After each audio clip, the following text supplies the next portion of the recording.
Hey everyone, Scott Hansen here from NFL Red Zone. I hope you're checking out 1 hour of 5 Yard Rush, one of the best podcasts on NFL football in the UK.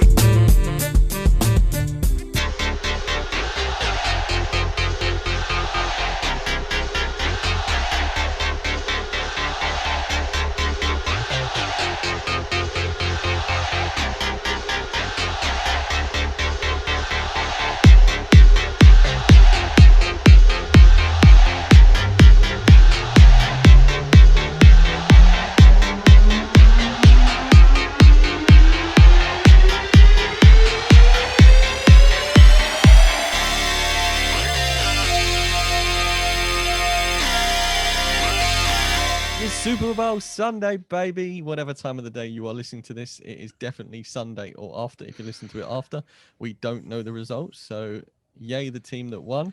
We're rolling 3 deep today because it is the biggest Sunday of the year. Lee's joined us. But before we get to Lee, big man, happy Super Bowl Sunday. I bet you are absolutely buzzing, right? Yeah, I am. You know, normally Super Bowl Sunday's a great occasion, but this one's a little extra special. It's the first time the Super Bowl has my team in it, you know, since I was 17 years old, and I'm not 17 years old now. So as you can tell, probably for the amount of hair, facial hair, etc., that I'm slightly old, and grey hairs, if you can pull them up on the HD. So yeah, it's good for the game. It's been a great week in the build up to it, in 2 weeks or so. I've been doing some podcast appearances, been going around the houses. Yeah, you're going to need an agent soon, man. I don't know about that, but I do. Yeah, it's been a fun week just talking about the Buccaneers and just experiencing some really cool things. It's just a real shame if you know, if things were different, would I've got on a plane? I'd like to think I would have done, to be somewhat near there. But it's just an amazing experience when your team makes the Super Bowl, and hopefully, you know, after tonight, we'll be crowning a victory, and that would just be the icing on top of a very large cake right now. It's it's the bittersweetness of making it but not winning that would be devastating as to that cake. I imagine the cake's lovely as it is, but when you cover it in the non-win, that hopefully doesn't happen, because we're all about the Bucs right here. I'm so excited to finally see what Murf's like on the after a Super Bowl win, because I think it would be just uncontainable brilliance. But you've heard him already, ladies and gents. Lee's joined us. It was the right Sunday to do so, because this pod never drops on a Sunday, so we thought we'd get Lee on anyway. Lee, how you doing, mate? Yeah, doing well. It's great to be with you. It's an interesting week. It's kind of like that culmination of a season for fans like me, where our team aren't in the Super Bowl. We don't have a vested interest. Like, I'm going to sit back and I'm going to love the game and I'm going to enjoy this week. But I had not got the, I'm sure the nerves that Murf has got right now, and the butterflies, that anticipation. And also, you know, thinking there's so much longer till my team actually going to do something. So yeah, it's an exciting week, but yeah, can't wait for the game.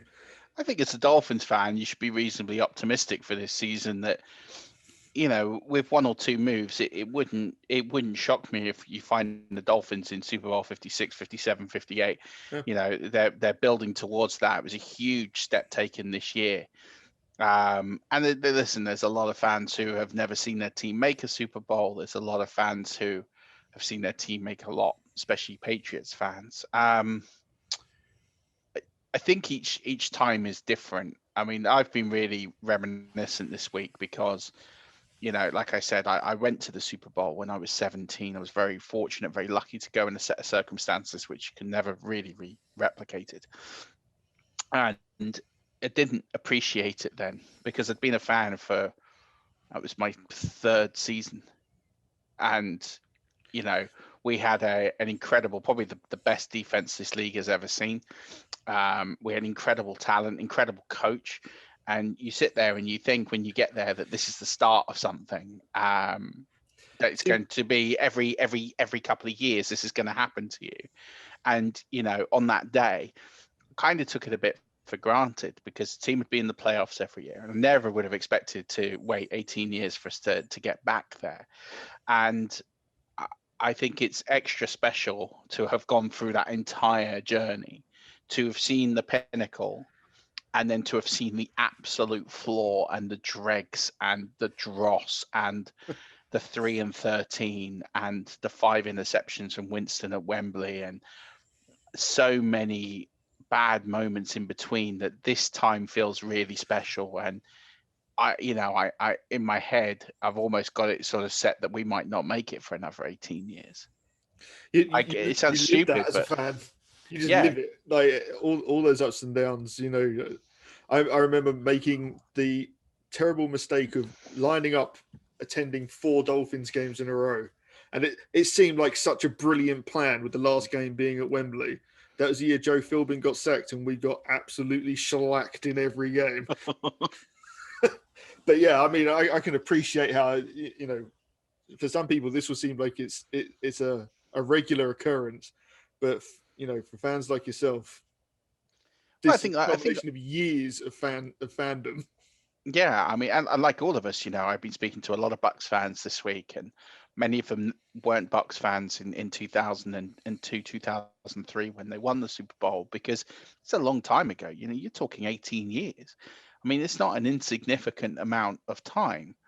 And you've now got a new generation of fans who have come on board, and especially in this country, people pick their team for any multitude of reasons. I do think that this Buccaneers team will yield to more UK fans being Buccaneers fans, and that's great.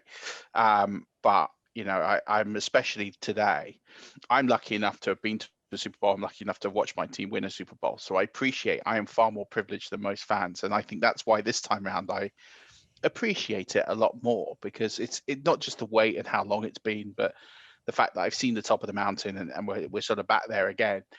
It's just a really nice, and it was unexpected. This wasn't, in 2002, it wasn't massively unexpected. If the Buccaneers could get over the hump in Philly, they were going to make it. Like, that was the one game.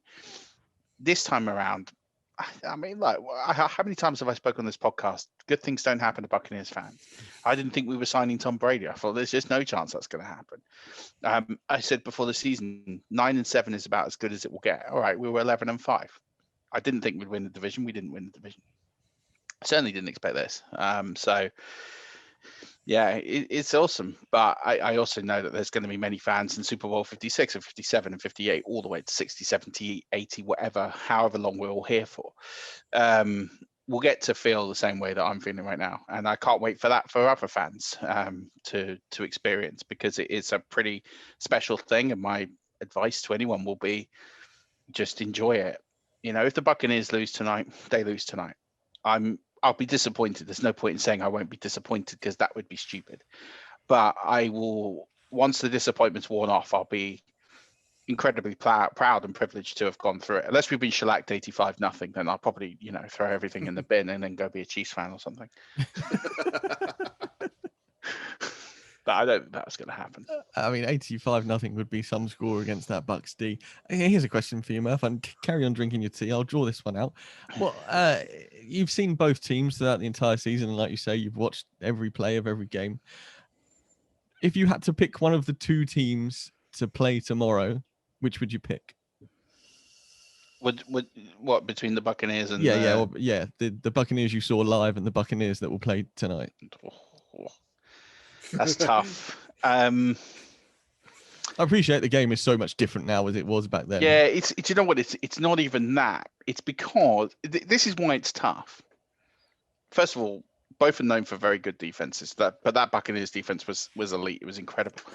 It's just the fact that I haven't seen Tom Brady live in a Buccaneers jersey that might make me point towards this one, more for the curiosity angle and the nostalgia factor of having Tom Brady and Gronk in a Buccaneers jersey and seeing how that works.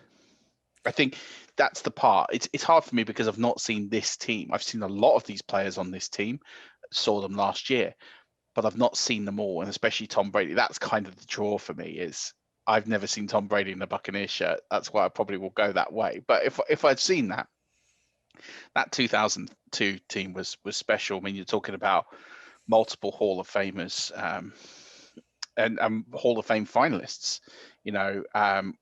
Warren Sapp, incredible player. Derek Brooke, probably the best linebacker or one of the best linebackers ever to play the game. You've got John Lynch, who's GM now with the 49ers. You've got Rondé Barber, who does the commentary. You've got, but Michael Stott, who was probably the last fullback really that was relevant in the NFL. People will scream Carl Juszczyk to me right now, but I'm talking about Scott was properly in this team. But you had little bit part players like Joe Jurevicius, who was really important in that run, who I always had a little sort of soft spot for. But there was some unbelievable players on both teams. And that Bucs team, they got 4 interceptions and scored 3 defensive touchdowns in that game. Dwight Clark scored 2 touchdowns in that game and didn't win MVP of the game. Only because they named the MVP Dexter Jackson as Dwight Smith was catching that second INT and running it in. But the thing you got to remember with that Super Bowl, and again, I've been really reminiscent of watching it, is the really interesting thing was if you haven't watched Super Bowl 37 or you're kind of new to the sport-ish last 10, 15 years, it was really bizarre, that Super Bowl, because you had the Oakland Raiders, who were the best team in the NFL that year, coached by Callahan. And what was really interesting was that on the Buccaneers sideline was Coach John Gruden. And John Gruden had been traded by the Oakland Raiders to the Tampa Bay Buccaneers for 3 first-round draft picks that year. And the offensive coordinator ended up getting the gig. And he didn't change the playbook. So you have Coach John Gruden on the sideline for the Tampa Bay Buccaneers with the best defensive football. It was the best offense versus the best defense. Rich Gannon was the NFL MVP. He was the quarterback for the Raiders. But you had the former coach of the Raiders, coaching the Buccaneers against the Raiders in the Super Bowl with them using the playbook that he designed. You wonder why there were so many interceptions and turnovers. He knew exactly what was coming. You would think now that would never happen. Well, it shouldn't happen anyway, regardless. Shouldn't happen. I mean, it's laziness, really. So, I mean, there are some parallels to the 2 seasons. Everything broke for the Bucs that year. I mean, everything. Not a lot of big injuries. They didn't improve that much. John Gruden didn't take a team that was just destitute. They were knocking on the doors, had been to the NFC title game a couple of years before, kept running into Philly and getting knocked out. But he just made him a bit more. He was a bit tougher on them. He just got that extra sort of 5% out of them that was needed. But ultimately, there was a good team there. They just couldn't quite get it together in the big moments. In this team in 2020 is very, very similar. You've got a team that had all the components but seemed to be being let down, and it turns out Jameis Winston was a big part of that. But you have seen a team that's gradually got better every single week, with a different form of resolution coming from their quarterback, Tom Brady, but led by a good defense, but with an offense that's functional and can score points on you pretty quickly. And that was what that 2002 Buccaneers team was like. So there's a lot of parallels between the 2 teams, and everything has fallen right for the Buccaneers this year. You had a team that, they did get a couple of big injuries, Vita Vea being the biggest, but they got the 5th seed, got to play a team with a losing record in the playoffs. I mean, that is massive. If you're talking about a gimme in the playoffs, and there's no such thing as a gimme, but playing a team that won 4 less games than you, even if it's on the road. And their quarterback that got them there is injured. I mean, there's a massive slice of luck to that, and then you kind of make your own luck from there. But a lot of things broke for the Buccaneers this year, and if you look back on the tail of the tape, and we will do through this podcast, they were fortunate at times. They got away with big mistakes in the NFC title game. You make your own luck, but definitely a lot of things broke for the Buccaneers this year to allow them to get to this point that I think they needed probably to get here. And I would say the same about the 2002 Buccaneers as well. So the podcast is going to go somewhat like this. We're going to go through some stories of the 2020 season. Then we're going to break down the Chiefs. We're going to do some Super Bowl history talk. Then we're going to break down the Bucs, although we feel like we've started to break that wall down already. Then we're going to get to Super Bowl traditions, and then we're going to get out. And sprinkled in between every segment is going to be one or two, quite a few excellent interviews that Murf and I have conducted over the last couple of weeks, just to break up our voices. So it's a bit like the Christmas special, but it's on Super Bowl Sunday. We've started with the Bucs. We're not going to finish there. We're going to hit some 2020 season stories. Murf's dug out the 2020 season book. Lee's got some. Who wants to start, and where are you going? So it kind of broke this down into 4 different areas, which was the draft and free agency. I suppose I didn't put that on the sheet, but should have done. But the draft and free agency, because that's kind of the start of the season, and then COVID, the interruptions of the OTAs, and then we got the regular season and the postseason. So, I guess when you're looking at the story of 2020, we start with free agency. Obviously, there were some huge signings in free agency, probably none more so than Tom Brady, given where we are today and what has happened. There was a lot of talk of retirement. Where's he going to go? Is he really going to leave New England? Is that really going to happen? What does that look like? And, he ends up in Tampa. And that to me was one of the most pivotal, if not the most pivotal move of free agency, given where we are. But there were a lot of other big acquisitions in free agency. The Dolphins, Lee will probably share some of those. Yep. There were some massive acquisitions from the Dolphins that made them knock on the door of the playoffs. A lot of new coaching hires, and I'll get into 1 or 2 of those, I guess, with the regular season storylines as well. But yeah, I think when you look at it and you look at the people that have turned up in the playoffs, the Buccaneers, their acquisitions, and we'll, Brady, Gronk, Leonard Fournette, who I wasn't keen on, but he's been vital in the playoffs. But you also had Todd Gurley going to the Falcons, and then the Falcons acquiring so many ex-first rounders that they had an entire offense, including offensive line, of first rounders, and everyone thought, the Falcons, they could do something here. You had Stephon Diggs going to the Bills. That was a massive trade. It's turned out Nuke Hopkins going to Arizona. You think back of some of the trades that happened in the off season. I mean, there were some massive trades, and a lot of these really paid off. Teddy Bridgewater went to Carolina. Phil Rivers to the Colts. I mean, there was a lot of deals. Let's not forget the Bears traded for Nick Foles. Cam Newton to the Patriots. I mean, you think about that off season. It was one of the wildest off seasons I can remember, because there was so many QBs in play. Jameis Winston got replaced in Tampa, but he ended up being a backup in New Orleans, taking very little money. Andy Dalton went to the Cowboys, and then we thought, okay, that's quite a smart move. It turned out to be an even more brilliant move as hindsight happened. But yeah, so many interesting moves. It wasn't just the quarterbacks. We saw big money, big trades. Clowney going to the Titans. Turned out to be irrelevant. Well, yeah, but it was interesting because there was that whole talk of the trade with the Browns were going to sign him because the Saints didn't have the money to sign him, and then we're going to take some of the signing bonus off and then trade him for a 2nd-round pick, and then that was kind of vetoed by the league as against the spirit of the league. Antonio Brown was suspended for 8 games. I mean, people forget about that, obviously, with what was going on with his legal disputes. I'm trying to think, was there anything else, Lee? I mean, we can throw Tyrod Taylor in there. Being named the starter, and then being in free stabbed. agency, and then the Chargers trying to kill him. Yeah, I mean, that's one way to get rid of a quarterback, right? Is to puncture his lung and 20 minutes before a game.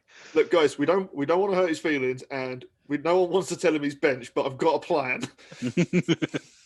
Just don't miss, right? You got this one job, stab him in the lung correctly. Yes, boss. Yeah. And then the draft, obviously, with it being in Roger Goodell's basement as well. That was a really unique draft, obviously, due to the pandemic. You say that, but this year could be exactly the same. Well, yeah, I mean, it might not be as unique now. But yeah, I mean, I don't know about you. I really enjoyed the draft this year. I think I enjoyed it more than most years. One, because it was different, but I just liked the personal touches of seeing people in their homes. And first of all, Cliff Kingsbury's pad. I mean, let's not forget that. Listen, that was meme material for a couple of weeks. He lives in the house that Tony Montana built. Unbelievable. Well, how much is he getting paid? Jeez, I want his money in Arizona. It's mad. It was mad. And the thing as well that made me enjoy it even more is the fact that I was furloughed, so I could afford to stay up late and watch it or record it and watch it in the morning and not be so far behind that somebody ruined it through a notification or something. So that was good as well. I mean, silver lining to COVID, I guess, there.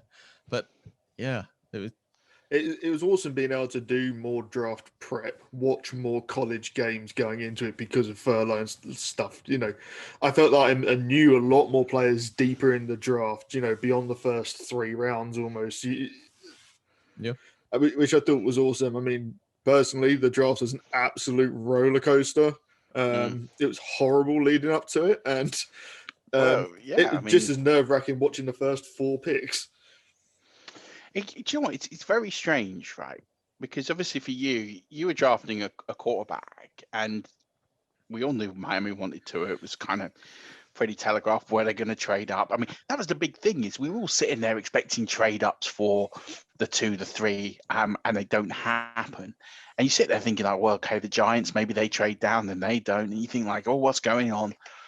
And, you know, it's a strange one because for me in particular, with the Buccaneers, they kind of telegraph what they're going to do. They shoehorn themselves into a position where you know what they're going to take, at least a position. I mean, like when Devin White was picked at 5, that was absolutely no shock to me at all. Like I was just like, oh yeah, okay, well that just happened. and pretty similar this year with Tristan Wirfs. I was shocked that he was still there. He wasn't even really in my thinking as someone to be a Buccaneer, but we knew we were going to go a tackle, and for me it was going to be Becton or Thomas. I'm pleased it worked out the way it did, believe me. But you know, Denver, they normally dance around the board. They didn't too much this year. It was an absolute gift for us though. Like the year before when we traded back and got Fant and a 2nd round pick, that was a move back. And should we have possibly taken Devin Bush then? Maybe. But I mean, this year it was just Stonewall gift. Jerry Jeudy, arguably the best receiver in the class. We need a receiver, and there you go. Yeah, and that was the thing with this draft. So you kind of, it was 3 pockets of this draft, really. There were 3 positions in the first round that was so key. You know, you're a quarterback, and I think there was absolutely no secret that Joe Burrow was going to go number 1 to Cincinnati. But then as Lee's alluded to, you've got this weight of what's going to happen with Tua and what's going to happen with Justin Herbert.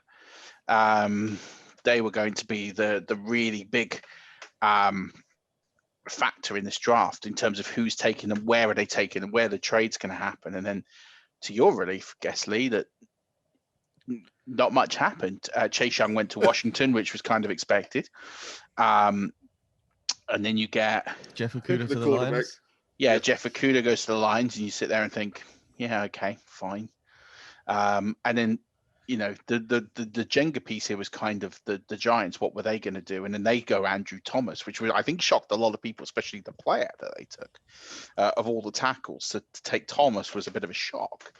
And then obviously it all works out for Miami. Yeah, I mean, the thing is, it is a 2-year process. We'd heard that the Dolphins had set out to get Tua Tagovailoa 2 years beforehand. And in those weeks leading up to the draft, you suddenly, probably similar to the feelings you've got now, of nerves, like, is this actually going to happen? And then you start seeing reports, you're like, that makes no sense. But then the longer it sits with you, the more you're like, oh, that might actually happen. What? Hang on, we don't want him? we want Herbert instead.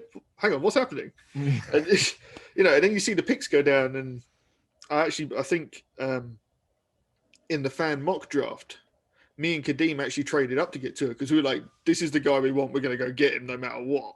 So on the day of the draft, we're watching it come through, and you see the first pick go in, no trade. You see the second pick, no trade. Oh, hang on, have they changed their mind? Do they not want? And it's almost more relief than excitement when the pick finally came in. I found that I actually enjoyed waiting for the other picks later on when you kind of didn't know where they were going to go, and it was a bit more like, we've got our guy. Everything else is going to be exciting from here on in. Yeah, and then as you mentioned, the Chargers get there, and we know they're going QB, and they take Justin Herbert, which, the way that Herbert was talked about, and in myself, I grew to love him a lot more through the process, but at the Super Bowl, I was not convinced that he was a first-round talent. And then the combine and everything kind of changed my opinion. And the reason I say that is because Oregon play with their quarterbacks in a very, very strange way, that they really drill into them a very certain way of playing the position.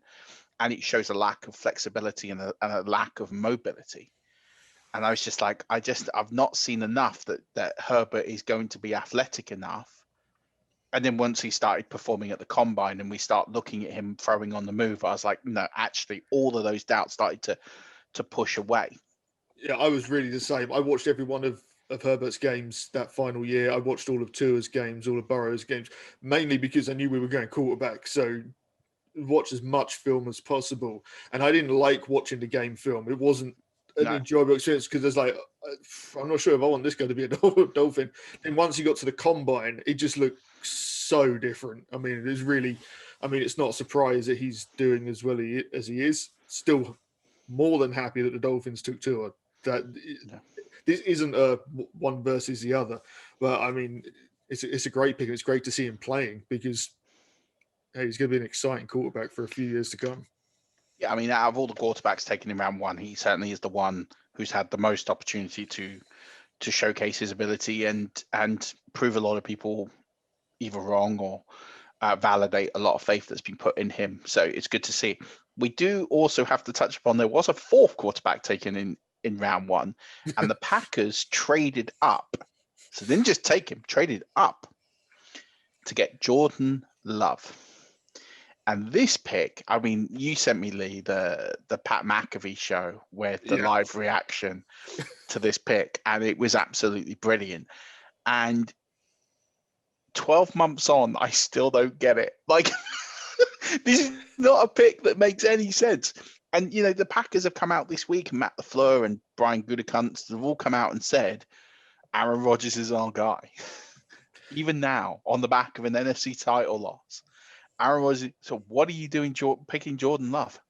What are you doing? What do you like? It makes no sense. You could have put premier talent around Aaron Rodgers. You could have given him that first round wide receiver that he's never had. Do you know what I mean? You could have done so many things that would have impacted you this season, and you were one game away from the Super Bowl. Again, they were one game away from the Super Bowl last year. They could have got, these are the players that they could have got that could have made a massive impact on their season. They could have got any number of wide receivers who went on to have, Justin Jefferson, I think is probably the most glaring player they could have got. But they could have got, Anton Winfield Jr. They could have got Patrick Queen. They could have got so many different players who could have come in and made a significant impact to this roster. That I have to look at that, and unless Jordan Love goes to the Hall of Fame, that's a busted pick because he has cost you a Super Bowl because they needed that one player in that NFC title game this year. I wonder if it's somewhat to do with the structure as well in Green Bay, where you're not necessarily answering to that one person that fully owns the team. Do you know what I mean? Like, I know as a Dolphins fan, if someone makes that sort of decision, Stephen Ross is walking in and saying, justify yourself. What did you do? Do you know what I mean? I wonder if that's not the case. You feel like you can get away with that because, like you say, it was there for the taking. As a neutral, I'm pleased for everyone that the Bucs have got there. But, if you're a Packers fan, you've got to see it as a wasted chance because you had a chance to beat one of the lowest seeds in the playoffs to get to the Super Bowl. It's a failure. Yeah, it is for me a Castro favorite. And then on top of that, the other quarterback that went in this draft is Jalen Hurts. He went in the second round. He obviously then came through, and we questioned that one with like, well, you've just paid Wentz, and Wentz has got all this money, and it's all guaranteed. Like I don't understand picking Jalen Hurts, and then all of a sudden Wentz. I don't know what happened to Wentz this year, but something happened. He played by far the worst season he's ever played. He gets benched for Hurts. Hurts looks pretty good. And now you have to say they've got a lot of decisions to make in Philadelphia. And a lot of them have been caused by this pick of Jalen Hurts, which, it could turn out to be a great pick because it could move away from Wentz if they find a way. And, at best, it's a quarterback competition there. I don't know what the future holds for Philadelphia, but your problem is if Hurts doesn't pan out because you've then failed once and backed it up by immediately failing again. Do you know what I mean? But it certainly makes it an interesting few months for Eagles fans coming up to the draft because decisions have got to be made. And it feels like there's going to be more holes before there's answers for them. Yeah. And the last thing I'm going to touch upon in this draft that was important, I'm going to blitz you. First of all, the running backs. So the running backs, there were some really good running backs. Clyde Edwards-Helaire, jury's kind of out on him, even though good landing spot hasn't. I mean, he's been good. Has he been great? Probably not. Jonathan Taylor has looked good in parts this season and looks like a top running back, but he's always going to have Naheem Hines probably clipping at his heels and taking a role. And then you've got Swift in Detroit. Now he's got a new coach. Hopefully he should kick on a bit more if he can kick the touches away. And then you've got J.K. Dobbins, and now without Mark Ingram there, is he going to be given the opportunity to get a full role? But these four running backs were deemed to be the elite of the class, and they all landed in pretty good spots, and yet none of them really won outright their job.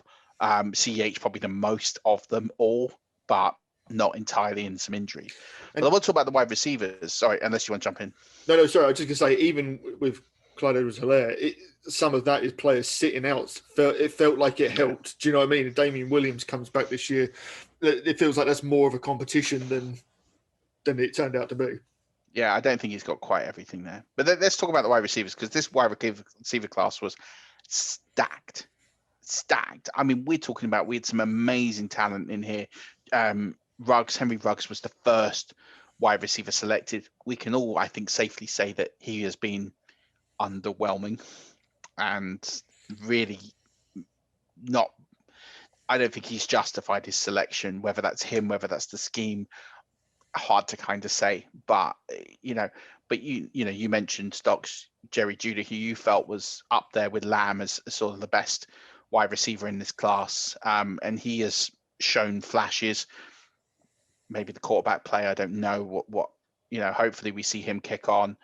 We saw the Cowboys not need a wide receiver, but think we're not going to let CeeDee Lamb drop any further down this board. He fell to 17, which was just madness, and he gets selected, and Cowboys have an embarrassment of riches. But you also had Justin Jefferson, Jalen Reagor, and Brandon Ayuk. So you had 6 first-round wide receivers here, and for me, all of these guys, with the exception of maybe Ruggs, justified their selection this season. I think that the wide receivers, this might be one of the best wide receiver classes we've seen, at least since 2014, but maybe even all time.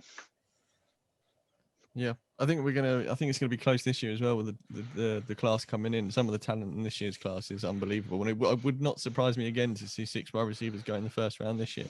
But if you're the Eagles, you've got to be kicked. Would you still stick with your pick of Jalen Reagor over Justin Jefferson, who went 1 pick later to the Minnesota Vikings at 22?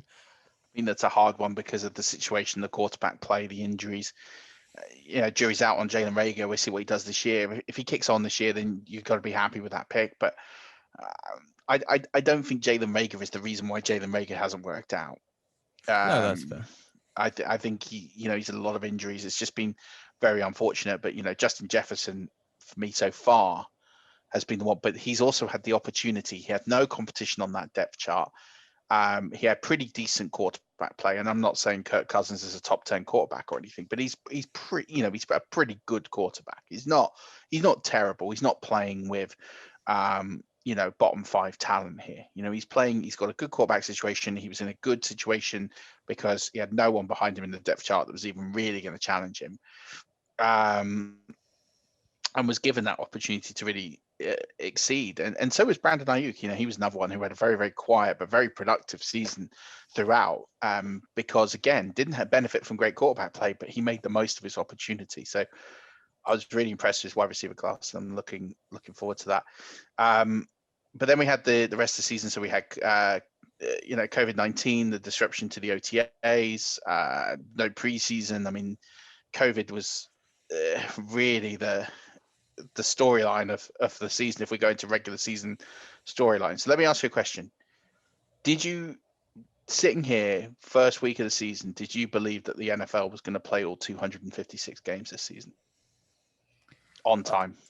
No, not on time. I was convinced that the season would happen in total over a period of time that was yet to be determined. The fact that it's got to where it should have finished and is going to finish where it should have is absolutely outrageous when you consider how many games we've seen in the college game postponed or cancelled or rescheduled, and then the fact that we've had a second wave of the virus and stuff's been locked down, and the NFL it's nationwide, and yet they've still managed to. It's not as if you've got like the Premier League where you can take one bus full of people to an away game or something like that to a closed stadium. You're talking about hundreds of people making a journey to and from across the country, and to do that in the same time frame that they had planned a regular season is phenomenal. I was convinced there'd be a couple of weeks where we would have no games so they could do a circuit breaker, get everybody back to full fitness. I was convinced that we'd see practice squad guys on the regular playing that we had just never ever heard of, and yet actually COVID didn't really take many names from many games from us. I mean, we saw more hamstring and leg injuries than we did COVID related missing, I think. So the fact it happened was just bananas, really. Yeah, I mean, I think there was some COVID interruptions. We lost quarterbacks. It seemed to be the one position that got affected. I think more than most, we saw the situation in Denver where all their quarterbacks had to self-isolate, and then as a result, Kendall Hinton had to come in and play quarterback, which is not something anyone will ever really want to see much again. But was that COVID or was that stupidity? I mean, they're two very different divisions. But it was caused because of a close contact with someone who had COVID. The third wide receiver or the third quarterback on the roster had COVID. Cam Newton had it, obviously. There seemed to be, with me, some injuries or some COVID sit-outs as a result of COVID. Most of the close contact as opposed to actually people contracting COVID. But yeah, I didn't think we would get. I thought it would be maybe a 14-week season with some games cut out. So to be where we are now, I think is testament. It's the only major American sport to have completed its season in its entirety. You think about the struggles we had here in the UK and around the world with sports leagues. It's been a massive success, and they've shown great ability to handle the situation with COVID. And yes, we had to have a couple of games postponed late, and yes, we had to have some people sit out. But I think, when you look back at this season with all the disruption and everything, I think you'd have nothing but to say it was a great success. I did write some other storylines down here. I'm just going to rattle through them. I obviously put Brady to the Buccaneers because that was just a massive theme that continues through the season. Stefanski in Cleveland, I think clearly the right hire for them at last, and possibly the coach of the year as the awards get announced. Wouldn't shock me at all if he wins that. I wrote, could Josh Allen take the next step? And obviously he proved that he could. And had a terrific season, not quite MVP caliber, but I definitely, if you put a short list of 10 players, I think he would have been on it. I think he was absolutely terrific. Take the Bills to the AFC title game. I wrote some things at the start of the season that I was interested in. So I wrote Tua Burrow, who's going to win the offensive rookie of the year. And it turns out neither of them are going to win it. It's either going to be Justin Jefferson or Justin Herbert. But again, I think Tua, we kind of thought would come in roundabout when he did. So maybe that was kind of ruling him out. Could the Patriots survive without Tom Brady in 2020? Genuinely, these were things I wrote down months and months ago. And then I put the Aaron Rodgers revenge tour, success or not. I mean, success in the fact he's going to win the MVP, and they did make the NFC title game, but not success on the fact that they're not going to win it all. Yeah, I mean the Aaron Rodgers one, even without winning the Super Bowl, I think he has come back and has got serious revenge just because of what he's done throughout the season. And had they have drafted a wide receiver rather than Jordan Love at that point, things could be slightly different. I mean, I'm glad for you, Murf, and the Buccaneers that they're not, because we wouldn't be sitting here with such high spirits. But questions can be asked. But yeah, I think he ticked that one off as well. And it's when you sit back and you reflect on stuff like this that you actually remember all these things, because you can sit down and try and remember storylines and go back over news and stuff, and then somebody brings something up and you think, I completely forgot that happened. Yeah. Or it's having a reflection period is actually quite a good thing. I'm enjoying it. Yeah, I thought that's why it'd be a good segment of the show to think about what we've gone through this season. I mean, I had a question for each team. Mine is still inconclusive for yours, Stocks, which is to Denver. Is Drew Lock going to be the starter in 2020 in 2021? And I still, at this point, I lean towards he's probably not, but I'm not entirely solved that he might not be. I don't know. I think you're in this weird quandary of quarterback. You're in like quarterback purgatory is kind of where the Broncos are now. Yeah, it's the worst place to be. Because he's not terrible. He's not terrible. And I speak as somebody who watched Ryan Tannehill for 7 years and said that he was good, and he always gave you enough to keep you hanging on. But at the same time, you knew there was always an upgrade. Do you know what I mean? He needed more to be better, and we weren't going to be able to provide that. And he's gone on to be good, great. But all the time you're sitting in no man's land, you've got to be really brave to cut bait and try again. But if not, you're stuck in limbo land. Yeah, and I think the fact that Denver telegraphed the fact that they were going after Matt Stafford, obviously they didn't offer enough because they didn't want to give up a first-round pick. But as Drew Lock, you're sitting there thinking, well, they're going after this veteran. That only signals one thing to me, that I'm either in a competition or I'm out, because you don't go and sign a veteran thinking he's going to be a long-term play, and when Drew Lock is so young. So for Drew Lock, I don't know how much more of a rocket up him he needs to try and provide. Yes, he's been injured and the team hasn't been as a whole because of COVID and stuff. And Cortland Sutton's a big miss for Drew Lock. We saw it at the end of the season before that they had a real connection. But under the same thing, I mean, you give him absolutely every weapon you can at the draft, even taking Albert O, your best mate from Mizzou. And then what happens? Absolute mediocrity. And then they go and offer for Stafford. So, I mean, stranger things have happened, but Andy Dalton could be our starter next season. Something like that would not shock me at all. No. Well, here's what's interesting, right? So this is the one thing I take away from this season over everything, is the absolute uncertainty at the quarterback position for probably close to 2/3 of the league. I mean, if you sit there, let's go through all the teams now and see where we are, right? So I'm just going to go through them. I've got a map of the US. I'm going to kind of go through them all this way. So I'm going to start West Coast to East Coast, right? Start with Seattle. So they've obviously got their quarterback. They're going to be fine. 49ers, a lot of uncertainty. Is it going to be Jimmy G? Probably not. So they need a quarterback, right? Rams just traded for one. So, but they were probably in the market for one. The Raiders, uncertainty. Is it going to be, I mean, there's talk about maybe getting rid of Carr and going Mariota. The Chargers, they've got theirs, they're fine. Cardinals, they got theirs, they're fine. Denver probably do need a quarterback. Cowboys, if they sign Prescott, they don't. If they don't sign Prescott, they need a quarterback. Texans, what's going on with... they need a quarterback because yeah, they don't want to be there. Yeah, so they probably are in the market for a quarterback. Chiefs, they're fine. Vikings, probably fine for this year, but probably need to think about doing something at some point. Packers, looks like they're fine. Bears, well, they definitely need a quarterback because they've got two that are pretty ropey.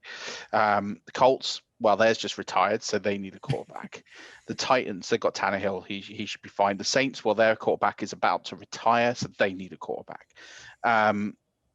Please feel free to keep so. Lions just traded Matt Stafford, so they've just got, but then they might still be in the market if they're not convinced on Jared Goff, might still be in the market for a quarterback.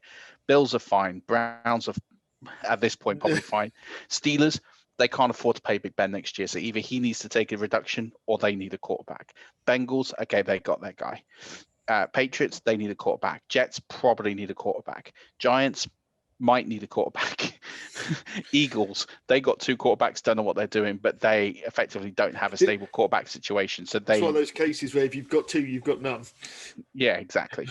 Ravens are fine. Washington need a quarterback. They haven't got anyone they can rely on long term. Panthers need a quarterback. Falcons, can they afford to pay Matt Ryan? If not, need a quarterback. Jaguars need a quarterback, but they're going to take Trevor Lawrence. Yeah, so that's they've got one. it's pretty much going to be a done deal, right? Buccaneers, I mean, Brady did say this week he might play past 45, but they're probably okay for next season. You can say they're fine right now, but at some point, going to need a quarterback. And the Dolphins, are they really sold on Tua? You say they are. I take your word for it. But they might also need a quarterback or might trade for one. So there's a lot of uncertainty. I spoke to someone in the organization yesterday, and they are of the firm belief they are not going to be in the Watson talk other than to push the price. They're basically just going to rise the price up. Well, if you think your main competition is in the division, then hell, why not? I mean, if you think about it, that Matt Stafford is worth 2 firsts with a broken back and Jared Goff. What is Deshaun Watson worth? 10? I saw a tweet earlier that said he's worth about 6 first-round picks and $11 billion. So that was just like, yeah, that's absolutely perfect. I think it's a good point to look at. But yeah, unbelievable 2020 season. It's been incredible, and I've had some great fun just going through this in the last 20 minutes or so. Yeah, and I've just straight out the gate, we think fantasy perspective, CMC and Barkley pretty much didn't play football this year, so they're 2 things we completely missed on. So. Well, yeah, I kind of left the fantasy element out of this one, but I think we should go back in a future episode. We've got a long off season where we can do some recaps on the fantasy season and even more recaps of this season because I've enjoyed it. Yeah, no, I am down. I am down. Right, Rush Nation. Gonna have a couple of interviews. The first one is with our buddy Ben Rolfe from the Pro Football Network, and the second one is Brad, the Kansas City Chiefs super fan at Britchie FUK. Enjoy these guys, and we will back in a little bit. What was that? Britchie?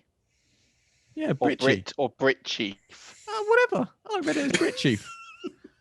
All right, yeah, Britchie FUK. I'm calling you out on that live. No, that's fine. Call me out. Brit Chief UK.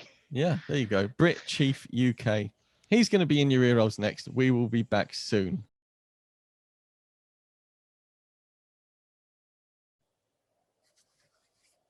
Right, Rush Nation, it's my time for an interview, and I've been joined by Brad Symcox, also known as at Brit Chief UK. Yes, Brad, I did mess up your Twitter handle in the main show, but you can listen to that when you listen back to the whole thing. Buddy, what a week for you, Chiefs fan. Welcome to 5 Yard Rush. How you doing?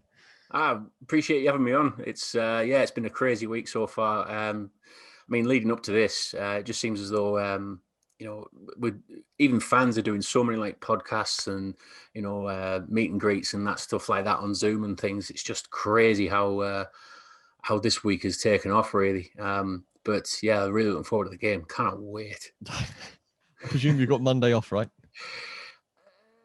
I haven't, but I will be up watching it all night. So there's nothing going to stop me for that. I mean, it's a bit of a ritual for me anyway that the 1:30 games. I mean, everybody knows the 1:30 games are a killer, aren't they? Mm-hmm.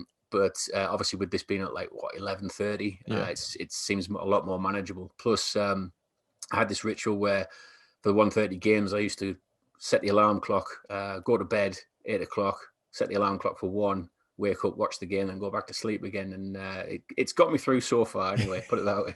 Well, that's my plan on Sunday as well, even though it is a 11:30. I start work stupid o'clock Monday. So I'm going to bed when my son does at about probably 7, sleep for a few hours, wake up, watch the game, and then try and get another hour or so after it. But we'll see how we go. I mean, if it's so good and it goes on a little bit longer and I have to go straight to work, I don't care. It's one of those things, right? Yeah, exactly.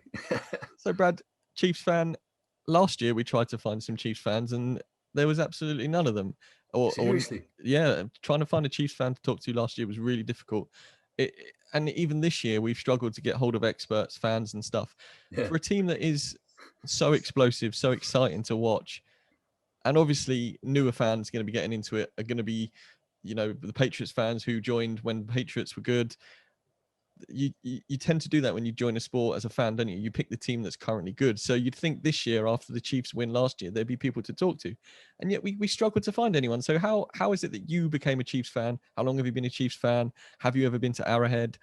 I'll stop the questions there and you can answer those three. Yeah, no, that sounds great. I mean, how I became a Chiefs fan, it was back in late 2011, I think it was.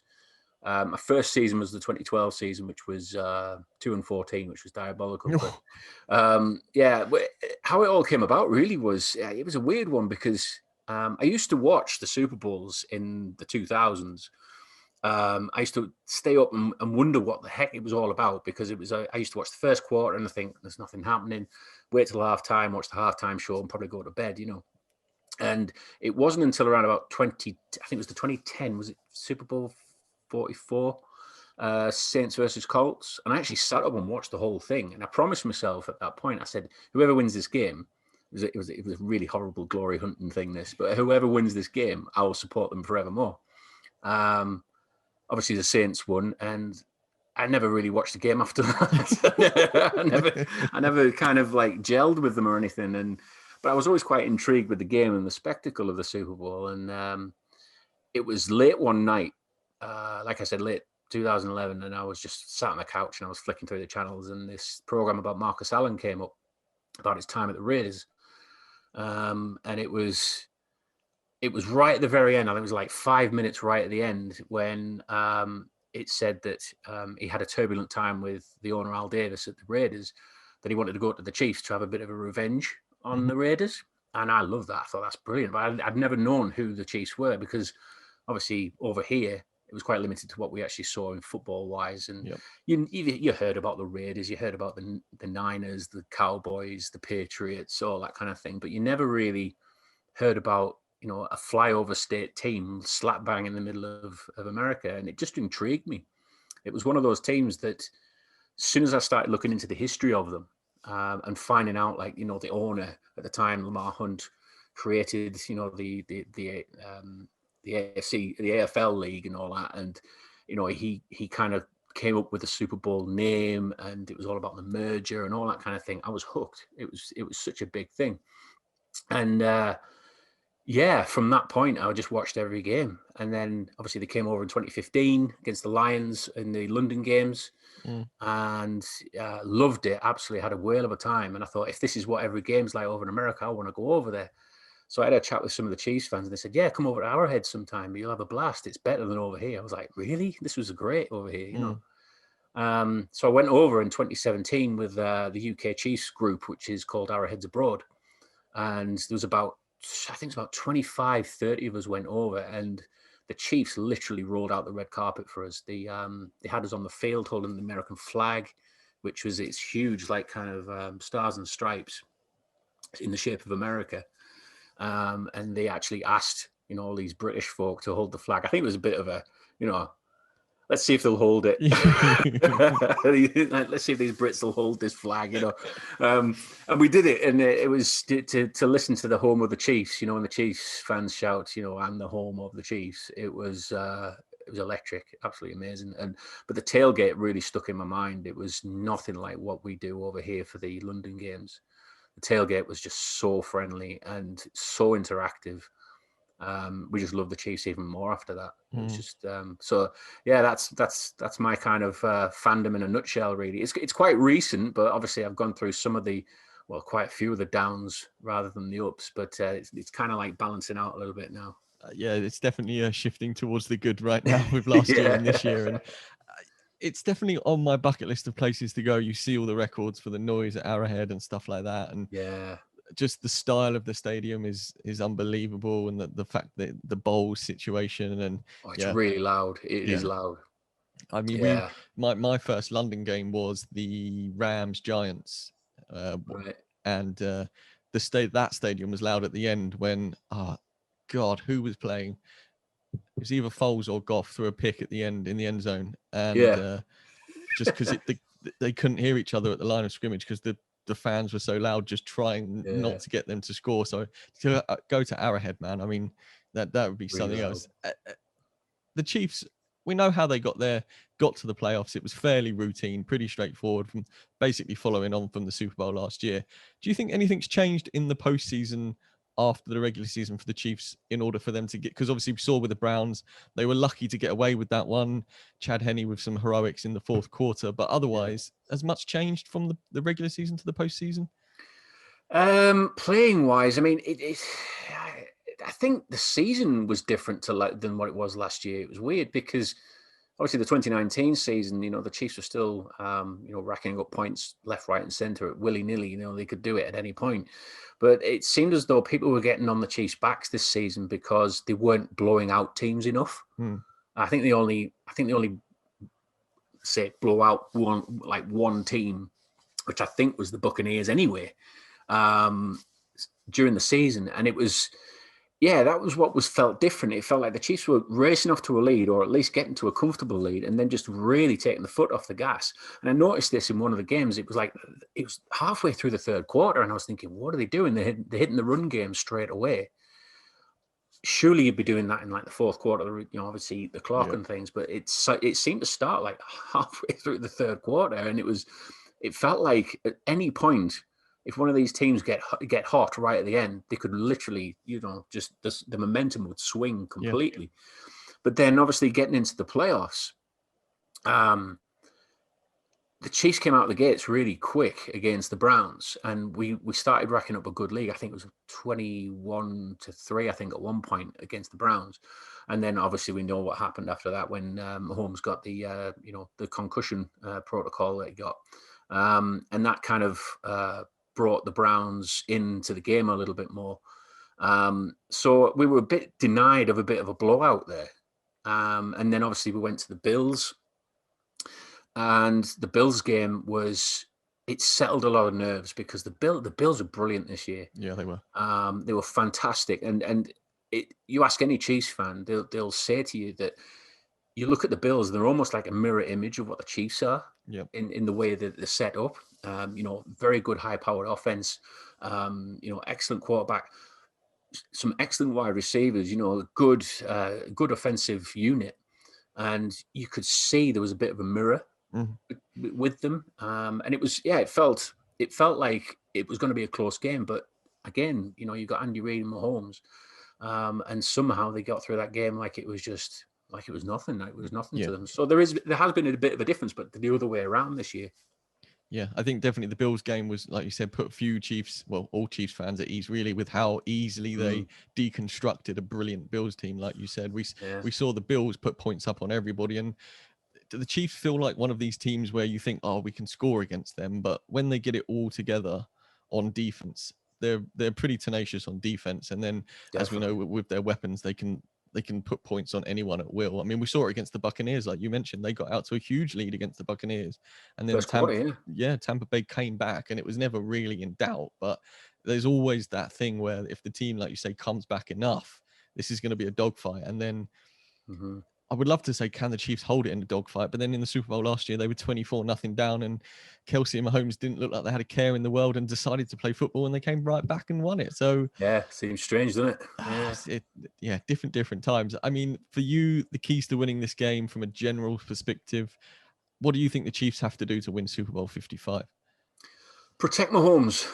I think that's the key thing. There's a lot of talk in the media, obviously, about the Chiefs O-line being very banged up, which it's been banged up a lot really this season anyway, and we've had to move quite a few of the linemen around, the O-linemen, and it just feels like there could be a lot of pressure coming from a really good pass rush as well from the Bucs.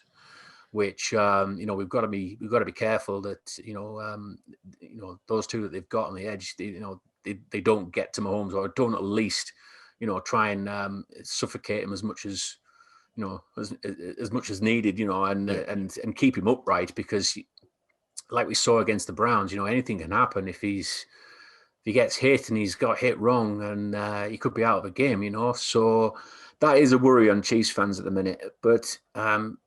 Keeping Mahomes upright is obviously priority number one, but I think they've really got to come out the gates quick again. They've really got to kind of throw everything at them like they did with the first quarter of the seasonal game. They're really going to keep an eye on Tyreek Hill. I think that's going to be their main priority. So I think it's going to open up Travis Kelce a heck of a lot more. Yeah. which I think they said in a press conference that it could be that they're looking at playing zone against Travis Kelce, which it's a terrible idea. Yeah, I mean, trying to is, stop Travis. Yeah, we've talked about it. It's a really difficult situation for the Bucs because they either guard, they play man on Tyreek and then give him some safety help as well. Yeah. But then that opens up the middle of the field for Kelce to eat up yardage. And then so you say, all right, well, we'll play zone in the middle and let Kelce have the yardage and hope Hill doesn't go off. But then they'll just chunk play you all the way up to the end. Oh, and definitely. Then all it takes is one play to get broken. And we know how quickly Hill can get out of coverage himself and be open on broken plays. And then you're talking 30, 40, even 50 yards because of Mahomes' cannon. Yeah. So we mentioned it on the podcast earlier or later. I can't remember when it was now. But about how the offensive line is in a bit of trouble and JPP and Shaq Barrett are going to try and get to Mahomes early. Shaq Barrett worries me. I think you've got the weapons speed-wise to be able to get the ball out of Mahomes' hands even faster and just ping, ping, ping, ping. And then if you do that and you manage to get up the field and score on the Bucs, then we're looking at a Tom Brady who doesn't necessarily have the pressure coming from the defensive lineman. The pressure is then chasing the game. And we've seen him susceptible to making picks. So I think if you get up early, either way, the pressure is going to be on Brady. And I think that's how you win this game. You have to put the pressure on Brady. I completely agree. Yeah, I think there's no love lost between him and Chris Jones. So that'll be an interesting matchup to see them two because they're really in each other's face in the previous games. Yeah, I mean, we touched on the tackles, obviously, with the center now in the protocol for COVID. Do you think he clears, or is that a thing that we're going to have to wait and see what happens? I think they do. I think because we've got Demarcus Robinson on the COVID list as well, but it's not that they've actually got COVID. It's just apparently they were getting the haircuts apparently, and the barber had gotten through 2 of them already, and apparently he didn't pass a fast test or something like that. So a little bit concerning, but we're just glad it wasn't Mahomes, Kelce, and Hill that he was doing first. You know? I was having this conversation with a friend earlier, and I said, "Look, I know it's the Super Bowl, and I know you want to look good in the cameras, but if I'm Andy Reid or one of the coaching teams for the Chiefs, I'm saying, I don't care if you want to get your hair cut. You're staying in your hotel room wherever you are right now." And you're doing as little as you can between now, practice, and the Super Bowl because we want you all there. Yeah. I mean, who needs a fresh fade for the Super Bowl? You got a helmet on anyway. Just keep it on for the time. Keep the helmet on. Don't worry about it. You know. I know it was a bit of a vanity thing that I think a lot of Chiefs fans have kind of questioned, especially on social media recently, where they've said, "Really, you know, there's us who are still growing our hair from 3-4 months of lockdown, and can't get a haircut for love nor money." And then you've got Chiefs players who can't go a week without their own getting the hair done. It's it did raise a few eyebrows, I must admit. Yeah. So we've talked about offense, defense. What do the Chiefs have to do on defense? Who are the key guys to watch, and what roles are they going to play against Tom Brady and the Buccaneers? Do you know what? I'm really excited about seeing what Snead can do. I know there's a lot of people talk about Chris Jones and Frank Clark and bringing pressure and stuff, but we've seen Brady handle pressure quite a bit anyway. He's used to these defenses. He can dissect these defenses in a number of ways, any manner of ways. But I think the key thing that we should be looking for is Snead likes to get in on the blitzes, on kind of the outside blitz, and it's happened. It's been dialed up a few times by Spagnuolo this season, where Snead's actually got some sacks. Because he's really rapid, he's really quick. And we normally use him as cornerback safety kind of role anyway. And he kind of floats around. He's a bit like what Tyrann Mathieu like, but obviously Tyrann Mathieu more locked into the safety role. But we seem to use Snead a heck of a lot differently. And I think it might mess with Brady's head a little bit if he's worried about this, this speedy kind of cornerback coming at him from like a blind side or something.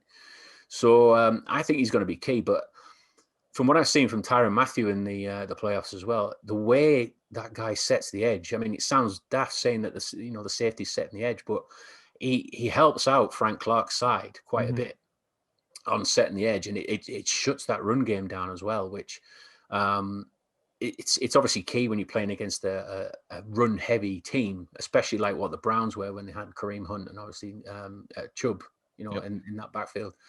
But you're probably not going to see it as much this time because Brady's not as mobile, and I don't think the Bucs run game is as impressive as what the Browns run game was. So I think Snead's going to be the key for me. Yeah, when we were talking about this on the podcast, I mentioned how Tyrann Mathieu, he's the dog. Like he's the guy who makes the difference. And I think if the Chiefs can get pressure on Brady and force him to make throws he wouldn't normally do, you can count on the Honey Badger being there or thereabouts to make a pick or cause some aggro, because this is his stage, man. As good as he is for the whole season, he lives for this stage. And I think I'd like cheeky outside bet. I mean, if you could get a bet on him to make a pick this game, I think it's as good as bet as any, because he'll be hovering around. You know what he's like. Yeah, exactly. He's very much sniffing around. He like you said, he just doesn't care. He's in the right place at the right time. That's what we love about him. Yeah. So we've talked some offense, some defense, special teams, Brad. Anything they need to do perhaps to try and stop Minkins on the return game? Like what do they have to do special teams wise? Basically just trying to, I mean, obviously Minkins is one of those players that you've got to watch. Obviously the Bucs have got to watch what we have as well. We got some speed in the smidge. A smidge. Yeah. I mean, Mecole Hardman is still reeling after his muffed kind of punt return that he had in the Bills game, but he's one of those players. I mean, he was very similar in the Super Bowl last year. He actually made a play that really kind of clawed us back into it and gives us a bit more belief. So I think Mecole Hardman's good for that. But I think Minkins is one of those. We've got a very good punter at the minute in Tommy Townsend, and I just think if we can pin him far back as possible on that and keep him penned in at the corners. That might be the key for us, and just trying to get to him. I think the special teams that we've got is fast as well. Yeah. So if we can get to him and shut that down, it'll be I'll be a lot more comfortable if we can do that anyway. Yeah, we'll see how he handles the humidity down in Tampa, because that can cause trouble with the kickers, right? Yeah. Right, Brad. Before we let you go, a quick prediction from yourself. How do we think Sunday's gonna go? Do you know what? I've been very reserved over the last few weeks about my score predictions. I've always kept them quite close. And I know a lot of people are predicting a close game in this with two great quarterbacks, two great offenses. But I've predicted 41-9 to the Chiefs. Wow. And I've never done that all season. I don't know why I've plucked that number out of the air. Is it a premonition? I don't know. But I've gone 41-9 to the Chiefs. And this is the blowout game that we've been looking for, hopefully. Holy smokes. Well, you heard it here first, Rush Nation. 41-9 to the Chiefs. And Brad, if it happens, I'll send you a T-shirt, because that would be tremendous.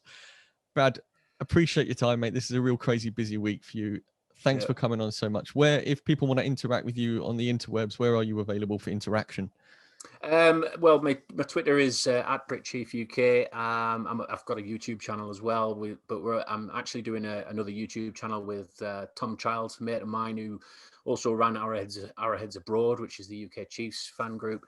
But we're doing a Legion of Zoomcast at the moment on YouTube. So check that out. It's fun. It's just two lads chatting and having a bit of fun, a bit light-hearted entertainment, Super duper. Well, Brad, best of luck Sunday. I hope you get the result you're after. But as Murf is a Buccaneer, unfortunately, I will be cheering for Brady and the Bucs. But hey, let's hope for a good game, right? Yeah, appreciate it. Thanks for having me on. No worries. We'll speak soon. Cheers. See you soon.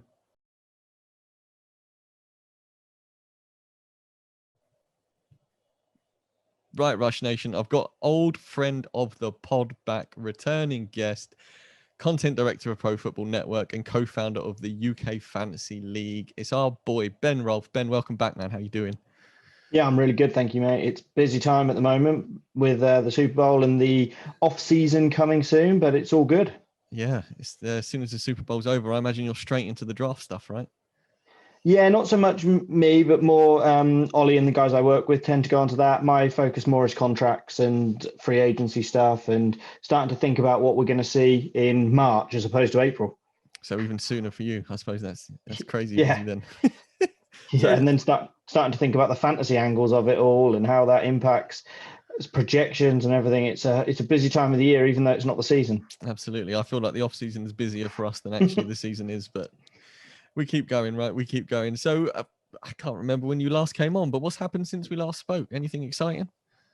Yeah, well, I'm really lucky to be offered a full-time role at Pro Football Network. So that is now my day job, which is great. To work in football for a day job is pretty much the dream come true, to be quite honest. So a lot of fun, a lot of interesting things, trying to keep up with Google and what people are after and the news in the NFL, all of that kind of stuff is a lot of hard work, but it's fun, and it's the day job now, and it's the dream come true, really. Yeah, you are the very finite amount of people that can actually say that we get to do this full time, and it's what we get paid to do. So congratulations. I mean, it doesn't happen to everybody, right? Anything exciting right now at PFN? What should we be looking for? Well, we've got a bit of Super Bowl content coming. Obviously, everybody's got a bit of Super Bowl content coming up, including a prop bet contest. Now, that's only going to be for your US listeners, because unfortunately, the prize is a US-based prize. But anybody who is a US listener to the pod, you can go and check that out. I think it's going to be a $250 Fanatics gift card, but that hasn't been fully confirmed yet. But hopefully that's what we're going to be going for. And then we're just going to move on to like the draft, the free agency stuff. And we're going to have lots of great content. We're going to have Mike Tenier breaking down different elements of the offseason free agency. He's going to be looking at state of the franchise type pieces. I'm going to be breaking down contracts. We're going to be doing free agent outlooks. Ollie and the team with Tony Pauline as our lead draft analyst are going to be putting out scouting reports, in-depth player profiles. There's so much, and there's more going up every single day. Yeah, absolute crazy over there right now. You're here to talk Chiefs, Ben. Let's talk about the 2020 regular season. What happened with the offseason? Let's start there. Lots of acquisitions. Mike Remmers, offensive tackle. Antonio Hamilton, cornerback. They placed a franchise tag on Chris Jones. They bought in Ricky Seals Jones. And then Brashad Breeland as well, cornerback. It was busy for them in the offseason. Yeah, they had a lot of depth around their talented stars. Now, the key to the offseason really was getting the likes of Mahomes, Kelsey. I think they ended up giving Chris Jones an extension after they franchise tagged him. So getting those three sort of key pieces under contract and paving the way to get Tyreek Hill, potentially Tyrann Mathieu under longer-term contracts in the future was really crucial. But getting that depth in, getting those contributors, those Ricky Seals-Jones, Breeland is a great part of that defensive unit on the back end, and Remmers has done a decent job on the offensive line, and he's been able to plug in sort of in a couple of different places when he's needed to, and that's been really key for them in terms of this season, because we know that teams can have their stars. You look at like the Houston Texans for years, they've had those top end stars, but they've not necessarily had the depth to build around them, and the Chiefs have had that ability where they've been able to rely on these guys, and then they contributed to that so well with their draft. Like they used a first-round pick on a player who could contribute immediately in Clyde Edwards-Helaire, which I think is really crucial. They could have gone cornerback or somebody like that who might have needed a bit more time to blood in, but with a limited offseason, they went really smart. They took a running back who was a kind of plug-and-play type piece, and then they've just brought in other high-upside guys like Willie Gay, L'Jarius Sneed, so much upside in their draft, and it's paid off for them in a big way this season. Yeah, I mean, we saw it towards the end of the previous season, how their defensive unit was pretty good. Their corners and stuff got them out of trouble a few times. And I think you're right, adding the running back who can jump in straight away as opposed to somebody who has to learn all the different zones and schemes and stuff was a smart move by the Chiefs. And then the regular season, when we saw them finish with their best ever record, 14-2. What do you think some of the key takeaways from this season for the Chiefs were? Well, the most fascinating thing is I think any game you watch of the Chiefs, they just looked in second gear the entire time. They never looked like they were going full gas, and they always just seemed to have enough. So many of their games seemed close, but never seemed to be kind of up in the air in the last couple of minutes. They just found a way to put games away, which is the ultimate sign of a good team, is just that ability to get over the line when you need to. And they've still managed to finish the year as a top 5 passing offense, among the best efficiency-wise. The run game wasn't perhaps what they wanted it to be this year, but it's never been the focus of the Andy Reid offense. So I'm not surprised that the run game is not quite the perfect unit at this point. But yeah, it's weird. It feels like they didn't play very well at times this year, and yet they're 14-2. One of their 2 losses was a game that they basically gave away by playing all their backups in key positions. And the other game was one that easily could have gone the other way, that Raiders game. It was in the melting pot right up until the very end. Yeah.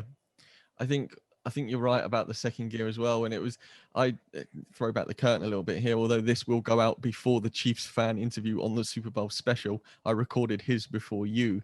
And we were talking about how they came back in the last Super Bowl from 24-0 down. And even at the point where they hadn't scored a point, Kelsey and Mahomes, the bench, everyone looked like they were just there on a little bit of a jolly. Like nothing is ever a problem for the Chiefs. And it's a terrifying prospect to think one day they'll put the foot on somebody's throat and just keep going. And it could be a cricket score. We have no idea how many points they could put up over 4 quarters of pure offense, which the Chiefs fan, again, he's got it down as a 41-9 win to the Chiefs. And he said he's normally very conservative. He just had this vision one day and he thought that's going to be the final score. And for me, that's probably a little bit rich in a Super Bowl, but they do have that potent offense to do so. They absolutely do. I mean, you just look at all the times where they've been down in games in the first quarter and come back. You look at the stumble that they had against the Buffalo Bills for a prime example. They had that fumble down by the goal line. I think, was it 9-0? They went down early on with the missed extra point. And yet you never doubted for a second that they were going to get back into that game. Whether they went on to win it or not was a different matter, but they were always going to get back into it. The same with the Texans game the year before. They start slow, but they have faith in their process and how eventually the ways they stress a defense is going to pay off in the long run. And that's what's so hard for opposition facing them, is you have to pick your poison. And we're very lucky that we get the Chiefs covered by Tony Romo on a regular basis because they're an AFC team. And he regularly talks about the different ways that using Kelsey and Hill and the running backs and Hardman, they can stress the defense by putting them into difficult situations. And that's so key for them, because any time they can rip off a big play, they have plays that are almost defense proof to some extent. Like a defense just cannot match up to it, because you've got Kelsey going one direction, Hill going another direction, and Hardman going another direction, and you have to pick your poison. And you're hoping ultimately that one of them drops the ball. And when we've seen the Chiefs struggle, it's because the likes of Kelsey or Hill have dropped a crucial ball on 3rd down and they've had to punt the ball away or go for it on 4th down and fail. Then all of a sudden they get put into some stress, but they just come back on the next drive and fix it. Yeah. And I think you're right. The way that they start slow has been indicative of the Chiefs' play recently, but then we saw them start lightning fast against the Bucs when Tyreek Hill scored 9,003 yards in the first quarter, and that one was over before it started. Admittedly, the Bucs did come back and it got a little close, but like you said, the Chiefs, they let the people come back, but they're never in danger. So they do have that fast start ability, and if they can catch the Bucs defense cold early on Sunday, then we could see a different game because they'd be playing from ahead and not necessarily behind.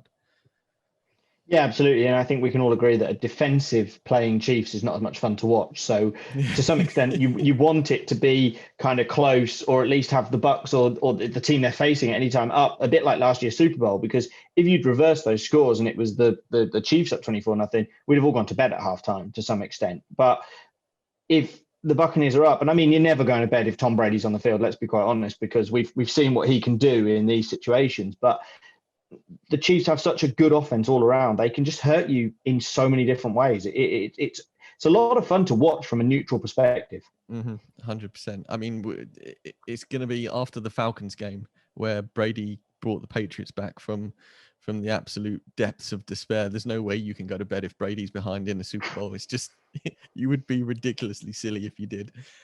Let's talk some post-season Chiefs, Ben. Obviously 14-2 in the regular season. Do you think they've made many adjustments going into the postseason as opposed to the regular season? What have they done extra possibly to get to the Super Bowl? Or is it just that the Chiefs are the Chiefs now and they're likely to get that far every year? A little bit of it has been just they've seemed more focused. Like they've seemed more down to doing the job. They've come out of the blocks reasonably well, bar the fumbled punt in the Buffalo Bills game. They've come out reasonably well. Mahomes looked absolutely on fire to start that Browns game until he hurt his foot, and then all of a sudden they kind of stumbled. And then when he got knocked out of the game, it became a bit of an emergency. But prior to that, he looked like he could pick that Browns defense apart at will, to be quite honest. And a lot of it, I feel like, is they haven't overcomplicated things in this postseason. You see a lot in the season itself where silly flicks and tricks around the goal lines, like odd play calls that you find yourself scratching your head. And if they work, they look genius. Like we think back to the Super Bowl when there was the play on 4th down where Nick Foles ended up catching the pass in the end zone on the Philly special.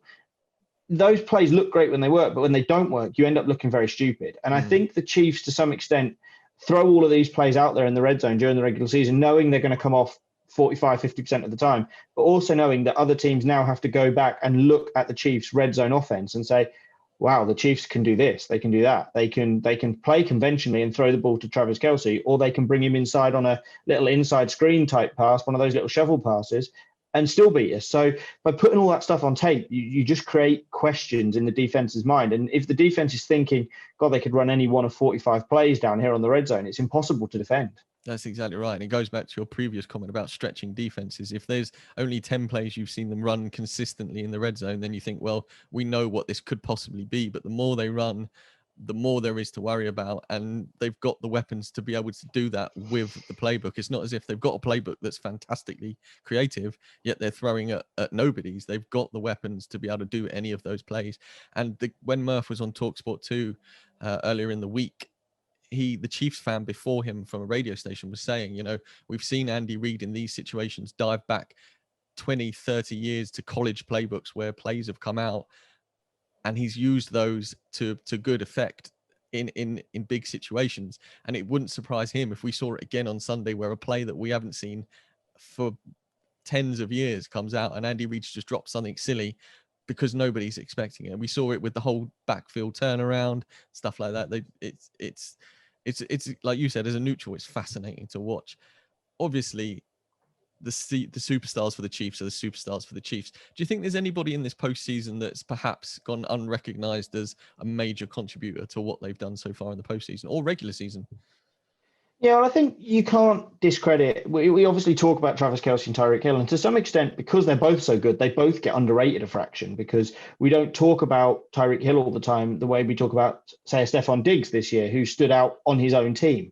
Because Travis Kelce does such a good job and Pat Mahomes is so good, it takes away from those guys. But you cannot discredit what Sammy Watkins, Mecole Hardman, Demaryius Robinson, Byron Pringle, those other guys in the receiving game do, because Hardman's speed, Pringle's speed, Robinson's smart, Watkins as a veteran player, they're able to go to the right spot. I can't remember what game it was, but there was a play where Mahomes was scrambling and it seemed like he was in serious trouble, and he just sort of flicked the ball out, and you're kind of expecting it to land in Travis Kelce or Tyreek Hill, and all of a sudden it's Sammy Watkins, and then you go, oh yeah, they've got Sammy Watkins. He was a top 5 pick or something in the draft, and they've just got so many guys on offense that can contribute. And really, the only guys that have been disappointing for them to some extent have been the running backs down the second half. Now, to just mention the offense is unfair. The defense deserves a much higher spotlight than they get, because they do a good job stepping up, and they could make it a lot tougher on the offense if they didn't. I mean, you just look at how they've limited the Browns and Bills to relatively few scoring opportunities in the last 2 games.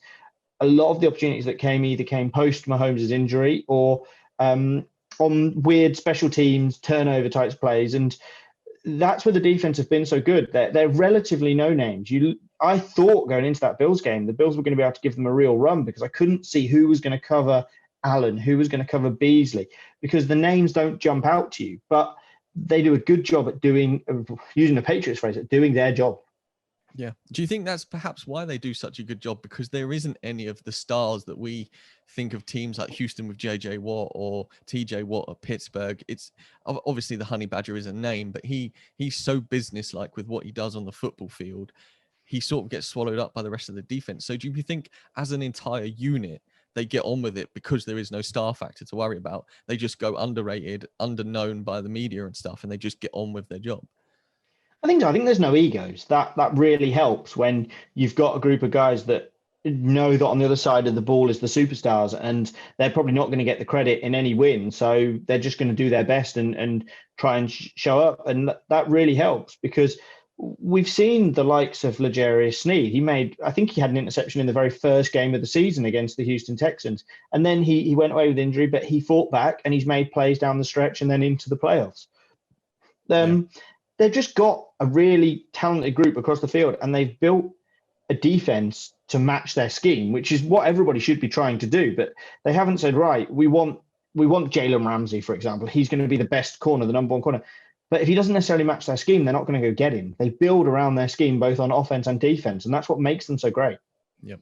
100%. We, the Chiefs fan in the interview after this, he also mentioned Snead, and he thinks he's going to be a big part of the game on Sunday. So tapping on the right door there, Ben. Right, we're not here to talk about anything other than the Super Bowl. Let's get down to it.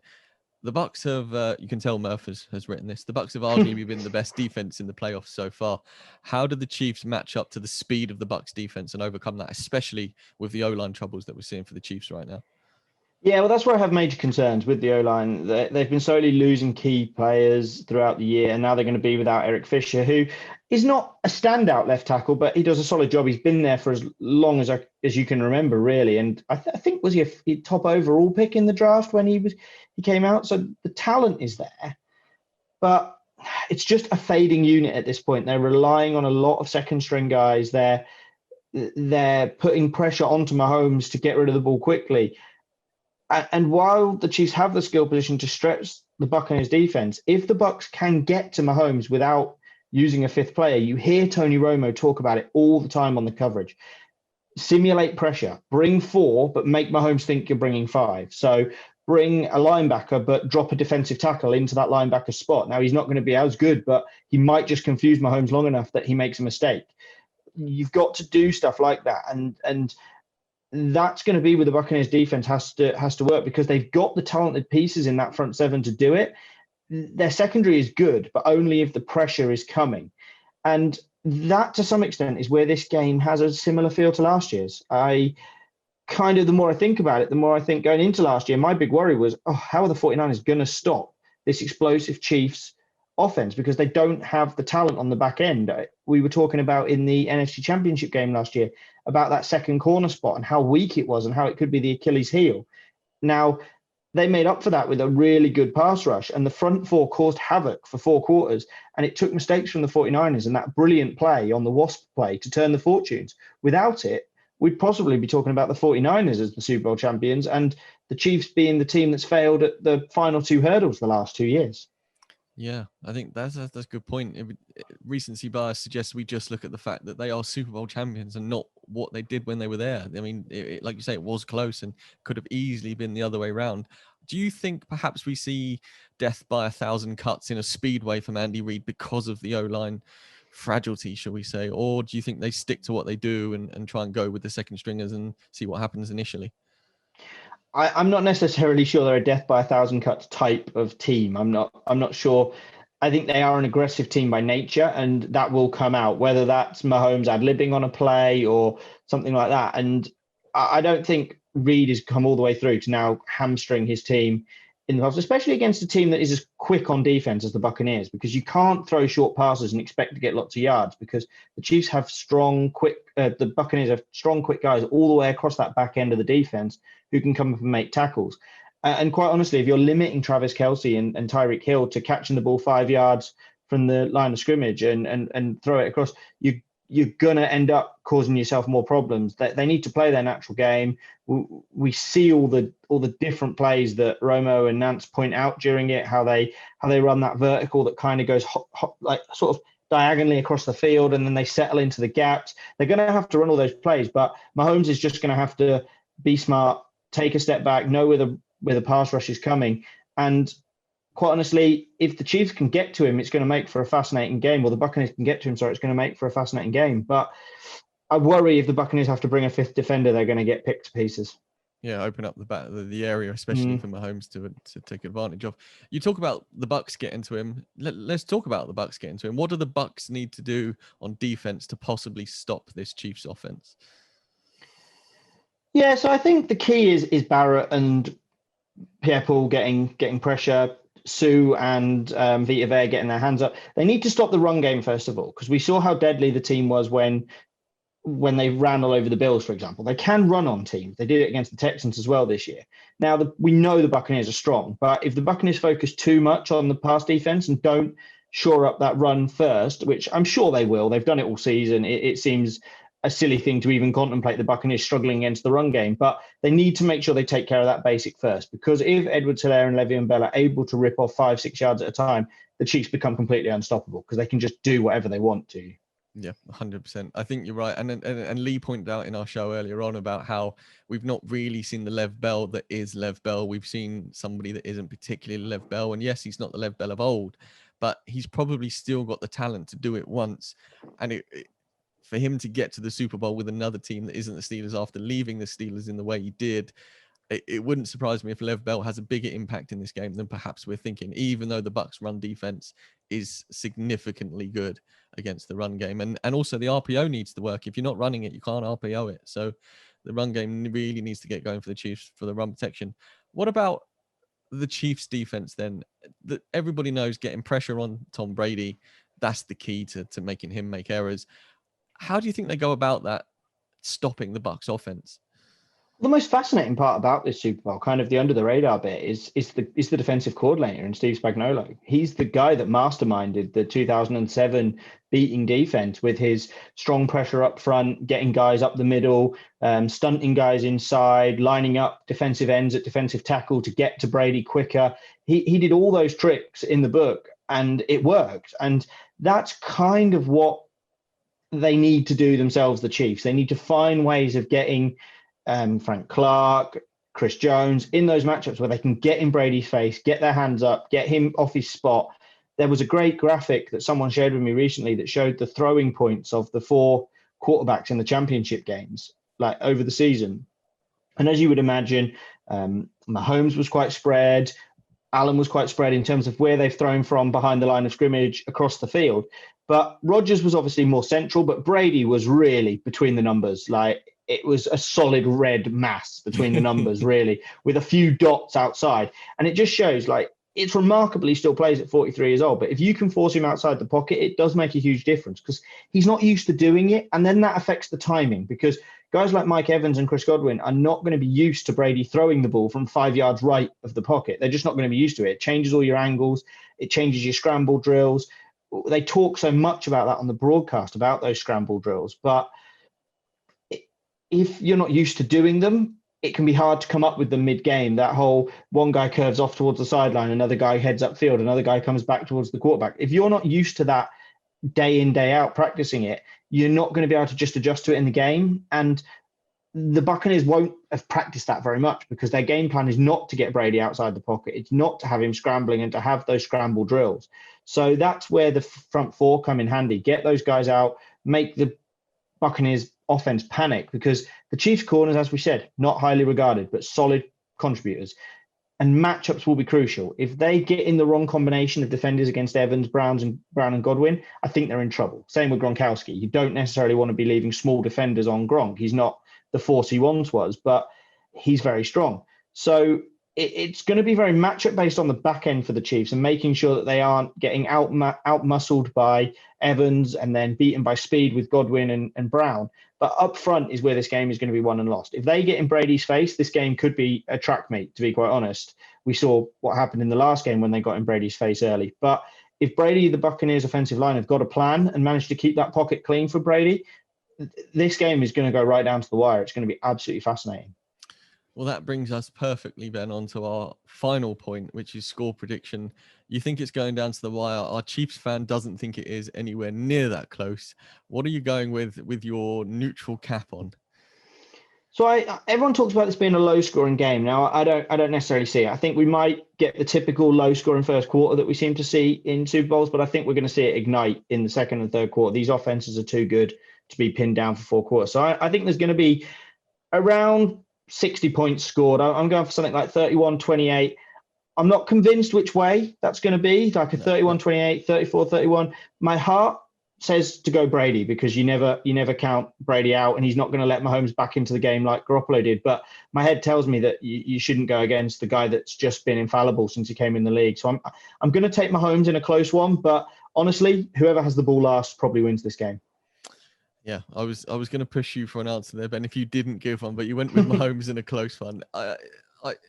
It's such a difficult one for me. Obviously, with Murf being a Bucs fan and how close friends we are, I'm going with the Buccaneers. But this is the perfect matchup for the neutral fan because for me, Brady doesn't get enough respect for what he's done throughout his career because he's been with Bill Belichick. And all of a sudden, he ends up in Tampa, takes them to the Super Bowl, has looked really good throughout the season in doing so. And I would like to see him win it, not because Murf is a Bucs fan, but for Tom Brady to finally put to bed that he is the greatest quarterback of all time. And he was a larger part of the deal in New England than we thought he was with Bill Belichick. And then on the other hand, you've got the young guy in the league, like you said, Mahomes, who quite frankly, I could see him winning 5 in a row. And that would be an unbelievable thing to see in our lifetimes as well. So whoever wins this for me, I don't really mind, but I do have a Buccaneers shirt on for the game. It's a fascinating subplot as well. The fact that these two have played 4 times, they're 2-2, and possibly this will be the last time they ever play. Now, we said that they might never meet again after the one in the regular season, but for whoever, because Mahomes is probably going to end up going down as one of the best ever, and we know Brady is. And for whoever comes out of that 3-2, to be able to say that they got the better of the other one is so huge. And Murph will tell you, I have hammered Tom Brady in every group chat that we have been in this year when he has struggled at the start of the season. I was, being a New England Patriots fan, I wasn't rooting for him to fail, but I'd watched him struggle, and I was finally pleased that it was being seen by other people that he was struggling. But the way they've turned it around in the second half, the way he has looked after himself through this season and got to this point, it would be a really nice fairy tale to some extent to see him win it. Now, I'd rather see him win it as a New England Patriot, but I'm quite happy to see him win it as a Tampa Bay Buccaneer. But as you say, it's hard to root against Patrick Mahomes because what him and that Chiefs team have just done is incredible. You want to dislike them because they're so good, but it's so hard to dislike them. Yeah, we had that conversation a little while ago that in a couple of years' time, regardless of how nice Andy Reid, the Chiefs, Patrick Mahomes and company is, when you get to the point where you've won a few Super Bowls like the Patriots and stuff, we see it with Manchester United in soccer back in the 90s and 2000s. People hate the team that is dominant. And unfortunately, it doesn't matter how nice you are, Mr. Mahomes, people are going to dislike you. And it's going to be a really interesting to watch how the next few seasons unfold, especially for Mahomes and co. But yeah, Ben, I massively appreciate you coming on, man, and throwing some insight into this Chiefs bit for us. Where obviously Pro Football Network, where else can people find you, your content, podcasts, anything you're on? Let us know where they can find you. So I'm on Twitter at Ben Rolfe PFN. That's Ben Rolfe and then just the letters PFN on Twitter. So I recently changed that as part of going full time. So if you've been used to finding me at Ben Rolfe 15, that has now changed. I have regular articles going up on PFN throughout the week. I'm writing an average of 2 or 3 articles 5 days a week. My podcast is 7 Step Drop, where Alex Chinnery and I dive into the game. We try to take an analytical slant to it to try and make it a bit different, but we also don't just sit there and shout confusing numbers at you for 60 minutes until your brain can't take it anymore. We try to mix in what the numbers are and what they mean with a bit of analysis into the actual game itself, rather than just shouting the words EPA per play at you over and over again for 60 minutes until you want to kill us. I'll have to check that one out, Ben. I didn't know you were doing a podcast, so that's news to me. But yeah, I'll load you in next time I'm at work. So who knows when that will be. Anyway, Ben, appreciate your time, man. Enjoy the Super Bowl, and we'll have to chat soon. Yeah, thanks for having me. It's been great. See you soon, buddy. Bye. Right, Rush Nation, you heard from Brit Chief FUK right there. No, Brit Chief FUK. See, it's catching. I think he might prefer it. And Ben Rolfe, we're going to talk some Kansas City Chiefs now, boys. Keys to victory, offense, defense, special teams, and difference makers. This one's, man, it almost writes itself, right? There's certain things they need to do that we've seen them do against the Buccaneers already, Murf. What can the Buccaneers do to stop them doing what they did before? I think we can cover that when it's the Buccaneers' turn to break that down, because I'd rather sort of spend that time. In terms of what I think for the Chiefs need to do is first of all, the big concern going into this game is they're playing 2 backup tackles on that offensive line. So that's a massive loss to lose both your starting tackles, and to have to play backups in a game like this. We're talking about a significant drop. So they've got to really hold that line. They've got to protect Patrick Mahomes, because don't forget Patrick Mahomes is carrying turf toe injury, which didn't affect him in the AFC title game, but turf toe is not something that goes away in like a week or two. People need surgery on this. There's talk that Patrick Mahomes might have surgery on this after this game. So for me, I think that offensive line is questionable, should we say, for this game, which is something you don't normally say about the Kansas City Chiefs, but with the amount they've lost on that line, it's something to consider. So you're saying we're not going to see a battle of ex-Michigan quarterbacks? We're not going to see Chad Henne? No? You might see Chad Henne. You never know. I mean, listen, I for one can't get enough Chad Henne in my life. So if Chad Henne wants to come along in the Super Bowl, then I'm all for it. It'd be interesting to see what happens here. But I think that's, with no secrets to what the Kansas City Chiefs can do. They've got some amazing weapons, which I'm sure we'll touch upon in a minute. But for me, it all starts with that offensive line. And I said this on TalkSport last week that, if the Buccaneers, they're so quick on defense that the offensive line have to really, really be on their game, because JPP and Shaq Barrett are quick, probably two of the quickest edge rushers in the league. And they're not ones that are going to be very easy to get away from. So that for me is can these backup tackles not just be adequate, but be good? Can they be good enough to hold those guys back? And then when they can't, can Patrick Mahomes get enough time to get away and make the throws, or at least throw the ball away? Well, I think one thing that will help the Chiefs in that situation is, and Andy Reid's record after a bye week's pretty good as well, is the fact that they've got the speed weapons to be able to increase their rate of throw after the snap. So if they need to speed things up, they've got the guys who can help Patrick Mahomes speed that up to sort of counter JPP and Shaq Barrett. But yeah, the offensive line is a massive issue for them. I mean, offense, what do they need to do on offense? I don't think you change much from what you've been doing all season, right? It works, so why fix it if it ain't broke?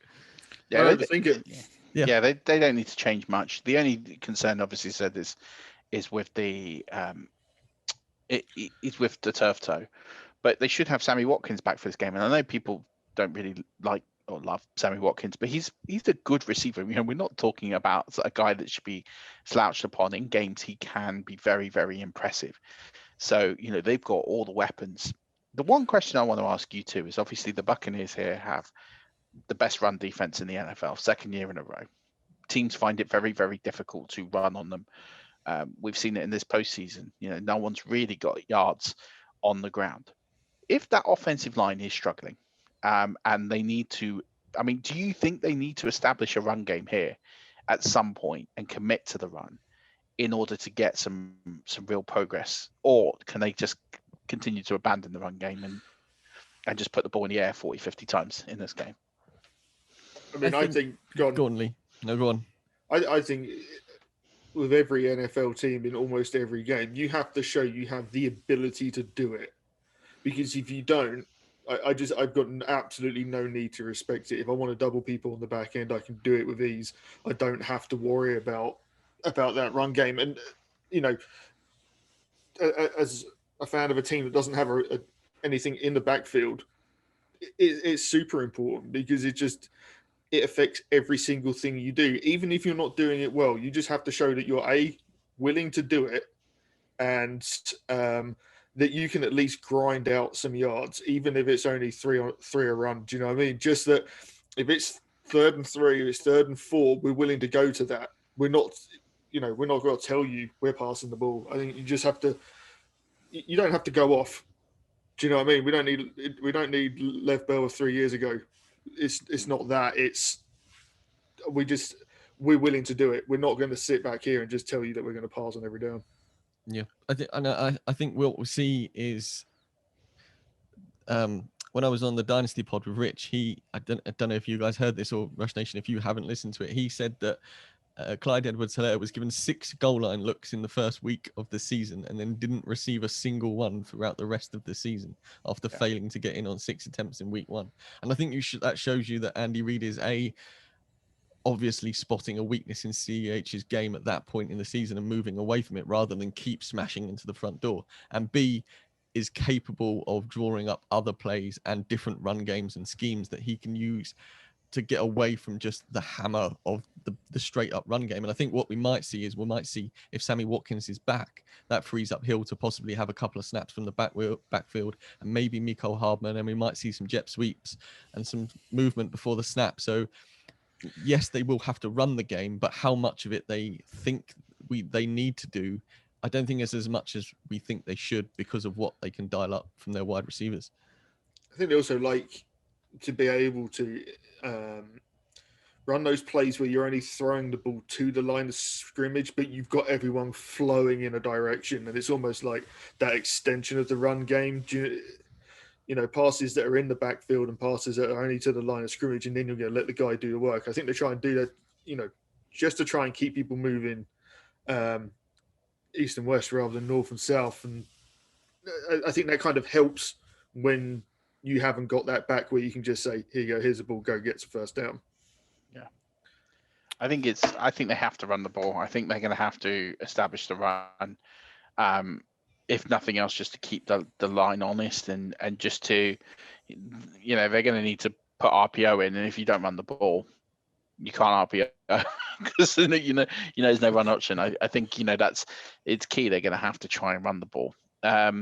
I think Harrison Butker needs to have himself a day as well. We've seen in the regular season he's missed a few kicks, field goals, and extra points. And but this is not the place you want to be kicking when you're down on confidence. No, it is not easy. I mean, how many bad kick or how many kickers have we seen struggle in Tampa? Yeah. So, as a Tampa fan, is it because it's low-ended stadium where, you know, those ends of the stadium, those stands are a lot lower, where you see, you know, I know Kansas City, for instance, it's, you know, high-sided. Miami, it's high-sided. Most places are. Trying to think of places that aren't right now.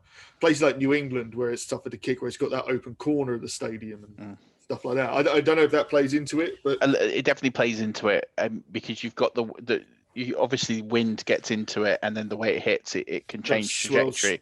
It can swirl around like a bit of a vacuum, but also as well the humidity plays into it, because you know that will slow the ball down because the air is a little bit more dense, a little bit heavier. So it's a much trickier place to kick, especially if this is a night game, or it's an evening game, 6:30 kickoff. So there is going to be a little bit of a chill in the air, but there is also not. I mean, we say chill. This is Tampa, Florida. It's not going to be that cold. It's still going to be shorts. Don't worry. But yeah, exactly. But it is going to be, you know, it's going to be tricky conditions to kick in, and it's not the place. I mean, that for me, that's the only home field advantage that Tampa has is in the kicking game. It is significantly difficult to kick, and you know, you have to praise what Brian Suckup has done this year because he's been phenomenal in a stadium that no kicker has done well in the last 10 years.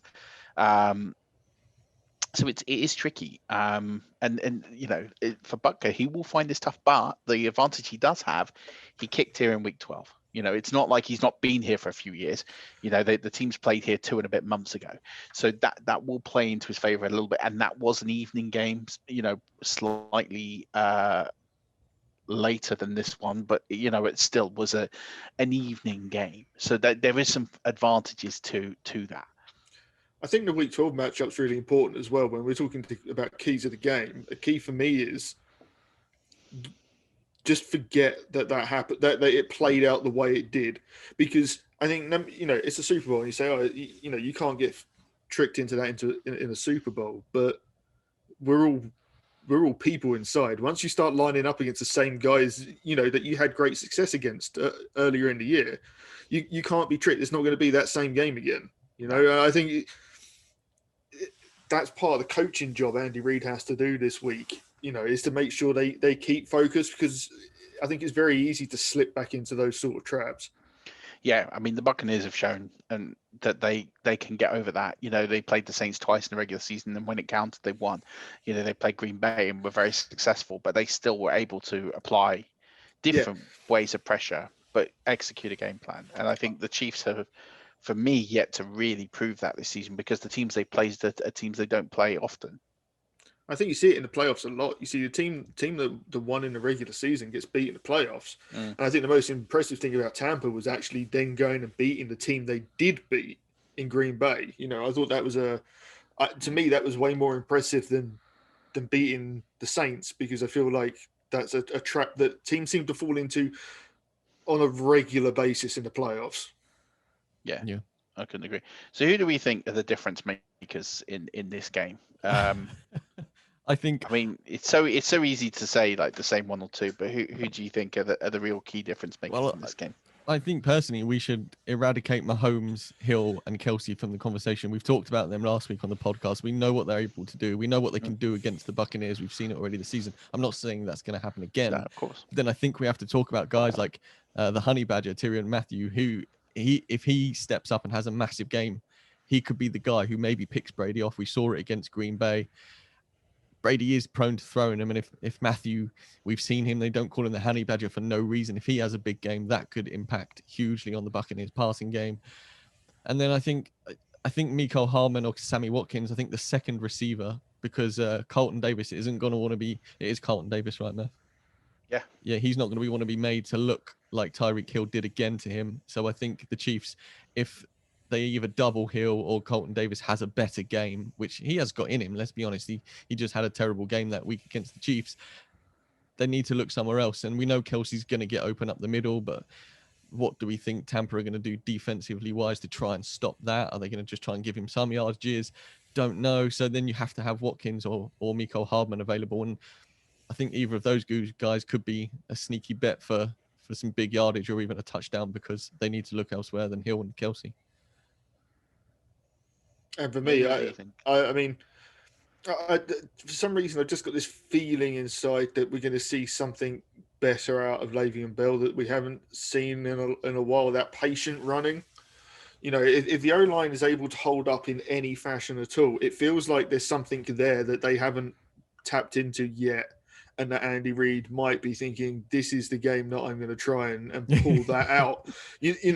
Because we know it's in there, and I think. The times I can't confess to having seen every one of the Chiefs games this year, but the games that I have seen, he seems to be running kind of more like a traditional back and less like Le'Veon Bell.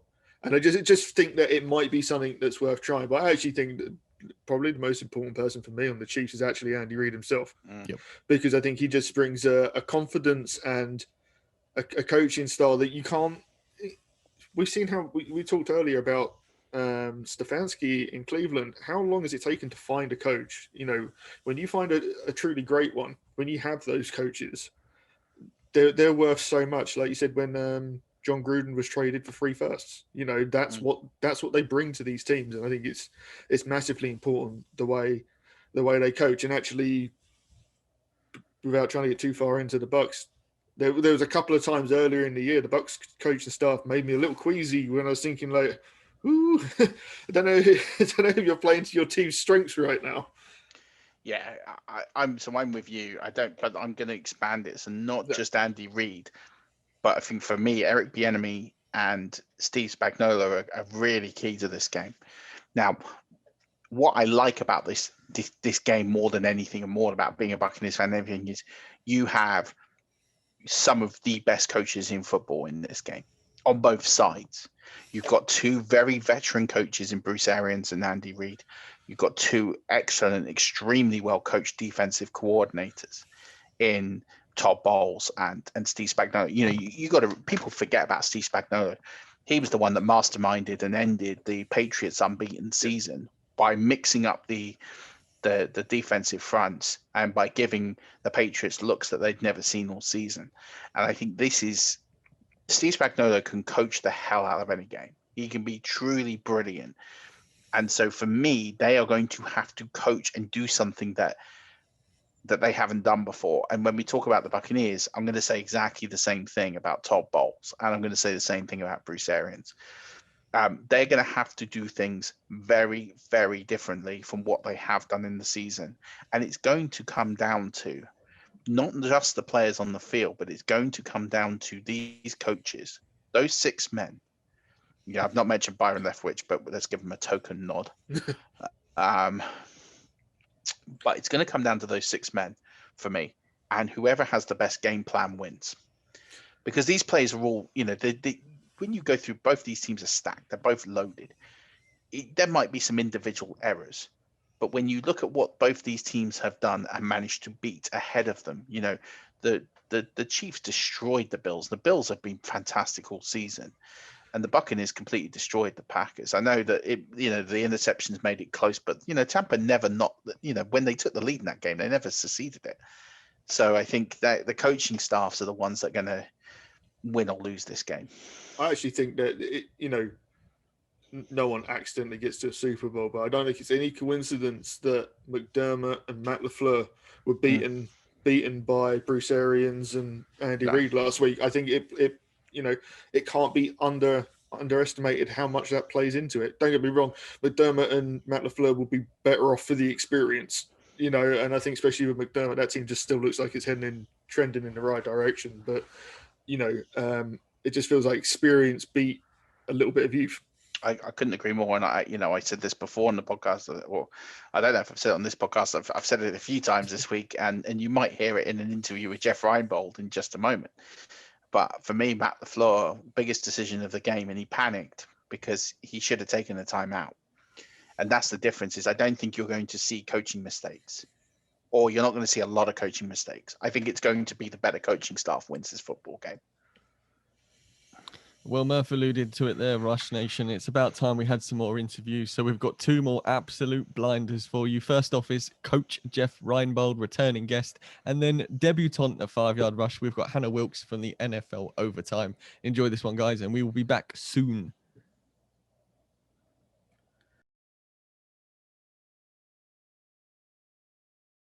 Joining me now on this Super Bowl special is co-host of Inside the Huddle, analyst for Sky Sports NFL channel, helping us through all the coverage on Sundays, and the Hamilton Tigercats special teams coach coordinator, Jeff Reinbold. Welcome back. How are you doing?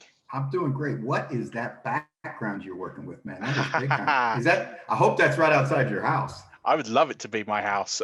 No, this is just, I just put some different Zoom backgrounds on every single day, just for a bit of positive mental energy. I can't look at the same background all the time and it's at a white wall. I need to see sunlight, and I put inspirational messages behind and all sorts. It keeps me positive.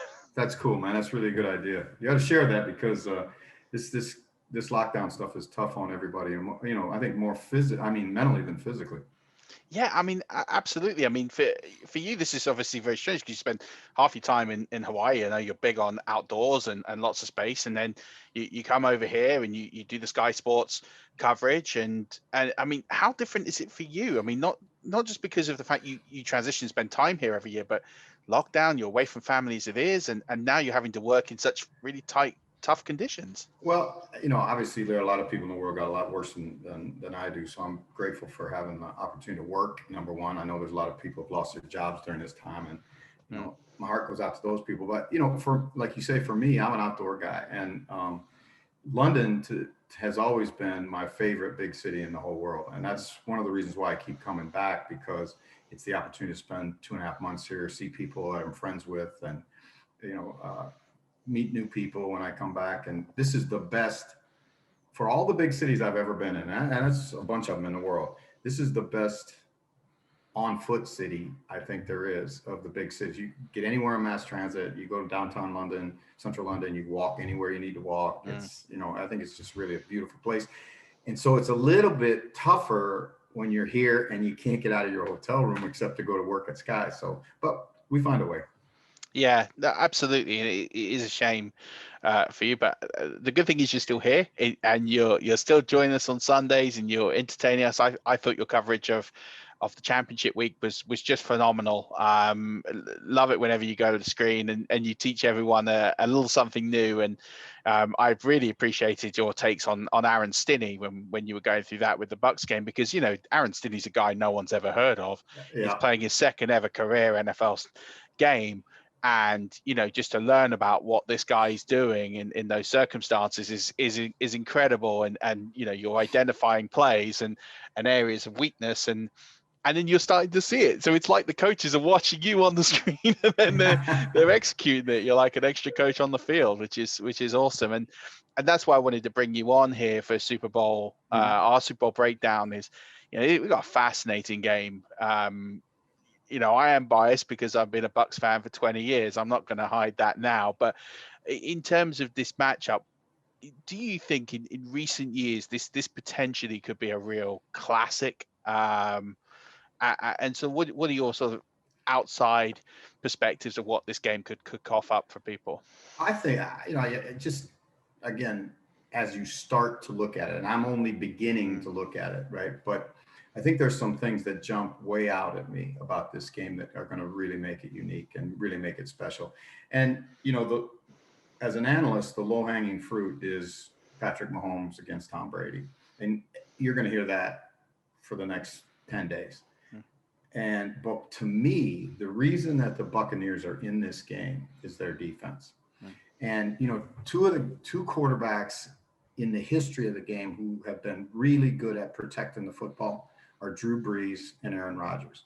And this defense in these 2 weeks have gotten turnovers. I think if I count correctly, they're at 6 interceptions in 2 games. And I think 2 other turnovers in the fumble recoveries in the games.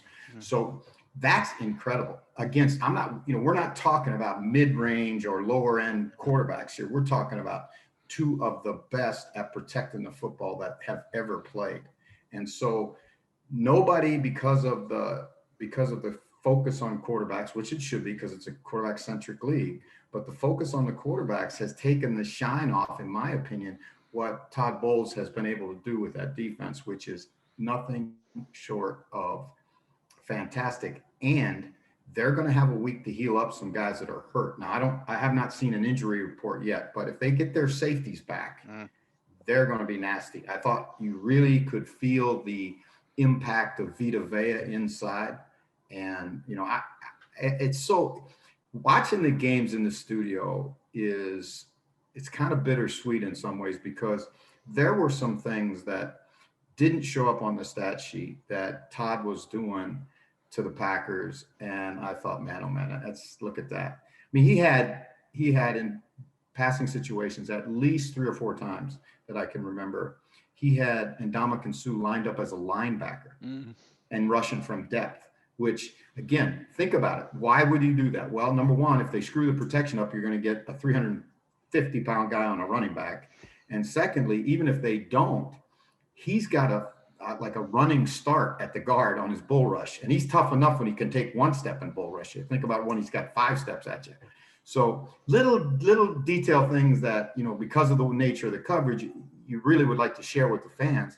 But that's the imagination and that's the beauty of what Bruce has given to those coaches is don't coach scared. Don't be worried to go outside the box. Hey, think about this one. It's 4th and 1, put the punt team on its midfield. I mean, the book says punt the ball and don't give up a field goal before halftime, right? If you get stopped, because the ball's at midfield. Yeah. You got a Hall of Fame quarterback standing on the other side. What's Bruce say? Nah, let's run out there and take a shot. Yeah. It's great. It's just fantastic coaching. Absolutely. And I think for me, the 2 big moments in that Buccaneers-Packers game were both in areas where coach could have taken a timeout, sent the special teams unit on. One took a timeout, had a play they really liked, went for it, got the first down, got the score before halftime.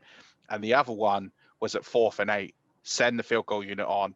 For me, Matt LaFleur needed to take a timeout and just think about it because even if he then goes and sends the field goal unit on, nobody's overly questioning him why. They can sit here and say greatest of all time, put the ball in his hands, but you can say he's been down the red zone a lot. But he could sit there and say, I looked at all the options and I went with what we thought was the best option.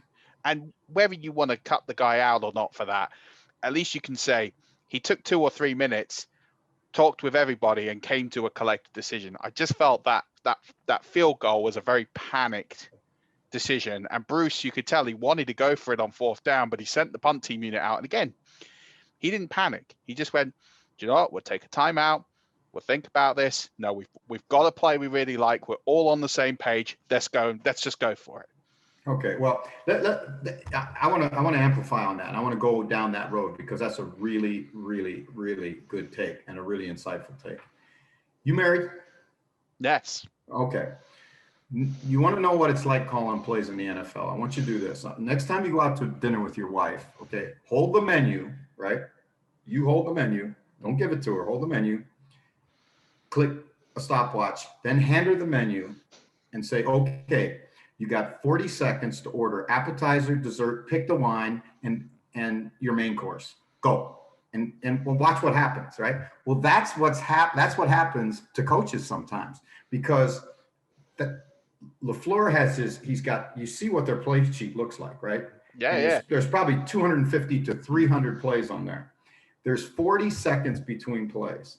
So now when you are a play caller and the head coach, this is the real thing. If you're the play caller and the head coach, you not only have to have the mindset of what you're going to do in that situation, but you also have to start going through those.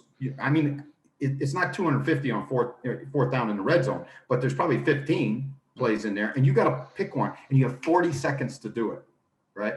And what you're saying is exactly right. So you make a rushed or not a calm decision because of the time, and those usually aren't good decisions. So your wife may have wanted, duck à l'orange, and she ordered filet mignon, and then the duck comes and she's going, what is this? I really wanted, but that's just exactly how it works. And so when you're a young coach, which is what Matt LaFleur is, and he's a brilliant young coach. Yeah. They need some, he won't make that mistake when he's got as much gray in his beard as Bruce does, because Bruce has been down that road, and I'm sure he made the mistake as a young guy too. But that's why veteran coaches, I think, have advantages in these kinds of games. Andy knew in that 4th and 1 against the Browns, he knew exactly what he was going to call. He knew exactly, and I'm sure they practiced it, right? So again, it's situational awareness. It's how you're, the kind of the chain of command. They've got a guy up there who I'm sure does situations, tells him, okay, you need to go for 2. But if it's an analytics guy, be careful, right? Because they don't go by their gut. They go by what the numbers say, right? Yeah. And when you get to a football game, you can't lose sight of what your gut feeling tells you. You got the best quarterback in football. And I really believe Aaron Rodgers is, right? But you got the best quarterback in football, and you're going to take the ball out of his hands and put it on a defense that has stopped the Bucs on 3 and out one time all day. I think the analytics guy's wrong, is what I'm saying. Yeah, I completely agree. I thought it was, it's easy to say in hindsight how it plays out. It's a terrible call. I can see the logic in LaFleur's decision, in the sense of, to be honest, we hadn't been great in the red zone either. Yes, we got there, but 4th and 8's no gimme. It's no gimme at all. And you lose the game by doing that. But then I also think, well, you lose nothing. I mean, you go from being down 8 to being down 5.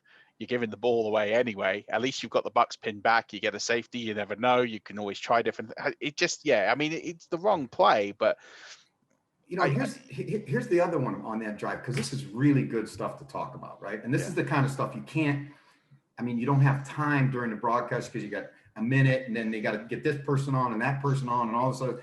But think about the 3rd down play, right?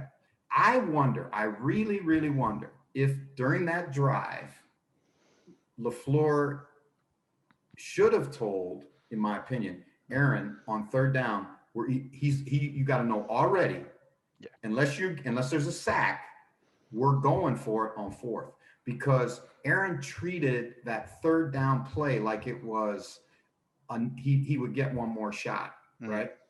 Because he could have scrambled and got the ball probably down to the 2, right? So I would be absolutely intrigued to know what their communication was down the course of that drive, because the quarterback needs to know what your thought process is, because it's going to change the way he's going to play that down out, right? Yeah, 100%. And I think also as well is, if that's the case, you've then got an easier decision, because on 4th and 2, because he's getting 5 yards off that play. Let's say worst case, because of where Sue is, where White is, let's say worst case scenario, he gets to the 3. That's probably, for me, worst case, he gets to the 3. So it's 4th and 3 effectively, instead of 4th and 8. That's a much easier decision as a coach to go for it. Right. You're kind of making your coach's mind. So even, as you say with the communication, we're going for it on 4th down. Aaron goes for it, and he goes, right, well, we're not going to do anything else here. But if he doesn't go for it, if he's told beforehand, we're going for the field goal, he runs for it, and then he says, well, actually, I'm going to make this really difficult for my coach and get him to reconsider. I think Aaron just always assumed that was going to be the case. And you're right, the communication, because I think if he gets told we're going for the field goal, I think if he gets down to the 2, he's going to the floor on the sidelines and saying, we got running backs, we got power backs, we've got a whole playbook open on 4th and 2 than we a much bigger playbook than you do on 4th and 8. Sure. I mean, that's and so again, that's the stuff that is so intriguing about big games. And you know, there's one. I heard this said, and I think it's really, really true. When you get to crucial situations, always think players, not plays. And if you watch Andy Reid, he's uncanny with that.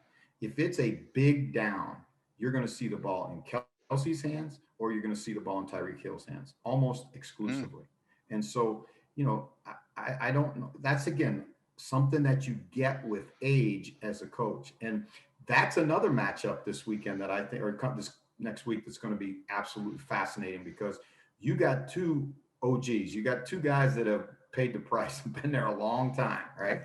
And, you know, me personally, and I'll be honest about it. I mean, I would like to see Bruce win. I would like to see Bruce win and ride off into the sunset, go out on his pontoon boat and drink martinis with his wife.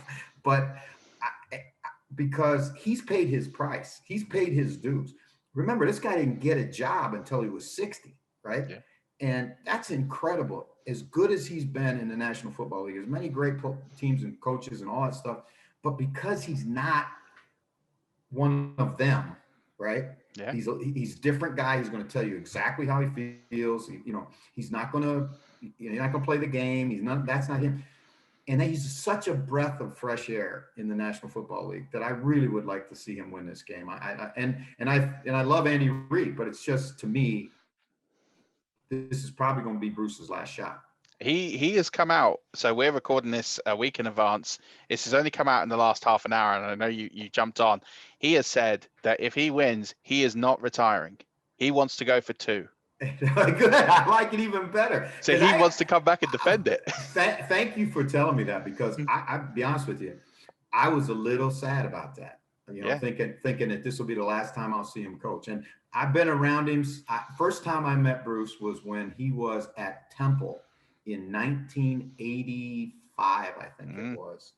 And Temple at that time, it's not much better now, but at that time, Temple was like, I mean, the worst college football situation you could ever imagine. It's up in North Philly. It's right in the middle of a real bad neighborhood. The practice field was right along Broad Street, which is a big thoroughfare in Philadelphia. The drunks used to hang on the fence and heckle the football team when they were practicing. They had no money. It was just, and he made them competitive just because of his, you know, personality, he got kids that go to school there who, if you ever saw the place, I don't even know if he must not have had recruiting weekends, because if you ever went there, you go, no way I'm coming to this joint. Yeah, he definitely has always done things his own way. I really liked his football life story where he said, you know, I think it was his interview with Arizona and Michael Bidwell, and he turns up at the interview and he's, you know, effing and jeffing like a drunken sailor, and Bidwell's sitting there going like, do I really want to hire this guy? Like, but then he just saw how authentic he is. And I think if you look past the rough and readiness of the, and you know what, there's a coordinator right now in the NFL who I think is also very rough around the edges, and that's Wink Martindale. It shocks me that Wink Martindale, who's been probably the best defensive coordinator in football the last 3 years, didn't get an interview anywhere. Like, no one interviewed him. And you have to think, you know, stop thinking about the perception of the guy. He might be a little scruffy or untidy, or you know, might say too much of what he thinks, but look at the results on the field. Like, how is that guy not getting an interview? It doesn't make any sense to me. I'm going to tell you something, because it's a beauty contest, to be honest with you. And, you know, Wink is a brilliant football coach, and the players absolutely adore him. He's a leader. Now, they don't like him because he's a nice guy, although he is a nice guy. They like him because one thing I learned about pro football players really early on in my career in professional football was they don't really care what color you are, how tall you are, whether you played, you didn't play. All they care about is, can you help me get better? Can you help me win? Can you help me get my next contract? Can you help me stay in the game? And he has proven over and over and over again that he can do that. And Mike Florio from Pro Football Talk wrote a piece which I thought was just awful. I mean, because he said you should hire only offensive coaches, and he took a shot at Wink. And he said, he talked about Wink's mullet, and he's Rex and Rob Ryan. They're like they were some sort of thug or something. They're good guys. And what do you mean? Is it, like I say, is it a beauty contest or you don't want to win? Right. And I've seen it. It's just so many times, but to not even get an interview. Yeah. Come on, man. That's what I mean. It's you don't give him the job, but you're giving him an opportunity to say his piece. If I was given a 33rd franchise, he would be one of the top 3 names on my list of people I'd want to speak to, because I want to know what he's doing that no one else is. Because if you look at that Ravens D over the last 3 years, no one's close to him. No one's close to them over a 3-year aggregate. And look at the number of players that have cycled through there. He's not. I mean, he's doing it every year with new guys. Yeah. So you're right. And that's what happened to Bruce. He went into Chicago, and that was when they had Jay Cutler, and they were looking for a quarterback guy that could, kind of, I guess, handle Jay or, improve Jay or whatever. And Bruce went in and was Bruce. And they gave the job to Mark Trestman. And I've worked for Mark. He's a great guy, but he's very, very corporate, very, and Bruce went in there and just was Bruce. And they ended up giving the job to Mark. And to this day, I wonder what could have happened, because you look at what he does with veteran quarterbacks, look at what he did with Carson Palmer. Look at what he's doing with Tom. And, I just wonder what could have been. And if I was a Bears fan right now, there's a lot of reasons I'd, say, gosh darn it. 100%. Let's refocus back to this clash, because we got 2 veteran coaches, 2 of the best coaches we'll see in the NFL. I mean, they've got a combined 1 Super Bowl win as a head coach between them, but we know that it's definitely going to go to 2, whether Andy wins his second or Bruce, breaks that duck. What are the things that the because everyone knows about Mahomes, everyone knows about Kelsey, everyone knows about Hill. What do the Buccaneers need to do to really keep them in check and have a path to victory? Because we know that the Buccaneers can score points, we know they've got a good defense, but they've not faced. I mean, they lost to them in week 12. It was the Buccaneers' last defeat. They've won 7 straight, but they didn't handle Tyreek Hill particularly well. They picked their poison. They took Kelsey out of the game for a bit and let Tyreek destroy him. What do they do this time around? Because it's going to be very difficult to get both Tyreek Hill and Travis Kelsey contained in this game. Well, I think there's a couple factors. First of all, if we look at the game in its entirety, right? You break the game down into 3 phases: offense, defense, and special teams. And in a big game, typically you got to win 2 of the 3 to win the game, right? Because teams are closely matched. So defensively, their defense has to just keep doing what it's doing. Get pressure with 4 when you can. I saw some really interesting things that Todd did with rush exchanges where he'd bring a backer and drop an end. And, I think the 2 key guys to me are the edge guys, because they're going to be going against backup tackles in this game. And if Barrett and JPP can dominate like they did last week, I mean, you look at it, those guys had a sack and a half each. I think they had 5 tackles for loss between them. That's the kind of production that you're going to have to get out of those guys again. The inside guys have got to do what they do best, and that's just shove the pocket back. And it's a little, it's obviously everybody says, well, Mahomes will get out and he'll make plays all over. And yes, he does. But again, we're talking about in Shaq Barrett and JPP, you got guys that can run with Mahomes. You got guys that when they come off blocks, it's a different deal than most defensive ends. They're actually outside linebackers, really. I think that matchup up front is going to be real critical. I don't see the Chiefs running the ball very well against Tampa Bay. Tampa Bay's too big and strong up inside. You got 320 plus pounders, and those linebackers are deadly. They can run, and you can't get to them because you know, both Sue and Vita Vea demand double teams, and if you don't double team them, they'll just crush you. The back end has played with more confidence and more swagger and more, physical. They're really physical DBs. That's going to be a big key. The safeties have got to, again, we don't know whether we're going to have Winfield. We don't know, what the health is back there. That's going to be a big key because Todd had to go to almost all too deep at the end of the game to protect the safeties. They can't win, I don't think, against Kansas City just playing this one coverage the whole down because their mix is real important. Yeah, well, we're pretty confident that Winfield Jr. We are recording this in advance. I was speaking to some beat writers over the course of the week, and he was pretty close to playing on Sunday. So they fully expect Winfield Jr. to play in the Super Bowl. John Whitehead, it's still a bit too early to tell at this stage. And people listening to this now might know the outcome of whether he's playing or not. We should do. But Winfield Jr. is, I think, almost a certainty to start in this game. So that's going to be definitely something that will help them because Andrew Adams, good player, but he's, as we saw, he hasn't played enough games consistently over his career to really sort of be in step with the rest of the defense. Jordan Whitehead is probably one of the most unsung heroes this season because Winfield Jr. is out there making plays, but Whitehead is the one that's, holding positions and making defense honest that allows Winfield to go and make those plays. Yeah, and you know what? I think about this, man. 2 years ago, these kids were under fire. I mean, because they all basically came in at the same time or within a year of one another. Yeah. And, everybody said they're not good. And Todd stuck with them and kept coaching them and kept coaching them and kept coaching them.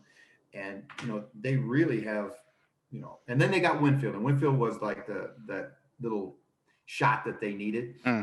I would bet you he'd chew his arm off to play in this game. I really do. He's such a great competitor. But Murphy Bunting's the guy to me. He's played really well in the playoffs. He's got to continue to play that well, against in the Super Bowl. So again, the Bucs defense got to do what it's got to do. Offense can't turn it over. This is not, it's just you cannot give Patrick Mahomes extra possessions, And they got away with it last week, but I don't know if they can get away with it 2 weeks in a row. What AB is going to be like on game day, again, because we're talking about a leg injury with a speed guy, and those are always questionable. I said last week in the build up to the show, we were talking about the deep ball that Tampa has. I said, do not sleep on Scotty Miller. I read that. And he's a lot better than a lot of people give him credit for.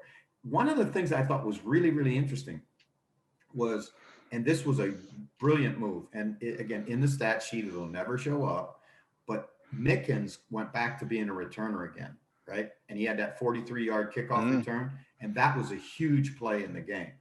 Tampa has a decided disadvantage in the special teams game. Oh, yeah. And they got to mitigate that somehow. They just can't give up a big return or, they've got to make sure that they play really well in special teams. And then the offense, like I said, can't turn it over. I think they'll be able to run the ball a little bit against Kansas City. Playoff Lenny's playing really well right now. Yeah. And Ronald Jones, he is a handful, right? So Tom doesn't have to do it all himself, right? And they'll take their shots and they'll do their thing, but I just really think that it's going to come down to the team that turns it over the least. It's going to be explosive plays and turnovers. Those are going to be the two keys to me in this game. Okay, so flipping it back over really quickly to Kansas City, we know we've got Kelsey, you've got Hill, they've got Hardman, who they were desperately trying to get plays for after he fumbled in special teams and gave the Bills an easy touchdown. Let's say, for example, they're going to double Hill. They're going to put Murphy Bunting and Carlton Davis, they're going to restrict him to let him get his catches, just not let him get away.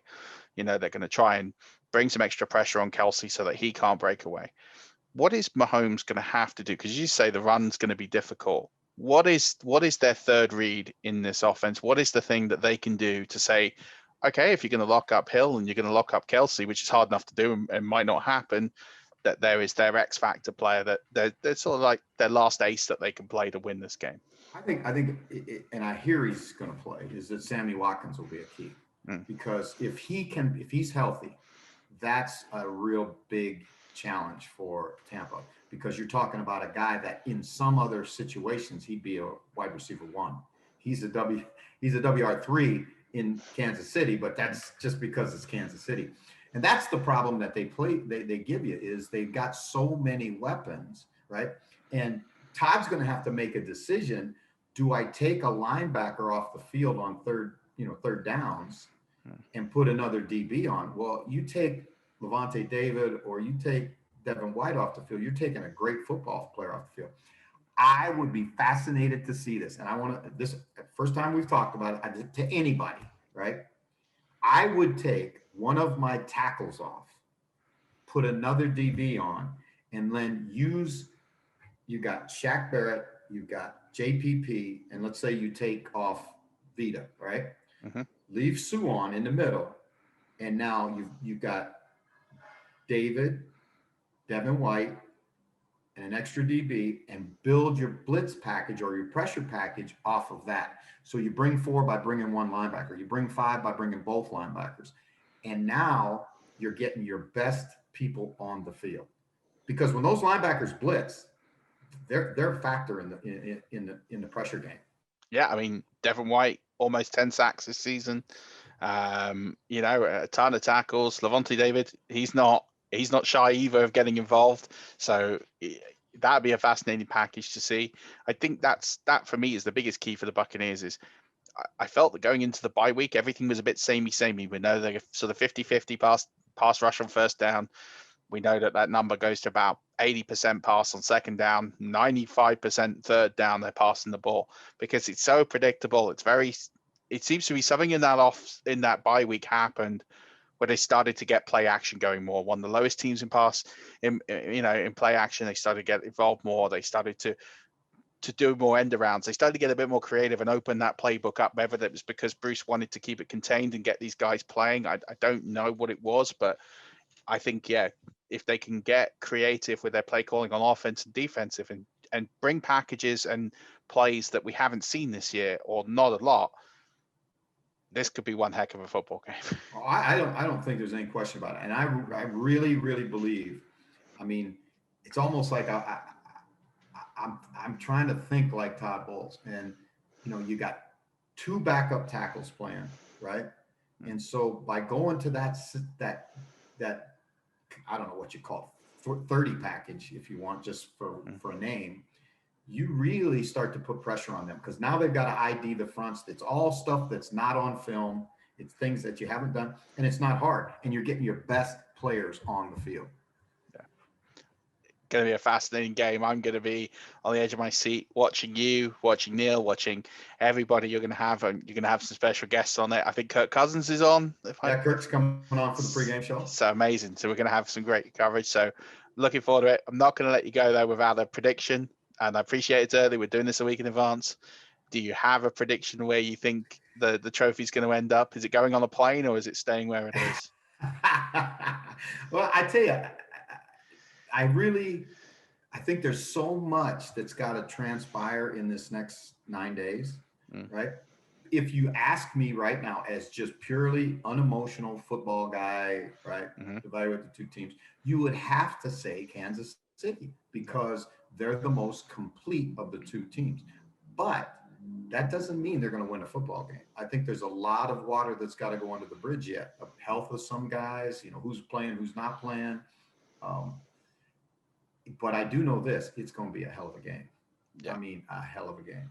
I think it's going to be a classic one way or the other. I really hope that one team doesn't blow it out, and I want to see it get close and it come down to a final drive or final 5 minutes, or just and I want to see it where there isn't that many turnovers. It's more creative play calling, and just either a big stop or a big touchdown drive to win it would be a great way for this game to end, and fitting on a season that has been so disruptive and so difficult. We didn't even think we would get here, and yet we're the last day. So really appreciate this. Appreciate the breakdown as always. I've learned a lot. I'm sure everyone listening too. But where can everybody, if they for whatever reason be living under a rock and not seen any of your coverage or don't know where to find you, where can people sort of tune in and watch you do your thing on Super Bowl Sunday? If you go to Sky NFL, right? Well, I'm sure we'll all be all over Sky's on-demand channels and everything. Oh, you will. And then Jeff_Reinbold is my Twitter account. And we do a little thing that's really kind of fun. It's called Coffee with Coach. Every Tuesday night at 8:00 London time, we get together, and it's an interactive show, and encourage the fans to call in, write in, text in, whatever. And last week we had Ty Long, the punter for the Los Angeles Chargers, in, and we had Hannah Wilkes and Josh Denzel, who do the NFL Overtime show, and we got a special guest next week, and it's really a lot of fun, and people are more than welcome to join. Yeah, well, definitely join in. It's good fun. It's an interactive show, as you say, and you get some great guests from time to time who share a lot of insights, as well as yourself, who, I learn a lot from watching those shows when I tune in, and you can catch them on demand on Twitter as well, so you don't even have to watch it or interact live. You can go back and watch it. So I appreciate you, Coach, coming on again and teaching us all a little bit about football. Good luck, enjoy the game, and looking forward to seeing you, do your thing and educating us a bit more. All right, thanks, brother. I appreciate the opportunity. Let's do it again. Definitely. Take care. All right, aloha. Bye.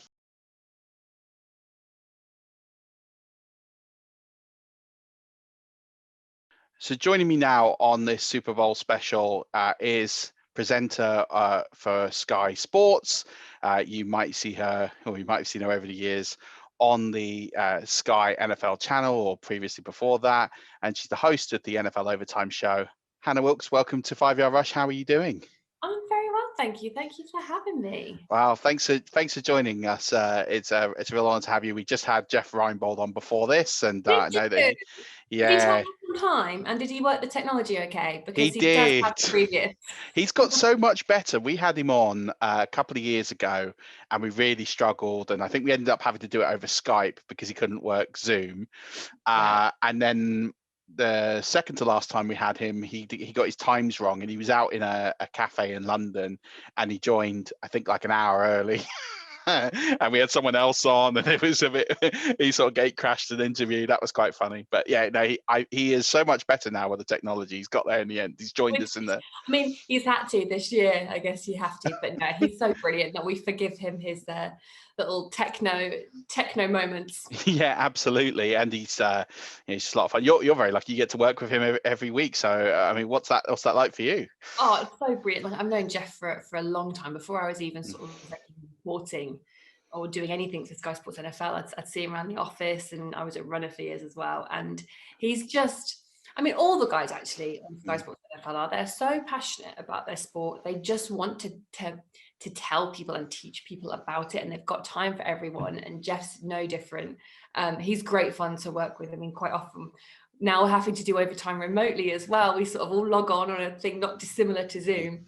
And me, him, and Josh will just be having a chat, and like got the producer and director, like, we do need to record the show, guys. Like, we need to, can we go? I mean, it was the same when we're in the studio as well. So yeah, it's great fun. It's really good fun. And it completely comes across. It just looks like you all have a great time. It's like you're all just having a conversation and chat like you normally would, but there just happens to be some cameras and it's being recorded.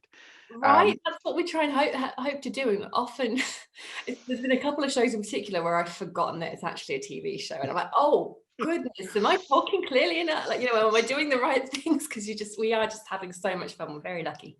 Yeah, I absolutely. I mean, I got sort of my first taste of it this weekend. I was on Talksport with Nat Coombs. Kind of got a last minute call as a Buccaneers fan. This, can you come on? And I said, yeah, sure. And I'm just talking on my phone, talking to Nat and Ben Isaacs, and it's like you're just having a conversation, and you forget it's being recorded. And I get to the end of it, and then my wife comes and says, oh yeah, so. Was that on live? And I was like, yeah. Oh God, yeah. I forgot we were recording it. And so, like in radio, especially, I mean, with TV, it's harder to forget. Like you have obviously got these like big physical cameras there, but with radio, so I did Talksport 2's breakfast show for a couple of years, and so often I forgot that anyone else was listening. Yeah, we're just having it, and that's the joy of it, especially something like radio. It's just like you're, as a listener, you just want to feel like you're just hanging out with these people and part of the conversation, and that's why podcasts work so well, right? Exactly. No, I think as long as everyone's having fun, then it makes for good radio, TV, podcasts. I couldn't agree more. So what was your journey into sports journalism in terms of to get to where you are now? I mean, it's been a fairly long one, I suppose. When I was at uni, I was at Loughborough, and they have a really great student media setup. Like they can do live TV broadcasts. They've got a radio station, magazine, and I got involved with that because it just looked like fun. Like when I started there, and obviously being at Loughborough, you've got all this amazing, high quality, elite sport happening on your doorstep. So you go out and you cover sport, and I grew up watching a lot of sport. Like my mum will watch any sport that's on TV ever. My dad loves his Formula One, and between them they love their rugby. So we grew up like sport was always around and we were always watching it. So I did a load of sports TV stuff at Loughborough, which is a great way to sort of iron out the kinks, learn what's really cringe and what's actually quite a good idea and how to approach things. And I managed to get a couple of weeks work experience at Sky, one of the summer holidays from uni. And after that, I started doing some shifts. This makes it sound so easy. After that, I started doing some shifts as a production junior, which is a runner, which is basically you're making tea, you're photocopying running orders, you're walking guests to and from point A and point B. But it's so much fun. And I worked across every single sport like that that Sky do. And then started moving my way up in production. So I came up as junior assistant producer, working on a whole range of sports, and some of the more sort of niche ones that you don't necessarily think of immediately when you think of Sky, but they're there, and it's a great way to learn. And then I started working on our sort of family show, Game Changers, which was so much fun. It was madness. It was live on a Saturday morning at 9 a.m. with like 120 kids in the studio. So worked on that and started doing some reporting on that, and then eventually became the presenter of Game Changers. And all alongside that, sort of like the linear path, that's like if you look at my sort of career, that's what it would say. But alongside that, I was doing loads of other stuff as well. So I was doing like online coverage of equestrian events, like in my spare time, and doing like this and that, and any little bit of experience I could get in or outside of the Sky building. And then it started.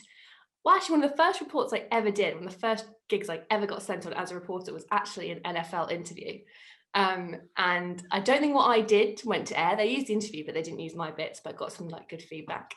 So eventually a few years ago, it was kind of, I've been bugging the NFL producer because it's a sport that I hadn't really watched till I started working at Sky. And I started doing some sort of digital stuff like Facebook Live, this, that, and the other, when all the guys were in the office every week, and then started doing sideline reporting. We're still doing Game Changers, throwing in some netball in there as well. Started doing radio too. It's been a lot of juggling, a lot of saying yes to sort of every opportunity.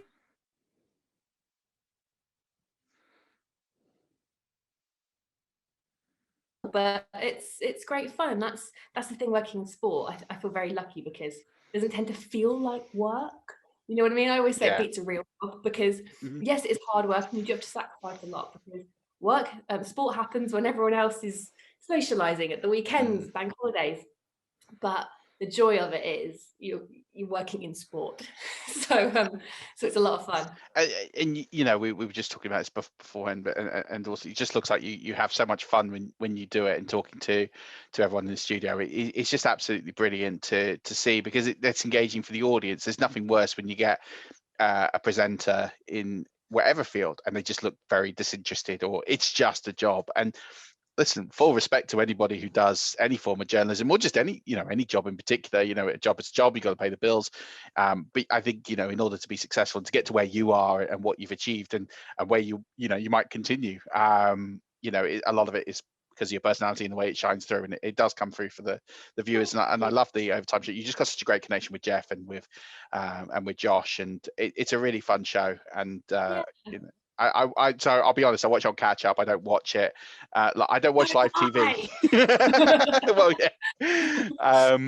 So you mentioned you sort of, until you got to Sky, didn't really watch the game. So in terms of, as you've gone through, do you have a team, or do you have to remain neutral? Or have you just grown to love a team and you sort of keep it a bit secret? No, I do have a team, and I don't think it's that secret.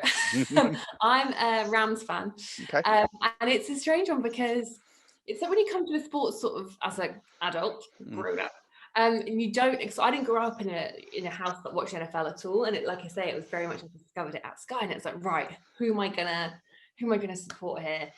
So I started watching it sort of in 2011. That was that right? Yeah, that sort of season. But very sort of casually, and especially with working with the rest of it. And as I kind of got more into it, I was like, right, who will I support? I was like, Patriots? No, feels too bandwagon-y. I won't be that person. I'm from Northampton, a big Northampton Saints rugby fan. I was like, maybe the Saints. Like, it just doesn't sit right. Or the Packers wear the same colours as them. Maybe it doesn't quite sit right, but I do love the Packers. And it was, as I got more and more into it, was around sort of 2016 time, and that was when the Rams sort of had the All or Nothing and Hard Knock documentaries coming out, and sitting and watching them, and you actually feel like you get to know the team a little bit. So yeah, I just sort of felt a bit more of a connection to them. So off I went, jumped on the Rams bandwagon, and it's been a bit of a roller coaster. I'm not going to lie. You've had a bit of everything: first round picks and first overall picks traded for, and Jared Goff and a Super Bowl, and so you kind of have had in a short period of time a whole change of coaches. Absolutely. So yeah, I can relate. I've always said to people that the Rams would be if I had to change teams. Now I picked Tampa because I lived in Orlando. They were the closest team. Pretty simple, right? They were the TV market that you saw. 2-hour drive didn't make a lot of sense. But I grew up. So when I started watching year 2000, the Rams, you had the greatest show on turf. You had Kurt Warner, Marshall Falk. I've got a vintage Rams Conference Championships jumper. If I knew that's when you started watching, I'd put it on. Cool. That was for me. We were talking about it earlier in the episode, our sort of favorite Super Bowls, and that is one of mine, that 2000 Super Bowl, because it was my first one I stayed up. I didn't have to stay up that late because I was in Eastern time, so it wasn't that late. And that team was incredible. I just fell in love with that team, and when it dismantled, it was a real shame. And Dick Vermeil just came across a really classy coach as well. So what a guy! And he said that as soon as he got that Super Bowl ring, he regretted retiring. He was like, I should have stayed. Yeah, he should have been so different. Hey. That's why I'm so glad that Arians has already come out and said before Sunday that he's not going to retire. He wants to go for 2. So I'm pleased for that. Just a quick one because of your journey. If someone is listening to this and gets inspired to want to go into sports journalism, and a lot of people have that ambition, probably don't know a route in, what's the best thing that people can do just to try and forge a career? Yeah, it's a really difficult question to answer that, because no two people's journey is the same when it comes to sports journalism. And in the 10 years now that I have worked in sports TV, the way people get in has changed dramatically for the better, which is the first thing I've got to say, because it's sort of there's much more rigorous processes in place, and there's a much just across the whole spectrum, as I understand it from what I've seen, there's more fairness of opportunities. So the first thing I would say is that these days we have all got amazing phones with these brilliant cameras and audio recording capabilities walking around in our pockets. So knock on doors, email people, get in touch with people, but we've all got the ability to be creating amazing content and ironing out those kinks ourselves. And I know it's really challenging to do at the moment with COVID, but the fact of the matter is you can watch the game on TV and you can record yourself talking about it, and you can put it out there, and you can start building a body of work. And that's something I was able to do at uni, and it's sort of a really sort of safe space where not many people are watching. So if you do, it's really terrible. Not many people know. I'm sure if you did a really deep dive on YouTube, you could find my student TV show reel and have a good laugh. But yeah, I think just start creating content and just put yourself out there for every opportunity. There is no opportunity too big or too small. I think for girls, especially, taking the plunge, back yourselves, because just go for it. You're as qualified as anyone else. I think I sometimes forget that. And a lot of the big companies now, they do internships and they do work experience programs. Obviously, things are a little bit different at the moment, but a lot of them are very connected as well, that if you are doing a sports journalism or media course at university or college, then there's that sort of element too. So just keep an eye on all those websites of the recruitment side of it, and apply for those work experience opportunities, those internships. I know it's so obvious and so boring, but if you can do that and you've got a bit of a body of work behind you that you've created yourself, then that's a great thing you can do. And with social media as well, there are so many ways you can build your own little mini platform and portfolio, and just love what you do, that more than anything, because it's like you were saying earlier with, presenters looking like they enjoy themselves. If you're working in sport, you don't really, you shouldn't be miserable about it. No. You're very lucky, and I've got a lot of respect for people who do news because they're talking about some harrowing stuff day in, day out, and I'd find that very challenging. So enjoy what you do and love what you do, and just remember as well, anyone you meet, you might come back around to later. So just get out there, and it's so hard to sort of say the best things to do because it is so different for everyone. But if you're doing the work and believing in yourself and you're really passionate about it, the opportunities will come. But it's hard work. It's not going to happen like that. No, I love that. I think that's so true. And if nothing else, if you don't get that career, you can still always do it as a hobby, and you can still always enjoy it and still be connected, and you can still get opportunities to do things on the side and part-time just by going out there and doing it, and you feel just as connected whether you're getting paid to do it or not. I'm lucky enough, we've been doing a podcast for nearly 4 years. We've written a book, we've had opportunities that are very blessed. We don't get paid much of anything for any of it, and I don't care. I do it because you love it, and I still feel like I've got that journey and experience and I won't stop. I'm not looking for a TV gig either. I really, I don't think for me that's the route I would want to go down, or I'm quite happy just doing what I'm doing and enjoying it. And I think you that's guys are doing great. Wow. So let's look at the Super Bowl. It's a big week. Big day with the season. You go the Chiefs, the Buccaneers. I'm obviously biased, so I'm going to take my bias out of this and just ask you questions, because I think people have heard me talk about this quite enough in my journey. So in terms of this Super Bowl matchup, Chiefs and Buccaneers, you've got Mahomes and Brady. I mean, it's a mouth-watering matchup, but do you feel that based on what we have seen through the season, this is a fair reflection that both teams deserve to be here? And could it be, seen that this was going to happen? I know Tony Romo on the Week 12 game when the Buccaneers beat and the Buccaneers lost to the Chiefs in Tampa, he predicted this would be the Super Bowl. He said, more than a good chance, I think was his direct quote. I mean, is it that big a shot that the Buccaneers here? I mean, it's no shot for the Chiefs, but what's your view?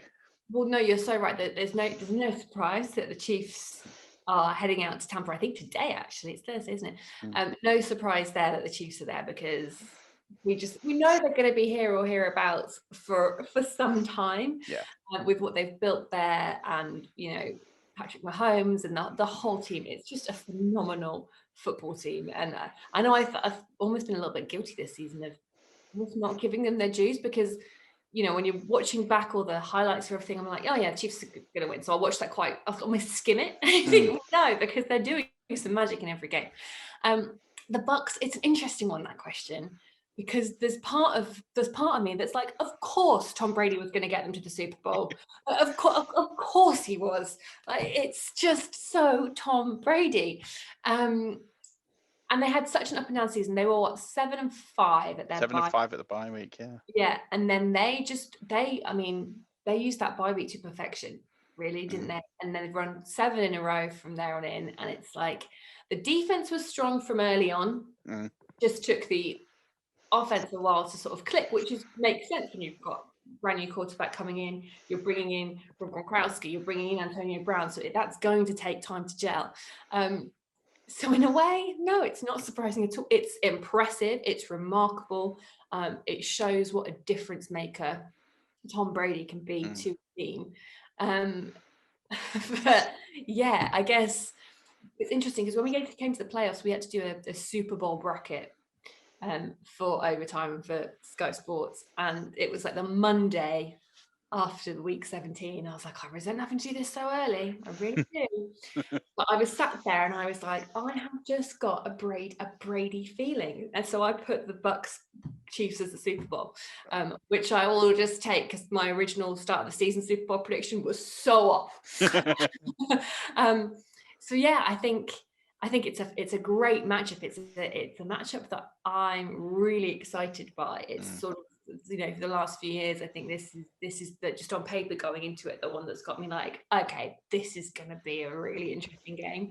And yeah, I think it's just remarkable testament to the transformative powers of Tom Brady. Not that the Bucs were miles away from it last year, but when you look at just that step, it's.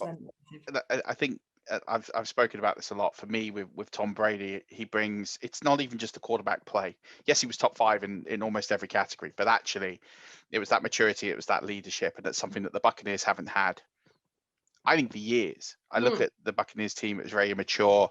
I think back about 3 or 4 years now to when Dirk Cutter was in charge, and the Buccaneers put up 500 yards of offense to the Washington football team, and they lost 15-3. 500 yards of offense, no touchdowns, 1 field goal.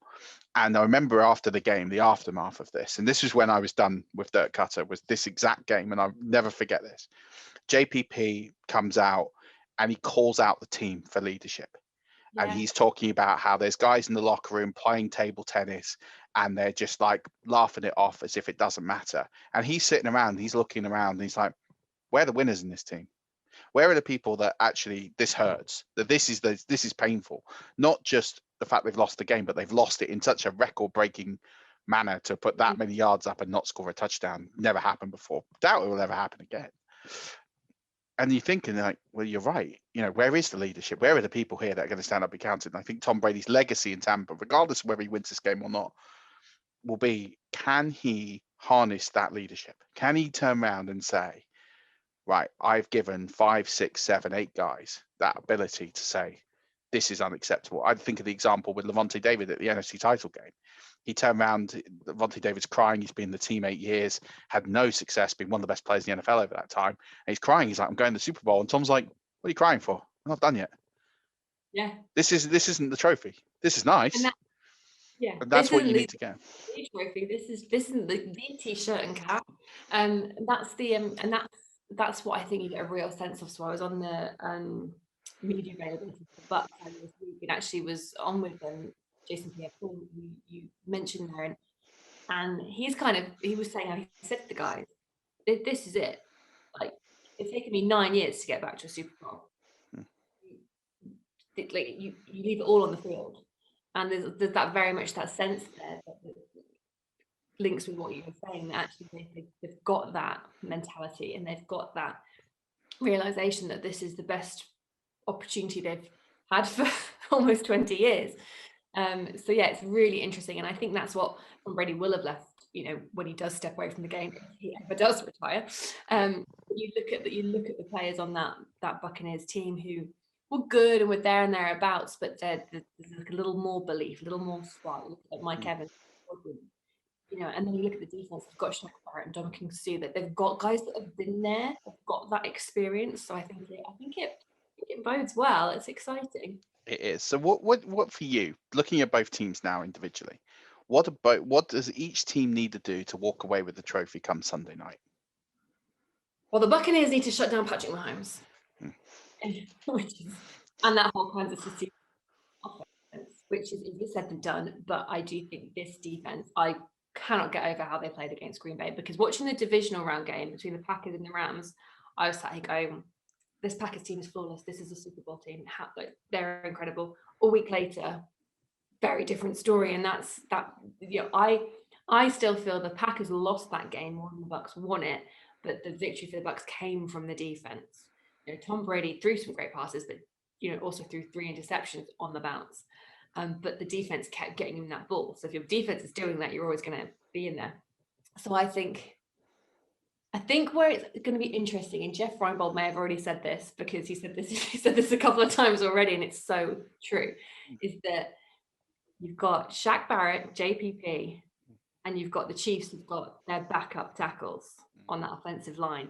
So that's the sort of advantage that the Bucs can have there, and it'll enable them to get to Patrick Mahomes. You don't want to blitz Patrick Mahomes, so he's so good on the blitz, but you've got to shut him down, and you've got to somehow shut down Travis Kelce, Tyreek Hill, Michael Hardman, like everyone. The speed that they've got is in there as well. So I think Travis Kelce is going to cause some problems. So it's you've got to limit Patrick Mahomes and try and shut down Kelce, because he's just a guy that can get everywhere. So I think it's deep defensively there.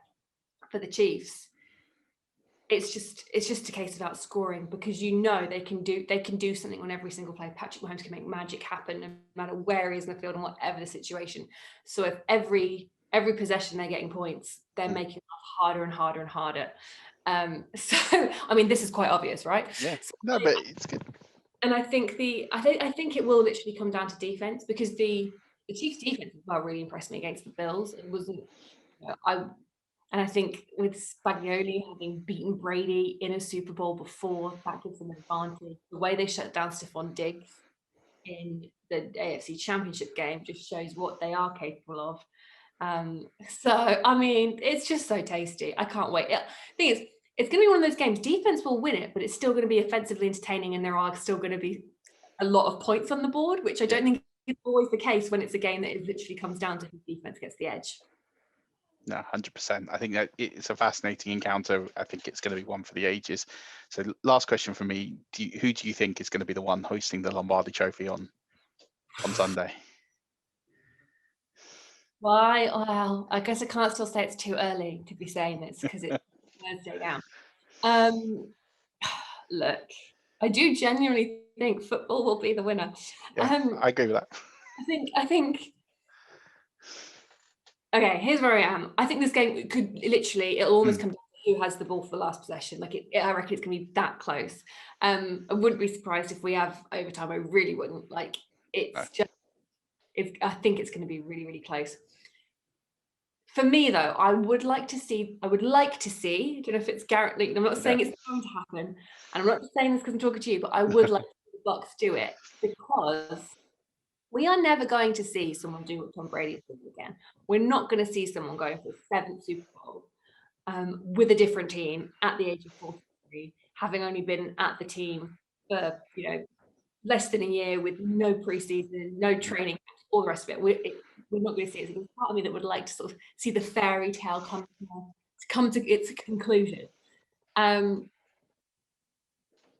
yeah, I mean, and also because we've only just got rid of the Patriots dynasty, I would like, and we know the Chiefs are going to be here, and we know they're going to be in the Super Bowl for years to come with Patrick Mahomes. I would just like a little bit of a mix up before we go full Chiefs. That's fair. I'm with you. You don't have to sell me on that. I'm probably in the minority there, because most people I've spoken to are going Chiefs. Yeah, listen, I think it's a widespread thing, and that's fine. I appreciate the insight. So appreciate you coming on. Where can everybody find you? I know you're doing a great show at the moment. Tell us a little bit about that and what you're up to. Yes, so overtime, 9:00 Tuesday, Sky Sports NFL. Although after the Super Bowl, that'll be our last show for a little bit, but we will hopefully be back in the not too distant future. I've also got a new show out on Sports called Rise With Us, which is talking to amazing athletes and fitness experts, and just sort of talking to them about their sort of big victories in life and the small everyday things they do just to get through the day, which at this point in lockdown 3, I think we all need. And there's some really good stuff in there actually that I even just doing interviews, I was like, oh, I'm going to try that, I'm going to do that, and that's a really good tip. So that's on demand on Sky, and you can get it on podcasts on Spotify and Apple. And then on socials, I'm at Hannah J. Wilkes on Instagram and Twitter. And I recently got a Clubhouse account, but I haven't figured out how to use it. Same. I'm going to check you out there, because I got one this week and I haven't used it yet, so I should really go. I'm scared. I keep getting notifications. It's like, join the conversation. I'm like, well, what does this mean? We can start our own NFL one on there. Maybe we should. That would feel safer. I'm a little bit nervous of it. I'm the same. So you're not alone. So we'll work something out. We'll get an NFL one going and we'll get some role friends in there and talk. But look, appreciate you coming on. I'd love to have you back in the off season when things are a bit quieter and there's less Super Bowls excitement, nerves on the line and everything else. I can sense your nervousness. I hope you are a very happy, albeit tired man come Monday. I'd just take being happy. The tiredness is fine. But no, I'm looking forward to it. And look, whatever happens, this is a free hit almost because it wasn't expected. So I think Buccaneers fans are just happy with the season and whatever the result comes Monday, I think we'll be happy once the shock has worn off. You're where I was 2 years ago. Yeah. How I felt on Monday was, okay, you'll be fine. Yeah, I appreciate it. Thanks so much, Hannah. Thank you. They well, Rush Nation. A little bit of Hawaii in your life from our friend Jeff. Always an absolute blast when he comes on. We're going to dive into some Super Bowl history talk now. These guys have been watching football for a lot longer than I have. Murf obviously has his personal experience at the Super Bowl. But what was your first Super Bowl memory, guys? Do you have a favorite memory from your first Super Bowl, or do you even remember your first Super Bowl? Yeah, I remember my first Super Bowl. I mean, it's the thing that got me into American football. It was completely by accident. I was babysitting my brothers. Was flicking through TV channels in the middle of the night, thinking, "What am I going to watch?" Had that classic thing where I'd been in school and people were just telling me that American football is just rugby for people who are wearing helmets and pads. It's just weak rugby. Not a rugby fan, so I can't comment, but. I was like, I'm going to give this a chance. What is it? Let's find out. Let's see if that's really what it is. And it happened to be the Buccaneers Super Bowl against the Raiders. So, what a first one. You don't need to watch anymore after that. I know, right? And it was. I couldn't believe what was happening. Nothing was making sense because all these defensive players were scoring, and I'm looking at it like, well, hang on, this doesn't make any sense. That's the defense, surely. And with my knowledge of all of 2.5 hours previous, I'm looking at it just like, I have no idea what's going on here. But so yeah, great memory. And to be honest, that's what got me into football, and that's why I'm sitting here with you guys.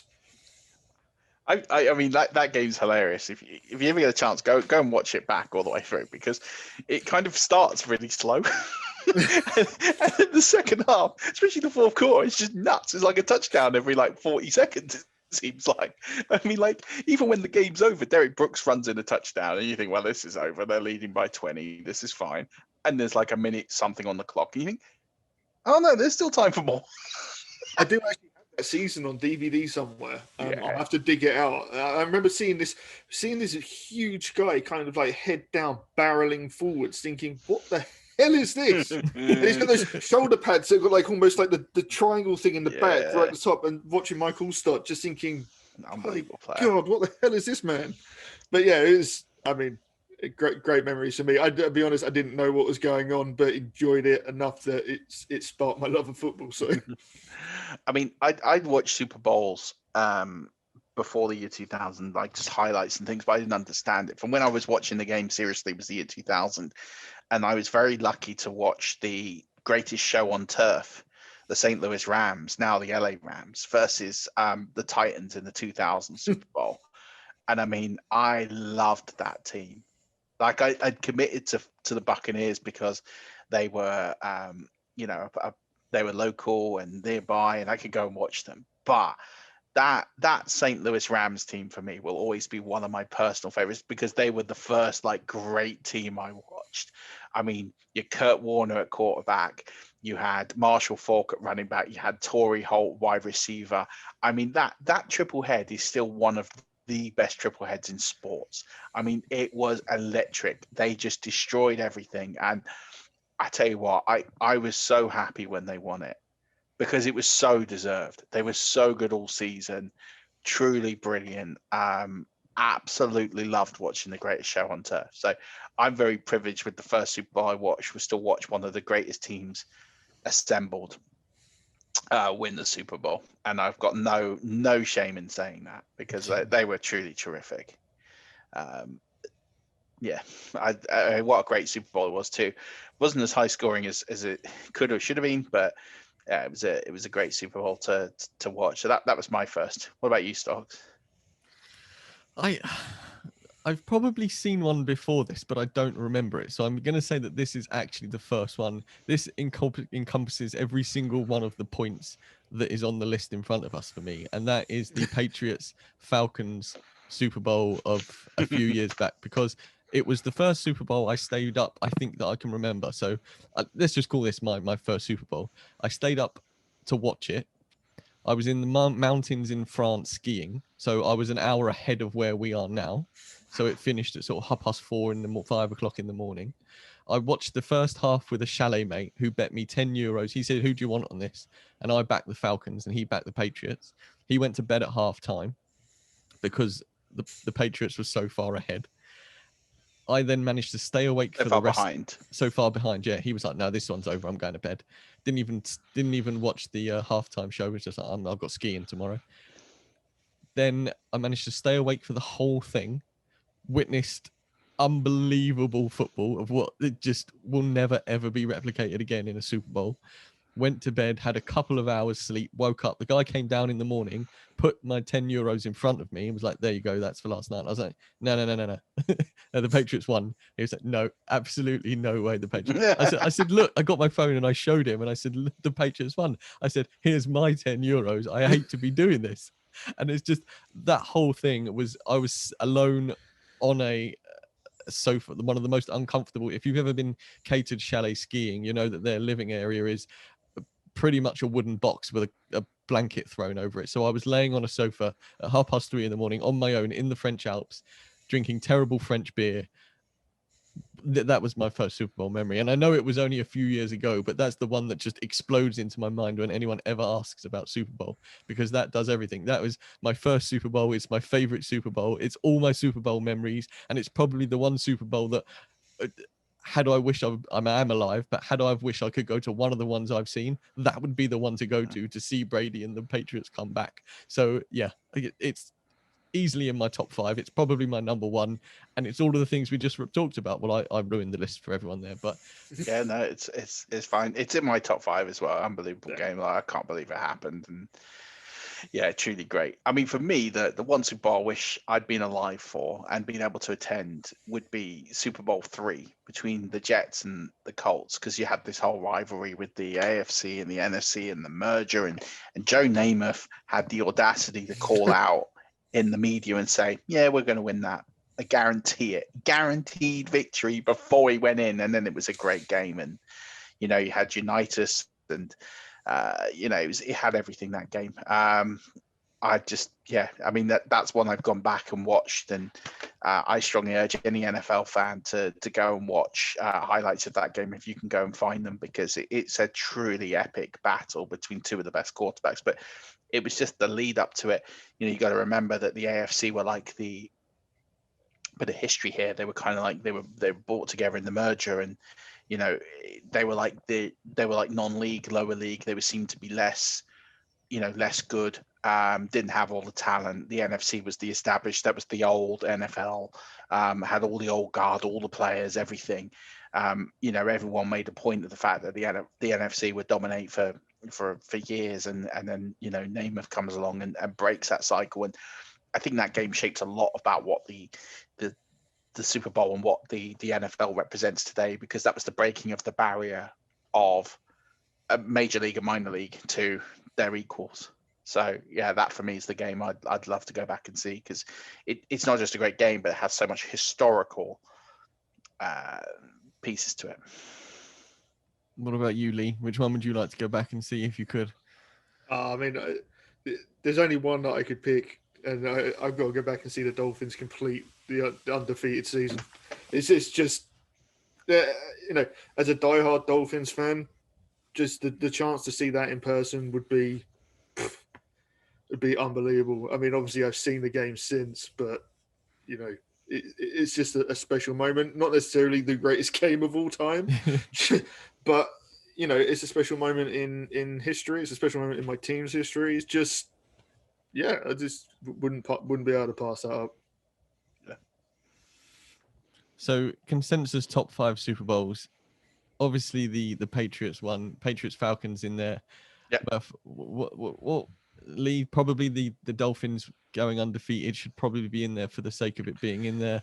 For the sake of history, maybe. Yeah. Murf, what else should we do for the consensus top 5? I think you've got to put the Patriots Seahawks game in there. I think you got to. It was one of the best Super Bowls ever with, not running it in with Marshall Lynch, and then you've got, the interception and everything that goes along with that. It was a brilliant game on an absolute knife edge. A lot of people will call for the Eagles Patriots the most offensive game in the history of the NFL. That was a truly great watch. I'd preach for Jets Colts. 49ers Bengals Super Bowl 23. The 49ers need to go 92 yards against one of the best defenses in history. Obviously Bucs Raiders I'd put in there just for the entertainment factor of it. There's been some great Super Bowls. They would be the ones that came to mind were Patriots Seahawks, Patriots Falcons, Patriots Eagles, Jets Colts, Bucs Raiders, 49ers Bengals. Okay, that's good enough for me. Right, Rush Nation, we're doing a giveaway. There is no hidden hashtag this time. It is a real simple procedure in order to be entered for this giveaway. It is a signed Ricky Williams Saints jersey. To win, all you have to do is donate £2 or more to our charity partner, which is unique, using the link in our pinned tweet. In the comments of your donation, you have to use the words Kaiser Chiefs and your Twitter handle. The winner will be announced on March the 1st on our show. It is available to the rest of the world, but if you are not in the Great British Isles, we will be asking for a contribution on shipping because Brexit stuff is now a lot more expensive to send abroad. And finally, and this is massively important, you cannot select gift aid when giving your donation. Murf, explain to us why, big man. Yeah, so gift aid is obviously if it's a voluntary contribution, which although this can be deemed voluntary, it's because it's a competition. So because it's a competition, you cannot register for gift aid. So please do not register for gift aid because if too many people do it, what could end up happening is the charity ends up not getting the money. So it's really important. And as much as it'd be great to give the charity extra money through gift aid, it could put the whole donations that we've raised so far in jeopardy. So it's really important to use the Just Giving page, which is in the link, because that's where we will track the entrants. And it's going to be available for the whole of February. So on our episode on March the 1st, we will announce the winner. So get donating, again, just donate, put your Twitter handle in there so we know who you are and can find a way to get in contact with you as well. Perfecto. Right. £2 is not a lot of money. No, it's not. It's for a great prize. Ricky Williams as well. Absolute legend. Yeah. My favourite player. First player scored a touchdown the first game I attended as a Dolphins fan. The guy floated. For a guy his size, absolutely floated across the field. Well, it's half the price of a coffee. And even if you're not a Saints fan and you're a Dolphins fan who saw him live, suggest getting your checkbook out, Rush Nation. Right. We've got a couple of interviews now with JC Cornell and Murf, and 2,963 of the UK Buccaneers fans joined him for a conversation about the upcoming Super Bowl. Check this one out. It is an absolute hoot.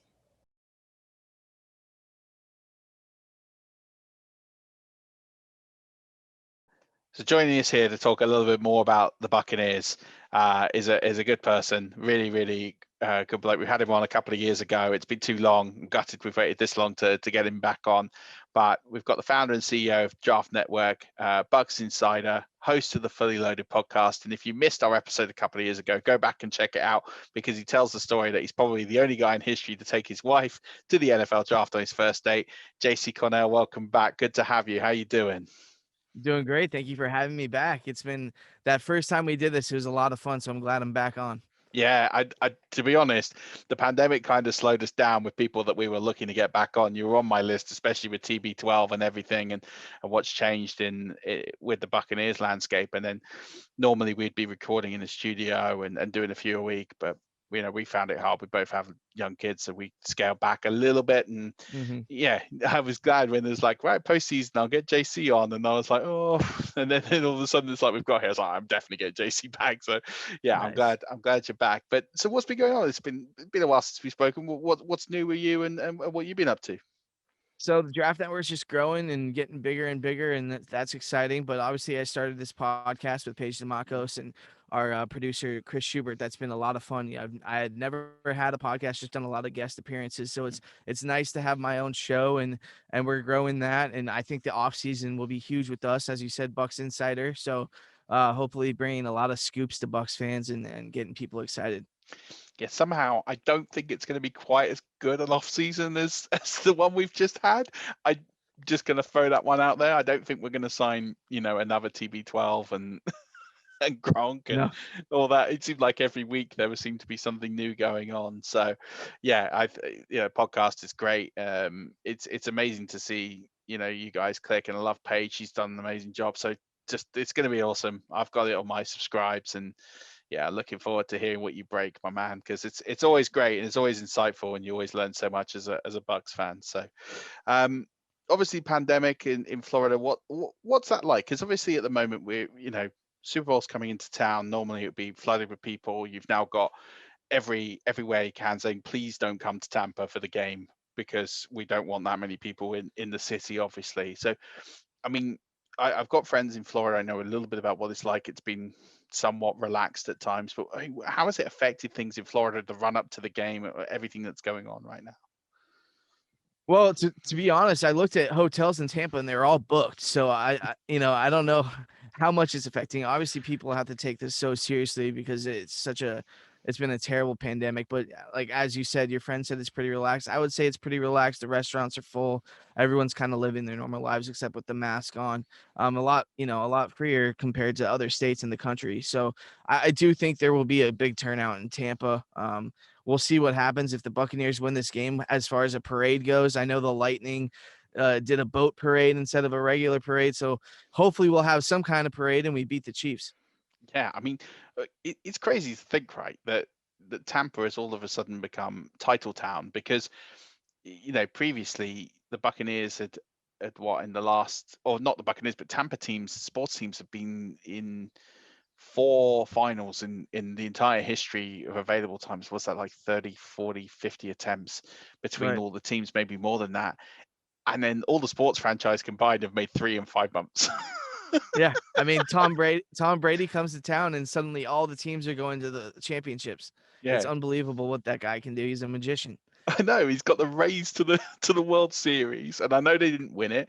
The Lightning, to be fair, had choked the last 2 years. Oh yeah. I mean, won the President's Trophy last year, and then lost, got swept in the first round of the playoffs, and they probably had the best team in hockey over the last 3 years. So I don't think the Lightning was a huge shock when they won it. I think it was about time it got done. But the Rays, yeah, they won a 90-game season the year before, but no one expected them to progress. And then the Buccaneers, yeah, okay, they get TB12, but no one's expecting them to go from 7 wins to the Super Bowl in 1 year. So he is some sort of a magician for sure.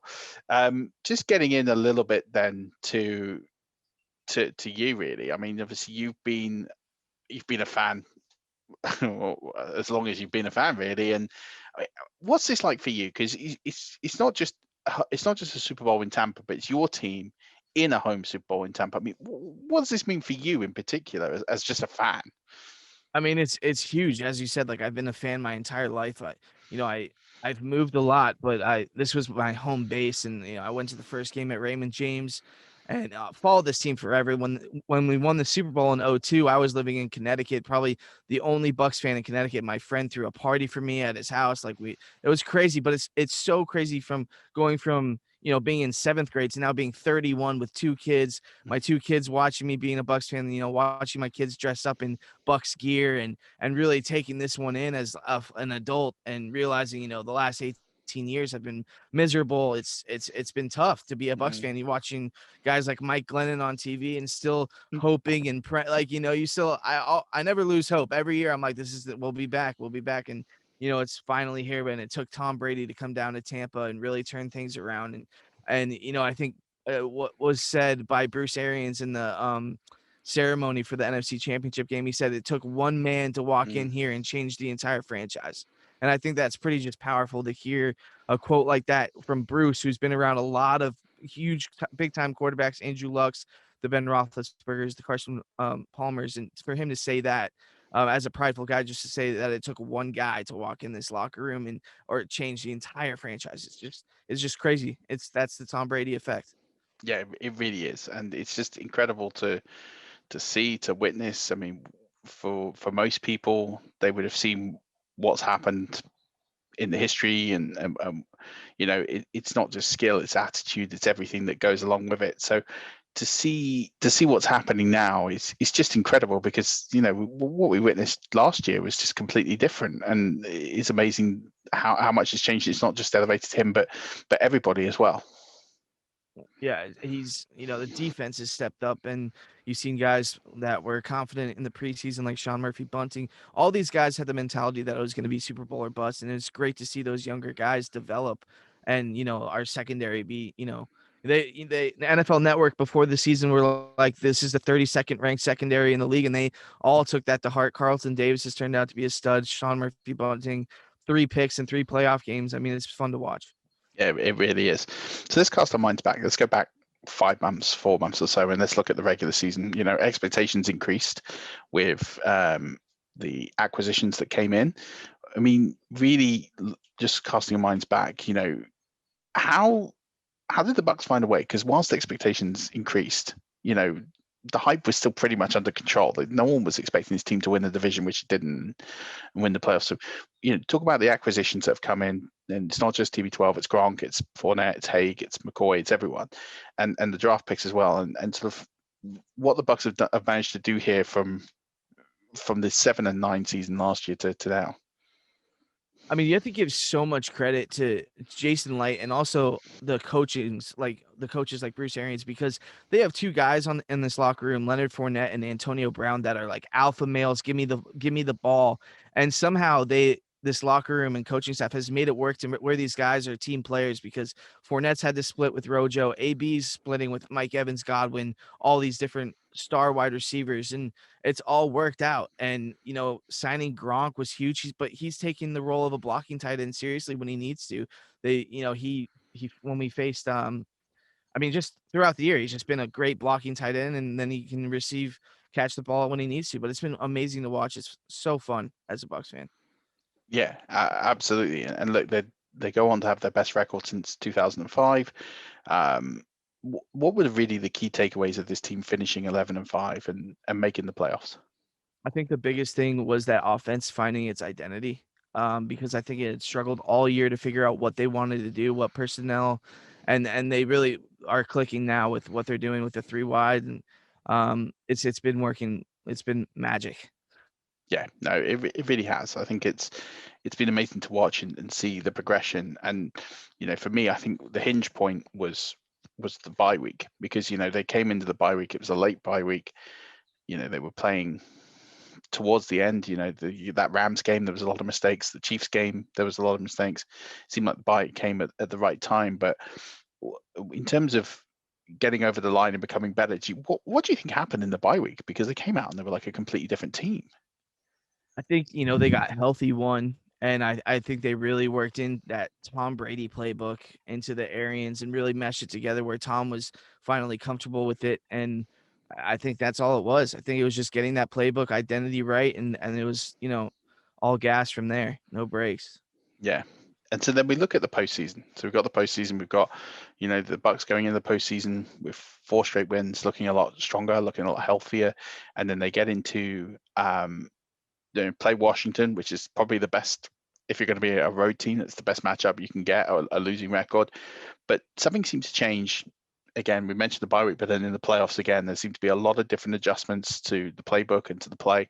I mean, really, what were some of those adjustments that the Buccaneers made going from regular season football to being in the postseason and to making the Super Bowl? What's been the really big difference? I think Leonard Fournette finding his role in this offense and knowing that he's the back that can catch out of the backfield, and Tom Brady just hitting just throwing absolute dimes to these wide receivers. The play action's working at like full cylinders, and then Rojo comes in when Rojo needs to come in. And I think they've used those guys very cleverly, the way they bring him in, because the defense is adjust to Rojo. They're like, okay, they're definitely running the ball, and then the play action works just as good. You've seen Cam Brate find a huge role as like Brady's Mr. Reliable, and we'd love to see that. He's been having a big time role. Yeah, no, absolutely. So, I mean, you mentioned Cam Brate there, and a couple of other names who have really been the superstars, because everyone will sit here and say this is Brady's team, but as good as he has been at times in the playoffs, he also, with the 3 interceptions in the NFC Championship game, who have been the real stars that have stood out? We obviously mentioned Sean Murphy-Bunting, his 3 interceptions, but who else has really stood up that you could say have really made the plays that have made the difference for the Buccaneers to be in the Super Bowl and to have progressed as far as they I think have? you can talk about a lot about JPP, but my guy is Devin White. Devin White missed the first game, but he is the absolute rock to the defense. He is so fun to watch. When he hits people, I say this on my podcast all the time, it looks like it hurts so bad because he plants people. And his leadership is just, I'm so happy they drafted him, because he is going to be like the cornerstone of this defense with Antoine Winfield Jr. for the next 10 years. And it's amazing that we have those guys, and kudos to Jason Light. Yeah, I mean, as you mentioned, this D was massively slated in the offseason. People knew that Devin White was a good player, probably didn't realize how good he was. He's been partnered with Levante David, who's been slept on the rest of the league for the best part of a decade. And you mentioned there's a lot of playmakers there, and it's allowed Todd Bowles to do a lot of different things that perhaps he might not have been able to do in year one and earlier on in the season, as these guys were getting acclimatized to the offense, to the defense, and making the plays that they need to make. So moving on to this game, it's obviously a massive game. It's fair to say that the Chiefs are the best team in football right now. 14-2 in the regular season. The last loss they played their bench players. Mahomes didn't play. A lot of guys sat out of that game. It didn't matter. They had nothing on the line. And then they've had some hairy moments in this playoff. It's probably fair to say in the playoffs they've not played their best football. But they can't be slept on. How can the Bucs, what's the path to victory here for the Buccaneers from what you experienced, what you've seen as a fan over the years, and especially from this season?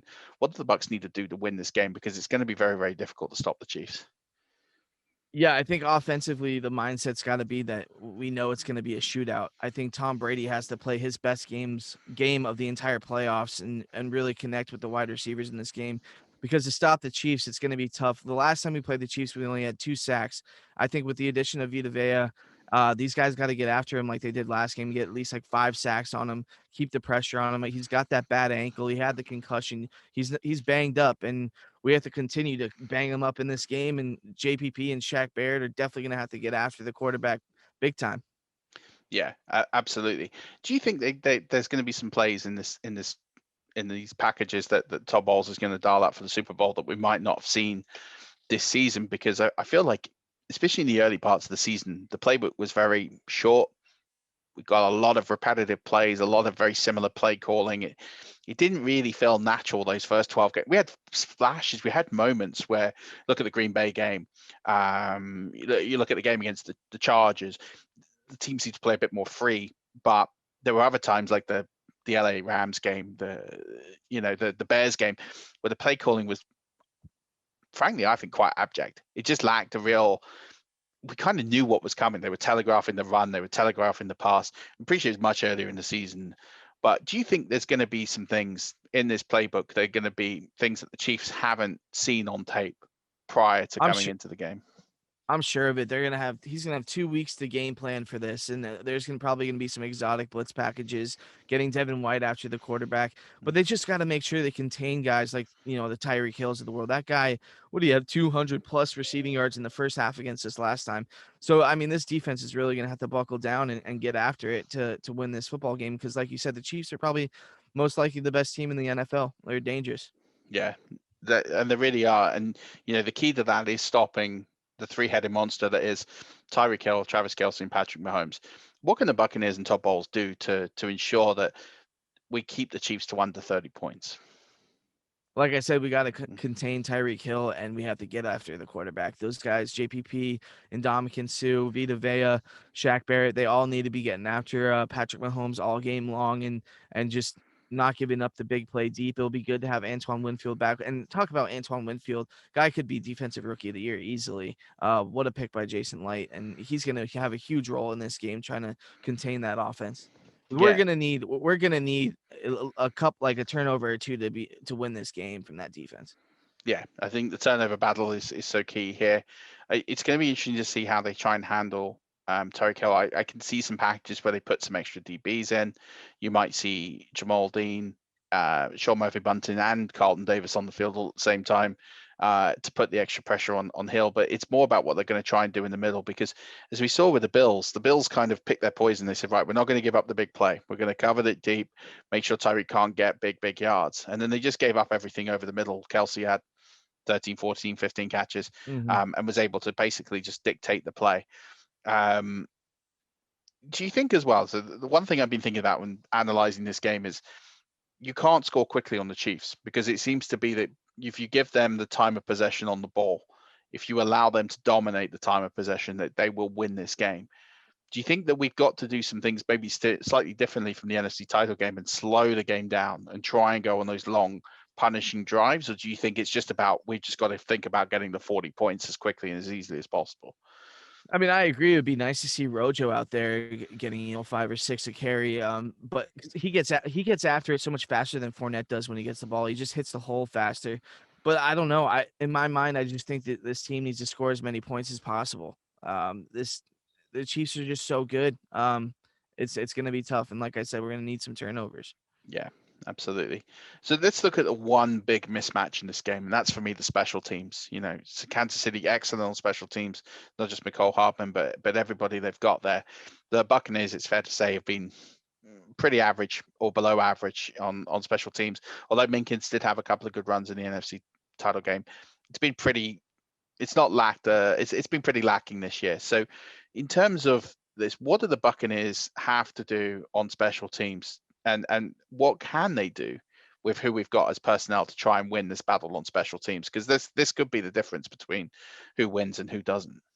I mean, Mickens needs to continue to have some decent returns for us, for sure. He got us some great field position. And then as far as when, they have Mecole Hardman returning punts, I mean, we need Bradley Pinion to be kicking that ball deep and having getting some air under those, because we gave up almost 2 touchdowns that one game, and that cannot happen against the Chiefs. That would be an absolute disaster. This special teams needs to play the best game of the season, basically. Absolutely. So that I'm going to ask you to turn the fan side of you off here, and I get it, it's hard, right? Analytical point of view, from an analyst, from someone who's watched as much football as you and knows football inside out, can the Buccaneers really, really win this football game? Like, in terms of, it's not just TB12, but just from winning the phases of the game that they need to win. Is there a real route to victory here, or are we all just kind of sitting here a few days away from heartache? I do think there is a chance, analytically looking at it, that the Bucs can win this game. I think, Tom Brady, with the weapons we have on offense, I think there's a real shot that they can beat the Chiefs. I mean, you saw the Chiefs lose a couple of games this year, and I think there's an opening for the Bucs to win this game for sure. One more question, I guess, before we get into the prediction side. And I know you're obviously very close with Trevor. You've known Trevor a long time, and he's a massive Bucs fan. What was his reaction when, what were the two of you talking about when during the NFC title game and just afterwards? What was your general feeling? Because you guys have such a close working relationship. He texted me and he's like, "Can you," like, also in a very serious manner, he's like, I can't believe this is happening." And I was like, dude, I know this is like unreal. We haven't seen anything like this for a long, long time as Bucs fans. And it was kind of just like a sobering moment. Like, wow, this is actually happening. We're actually going to the Super Bowl with this team. Because I will say, Trevor did put, at the beginning of the season, he said that the Buccaneers are not a Super Bowl team, that he thinks it would be a 2-year thing. And I called him out that game that he said it. I was like, And sure enough, we're in the Super Bowl. I mean, he moved from Tampa to Charlotte, and ever since he moved, everything's been going real good for Tampa sports. He needs to stay there. Yeah, exactly. No route home. Right. So look, appreciate you coming on. Can't let you go without a prediction. You can put the fan hat back on if you want for this, but I don't mind which side of you comes out. But what gut feeling, what do you reckon the score's going to be in this game? I'm going to go Buccaneers 38-35. Oh, so we're in for a classic. I've had a few score predictions. They've all been pretty fiery. So I think everyone is expecting this to be a classic. So yeah, I love that. It's going to be, as long as we get action. What I don't want in this game is a game to go down to a shoddy call, a helmet to helmet, or a non-PI call, or something like that. I want it to be won or lost by the play on the field. I think that's what all fans kind of want. Yep, definitely. Well, look, appreciate your time, JC. I know you're busy, guys. So why don't you tell everyone where they can find you, where the podcast is, everything you're doing, and how they can keep up with you. You can find the podcast at the Fully Loaded Show on Spotify and iTunes, and then you can find me at Cornell NFL on Twitter. Awesome. Look, whatever happens, win or lose, we'll get you on in the off season, and we'll talk some more Buccaneers, talk some more draft, and everything else you're doing. You know, everything with the Draft Network. It's a massive success over here in the UK. I know many people that subscribe to it. If you're not subscribed to it, go subscribe to it, because it costs pretty much next to nothing. It's too cheap. It's too cheap. That's JC. I'm telling you now, it's too cheap. It's too cheap. It is too cheap for what it is. You should be, I'm glad you don't charge more, but I'm just saying, if you want to throw an extra $20 on, you can, because it's well worth its weight in gold, the subscription and the mock draft machine and doing the trades. And we use that thing over here a lot on not just on our podcast, but just with the guys and the writers behind the scenes. So we absolutely love it, and I know a lot of my guys subscribe to it. So appreciate you, and appreciate you coming back on. Well, thanks for having me. Anytime. All right, go Bucs. Go Bucs.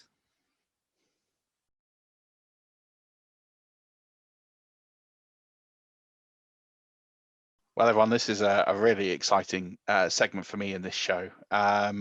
Normally, the last couple of years we've done multiple episodes when it comes to the Super Bowl, and we have fans from each team, and we have experts from each team, and we do that. And obviously the part of this show is to compile it all together for Super Bowl Sunday. And never did I think in 2020 I would be able to talk about the Tampa Bay Buccaneers in the Super Bowl. It was an absolute dream, and I thought, well, you hear me enough and you hear me talk about my team enough. So I wanted to bring some friends on, and we have a very special group on WhatsApp of about 15 Buccaneers fans, and it's growing.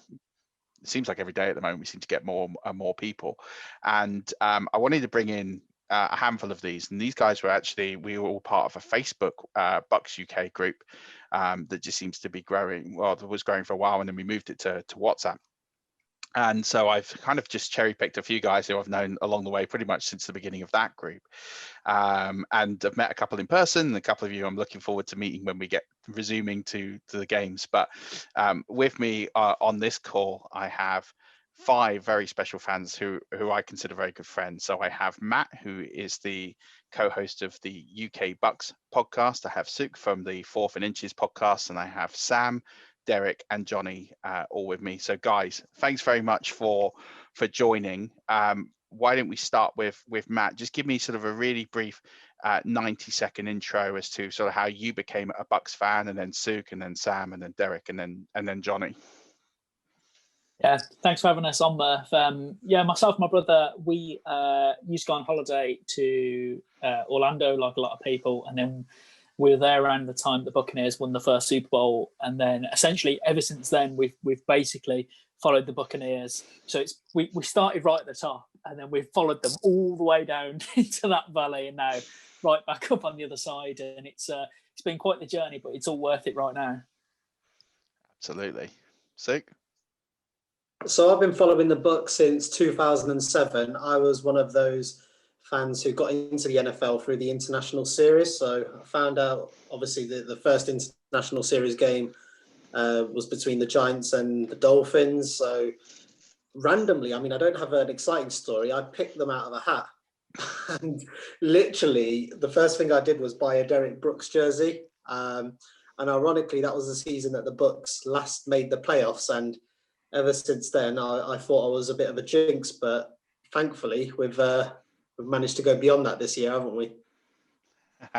Absolutely. So we can partially blame you for our last 13 years then of bad luck, but then we can also praise you for saying that you've stuck with it for this long and seen us back to the promised land. So no grudges at all. Sam, what about you? What's your story? So mine was just a bit strange, to be honest. So I've popped down the stairs one night because I'm a bit bored in my room, and my brother and dad were watching the American football, and I was like, all right, well, it's on, I'll have a watch.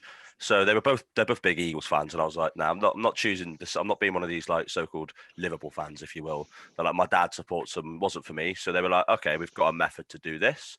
So if you remember the old NFL.com, they used to have the 32 teams across the top. He just went pick a number between 1 and 32. So I was like, all right, pick my birthday. Next thing you know, Tampa. Wasn't the smartest of decisions in the last 9 years, to be honest, but it's been fun. It means me and my brother every couple of years give each other a bit of stick. It's always nice. We had to win against them the last time. So basically, it's from my father and brother, but potluck, really. Love it. Derek? Oh, I think you're on mute. Oh, mate, that's the story of my life for the last 12 months at home, that. Someone had to do it. Yeah, definitely. Mine's a bit of a family story. My uncle met an American woman at the Mexico 86 World Cup. He moved to America. They moved to Tampa. Starts from there, really. So growing up, obviously, the NFL has been part of it. Buccaneers was the obvious choice with them living in Tampa. That's amazing. Johnny? Yeah, well, I've spent a lot of time over in Central Florida as a kid. I've been watching the game since the mid-90s. Tampa was the closest team. They're the ones that you saw in the shops, all that kind of thing on the TV. Just carried on since then. Had some highs, had some massive lows recently. And I mean, if you'd have told me 12 months ago, we'd have been in the Super Bowl this year, I'd have laughed. Yeah, I you know, it's amazing. I was having a conversation with someone. I think I went on their show about 12 months ago, and I was like, yeah, 12 months ago, if you'd said that the Buccaneers would sign Tom Brady, sign Rob Gronkowski, sign Leonard Fournette, sign Antonio Brown, not win the division but make the playoffs, I'd have thought you were mad. And then, by the way, they're going to go on the road in the wild card round, knock off 3 divisional champions and make the Super Bowl. I would have gone, nah. Imagine he's written this script. So unbelievable. Sorry, Johnny, yours is very similar to mine. Obviously, I lived in Orlando, so I understand 100% why you picked Tampa. If you go there a lot as a kid, you spend a lot of time there because it is all Tampa really in Orlando. You don't get Jacksonville or Miami. It is really Tampa, that especially on the TV as well. So look, we got a short period here, and what I want to do really is get a Buccaneers viewpoint here from you guys to understand, one, how we got here in this crazy 2020 circumstance that we live in. Also, just get some perspectives on the games and what the Buccaneers really have to do to win this game, because it's going to be an uphill challenge against the Kansas City Chiefs, the holders of the Lombardi Trophy, currently the #1 team, best record in football, etc., etc. So to go to you, Matt. So my question to you is really in terms of how the Buccaneers have got here. What was the route through the playoffs, and what has changed? Because even coming into the playoffs, no one really fancied Tampa to get this far. No one really looked at them and went, "Oh yeah, they're going to go on the road 3 times and knock over everybody to win the NFC." Yeah, right. And it's one of those, isn't it, where very rarely does a team come into the playoffs and have to go on the road 3 weeks in a row in order to make the Super Bowl and do that. It's very, very difficult in the NFL. And obviously, it's slightly easier this year with no crowds and stuff like that, but it's still a huge feat to go on the road, to be underdogs in 2 of those 3 games against 2 very, very good teams in both the Saints and the Packers, and overcome that is massive. And it's whatever happened in that bye week is something special, because we've literally been undefeated since the bye week. I think we're 7-0 since the bye week. It just feels like it all came, whatever they did in that week and that little bit of time off, I think they must have done some self-scout. They must have had to think about, what they were doing, both on play calling, on offense and defense, and whatever it was. As long as that continues next week, I'll be happy. Yeah, as you pointed out, 7 straight wins, franchise record. They've gone from a record of 7-5 going into the bye week 13 to 14-5, and 5 of those games on the road. They didn't have the benefits of a huge home schedule to do this. So, I think all Buccaneers fans would have looked at that 4-game stretch at the end of the season and thought that's where they're going to make the playoffs or not.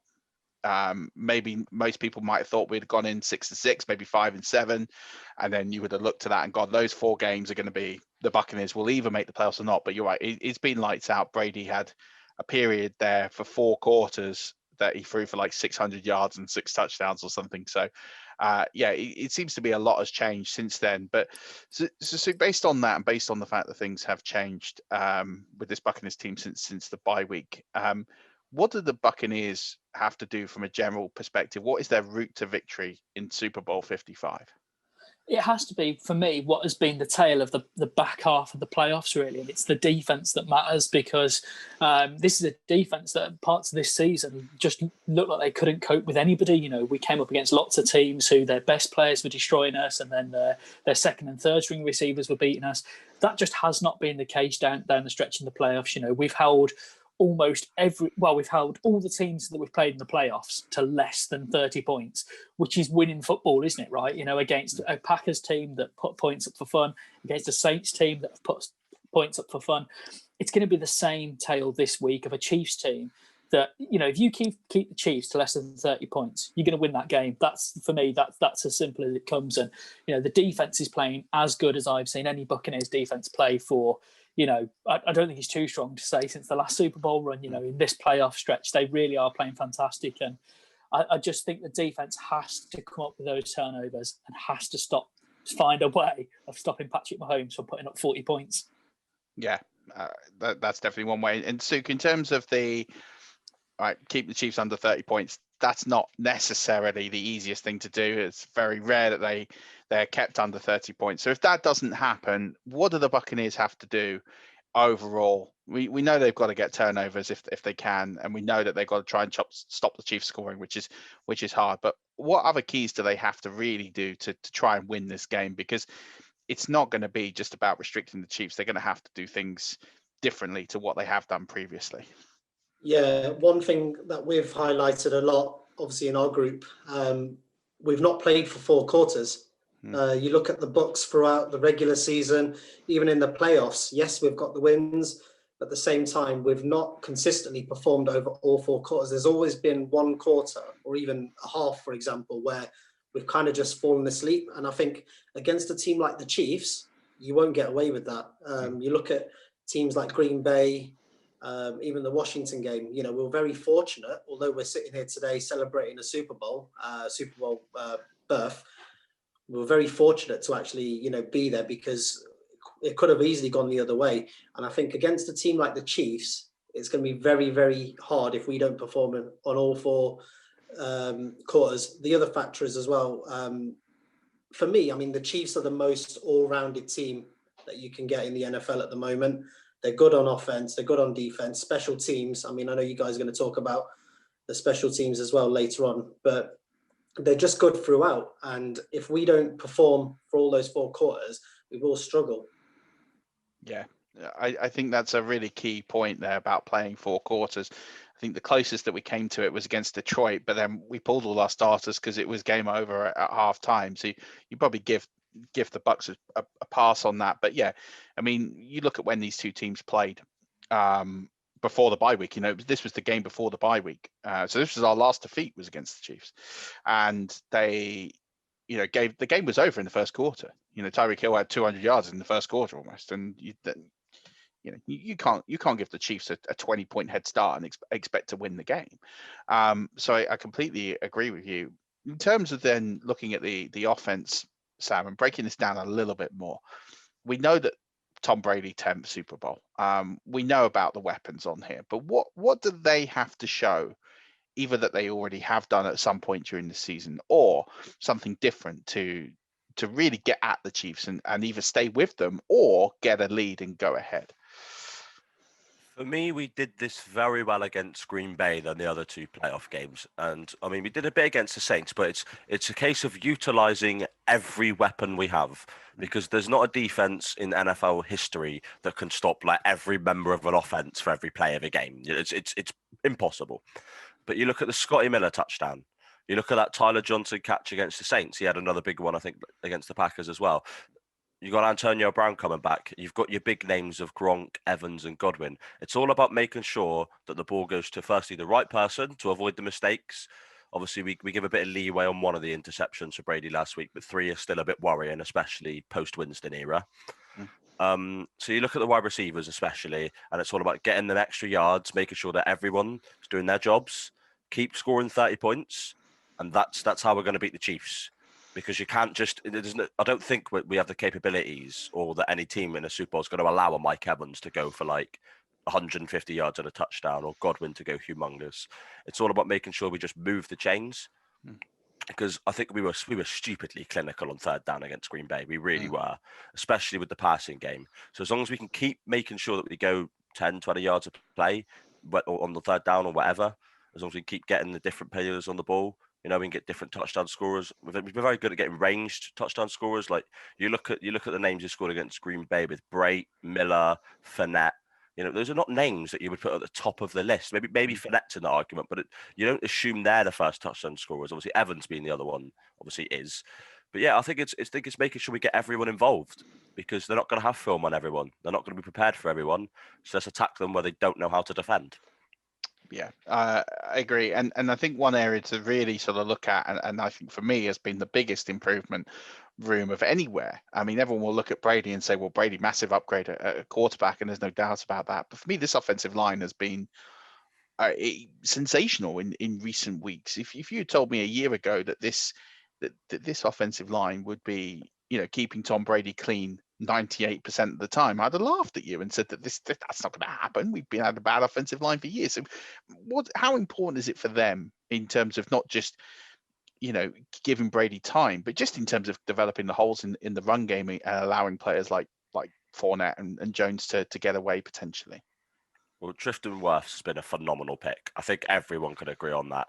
I think both of our two first picks have been amazing rookies this year. I think they were both ranked top 10 in a lot of PFF rankings. But I think Tristan Wirfs shoring up one side of that O-line has allowed us to then sort of work hard better as a team. There's no missing link. I feel like you've had games, especially last season and early this season, where we've all jumped on Donovan Smith. And it's sort of nice that it's almost like if people don't have to do that extra bit of work because somebody's letting the side down, we're really good. So even with you have to forgive me, I can't remember the guy's name who's coming at guard, but for the fact we've had a guy come in who's not played with this offensive line at all, who's slotted right in, and we've allowed one sack against Green Bay, is really nice to see from a Bucs perspective. But you're gonna love the aggression that Ryan Jensen has. Like he's a very fierce man. He's not here to mess about. You look at Tristan Wirfs. He's coming in as a rookie. He's allowed something like one sack all season. Yeah, it's ridiculous. So it's just keep doing that. Just keep working together as a good O-line and keep stopping these big plays because we give Brady time, we score points. Yeah, Aaron Stinney has been great. I mean, first 2 career starts are in the postseason, and to come in for Kappa, who was borderline Pro Bowl voting. He was kind of up there all season, and it sort of tailed off at the end. So yeah, I agree. Aaron Stinney, offensive line, going to be really key. But let's switch to the other side of the ball, and this was the side of the ball for me that really won the game at Lambeau Field, and arguably again against the Saints, and that's the defense. So to break down what the Buccaneers have to do against the Chiefs, because they're going to have to do something that very few teams have done in the last 3 seasons, which is to get pressure on Mahomes and force him into mistakes. So how are the Buccaneers going to do that? I think that's the key. I think, you can look at stopping Hill and Kelsey and all them, but it's getting pressure on Mahomes. He is carrying this, turf toe injury, which should be better, but we've got to get pressure on him. Shaq Barrett, JPP, then losing Eric Fisher's massive. We have to get to Mahomes, and that's the only way really we're going to stop him. I think, he does have some erratic throws in him when he's under pressure, and we've got to do it. We can't win this game without getting pressure on him. Whether it's a sack or whether it's just getting, the odd hit on him, we've got to make him rush and panic a little bit. Yeah, and then how do these guys deal with? Because we saw the Bills a couple of weeks ago. And we saw the Bills and we looked at them and thought that's a good defense. It's been pretty good all season. Does quite a lot of different things. But what they seem to do for me is they seem to say, right, we're not going to give up the big play. We're going to say, right, you can. We're not going to give Hill a 70, 80 yard catch. They ended up doing it in the end because they got desperate. But they just sort of let them beat them over the middle, ends up every time. So, I mean, how do you manage to? You've got a massive threat inside in Kelsey, and then you've got a massive threat outside in Hill. How does this Buccaneers team contain both Hill and Kelsey? Because I feel like if you can contain them both, your chances of winning the game are pretty good. But obviously, no one's managed to do that. So what do the Buccaneers have to do to cover those two guys and make sure that they might get their catches like the Bucs gave Davante Adams catches, but not really allow them to hurt him? Yeah, I think we're strong sideline to sideline, aren't we? We've got Devin White and Lavonte David, who do, the most underrated player in the NFL over the last sort of 5-6 years. It's going to be a lot on them. I mean, hopefully we can get our safeties back as well. Winfield Jr. was a massive loss last week, and even though it didn't show, the other guys stepped up against the Chiefs. We're going to need players like that. So as well, we've got to get the pressure on Mahomes, like I said, but we've just got to be, not falling asleep like we have done far too often this season. We saw Carlton Davis do it the weekend against Green Bay. Just got to make sure we tackle the man. He's going for superstar plays instead of just wrap the man up. Just make a tackle. That's all we want to see. We don't want to see, you making world-class plays. Just stop the man and we'll build from there. Yeah, I completely agree. I thought Carlton Davis was extremely poor. He made one or two plays towards the end, or at least coverages. But really, he had a very poor game, one of his worst games, I think, for the Buccaneers. But it didn't matter in the end. But a lot of things have to change in terms of the special teams. Then, Johnny, so special teams and the coaching stuff. What do they have to do? Well, it's I mean, this season the special teams have been a bit of like the good, the bad, and the ugly, haven't they? There's the good side of it. We've got Sucker. I mean, has anybody had as much confidence in a kicker as what we have in him now? I mean, Barth was probably the last one I had confidence in like this. Going back before that, Brian, Grammatica. But then you got the ugly. Our coverage when we punt downfield, I think we get too aggressive sometimes. So we rush up, one guy sprints out, tries to make the big hit, misses, and it just exposes the whole field. Then and that's something we can't do against guys like Hardman and Pringle. Yeah, no, absolutely. I think it's important because we haven't had a lot of success there. So I think it's going to be important to see how we get on. So and the coaching staff, what do they have to do to make things different and change it up? Personally, I just think stop being as aggressive. Just tell the guys just to rein it in a bit. Get guys going up in groups. You obviously got the outside guys rushing up. Don't have one guy sprinting ahead. Get two guys in at the same time. Wrap the guy up. Don't try to force a fumble. Just make sure that we stop them. Then don't give them an easy field position. Yeah. Because at the end of the day, field position is what will win the game a week on Sunday. Yeah, I totally agree. So look, we got about 2 minutes left. So let's just wrap this one up. In terms of predictions, let's go around the same order we did. Start with you, Matt. What do you reckon the prediction is going to be for the game? Bucs 42, Chiefs 35. Massive. Suk? You have to score more than 34, so I'm going for 37-34. Okay, Sam? Very similar to the other guys' range. I'm going to go 38-35. Derek? I've gone 42-40 with a Brady 2-minute drive to win it. And Johnny? I'm going opposite. I think it'll be the opposite of last time, 27-24, with a Winfield interception in the end zone to seal the game with no time left on the clock. Okay. So most of you are predicting this to be an all-time classic, and Johnny's expecting it to be a bit more middle of the road. So that's interesting. Look, thanks, guys. Why don't you go ahead and tell everyone where they can find you? I appreciate you coming on and doing this because, we've been chatting for a few years, but it's good to have you on. You can find us on our UK Bucs podcast. Just search UK Bucs anywhere where you get your podcasts, and our Twitter handle's the same. Okay, you can find me at Suck NFL UK on Twitter, part of the 4th and Inches podcast. At SamShark22 on Twitter. just usually pottering about, nothing too special unlike the other two. Yep, I'm the same. Mine is at Derek, DERRICK, Same again. I'll post random rubbish every so often. Yeah, it's Twitter, Instagram at Johnny Orbell. So that's ORBELL. Perfect. Thanks, gents. Let's enjoy the game. I'm not biased at all. So, or sorry, I am very biased. So I'm with you guys and hope that we bring it home. So appreciate that, and good luck. We'll all be suffering through it together, I'm sure, on the chat. So appreciate you guys coming on, and yeah, we'll talk soon. Yeah, no, me either, Rush Nation. I had absolutely no idea what was going on with that second one with Murf and his band of merry pirates. Band of merry men. Yeah. Yeah, one of them. All of them. All the pirates and all the Buccaneers. It was, yeah, great fun. When I couldn't believe it. When he sent me through the file thing and there was all those names of audio files, I was thinking, are you having a giraffe? I've got to try and put this together. Was it not well run? It was just an absolute chaos-ridden mad time. No, it was great. It was really easy to get through, and I appreciate it a lot. Right, Murf, we've got to the Tampa Bay Buccaneers. We're going to go through what they need to do: offense, defense, special teams, difference makers, and the keys to victory. It's over to you, mate. Yeah, I mean, privileged last week to have been on TalkSport and talked about this with Nat Coombs, and Will Gavin and Ben Isaac. So, if you heard me on that, you might hear some similar things to what I talked about on there. But, for me, the keys to victory are getting at Patrick Mahomes, causing that pressure. You've got two backup tackles to go after, and you've got the quickness of JPP and Shaq Barrett. Really, really important. They make Mahomes uncomfortable and not give him time in that pocket to make the big plays and the big throws. They've got to find a way to somehow stop both Travis Kelce and Tyreek Hill. Normally defenses pick their poison against them. So you either defend deep, don't give up the big plays, but then you get beat over the middle, or you try and squeeze the middle and then can be done over the top. So the Buccaneers have to be very, very clever in what they do with their coverages here, and have to be a bit creative in what they do with some of their blitzes.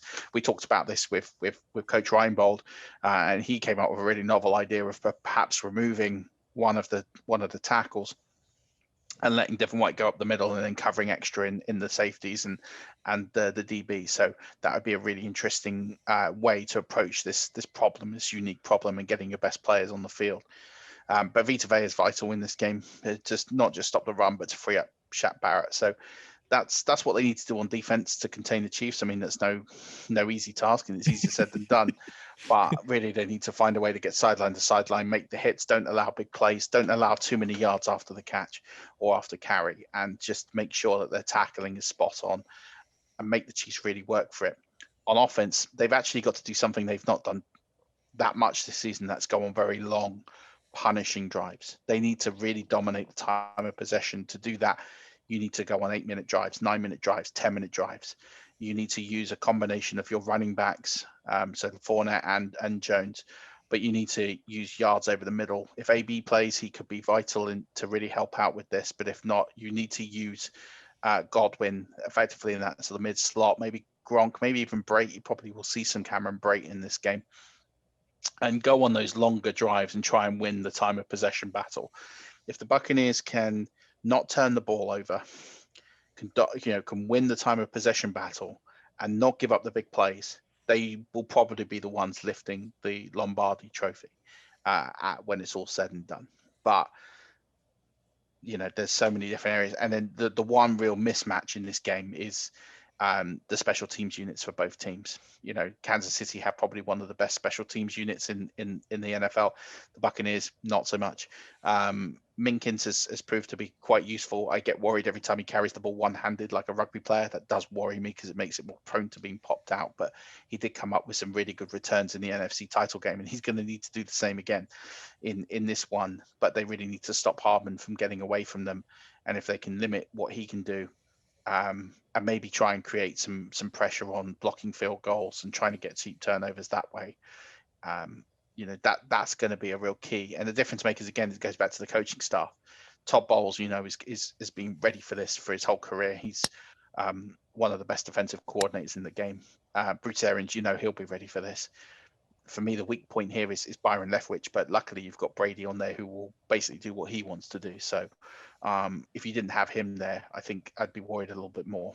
But it's going to be a really fascinating game because you've got two teams that should match up pretty well in most areas of the field, and it is going to come down to coaching and who has the best ability really to execute their game plan.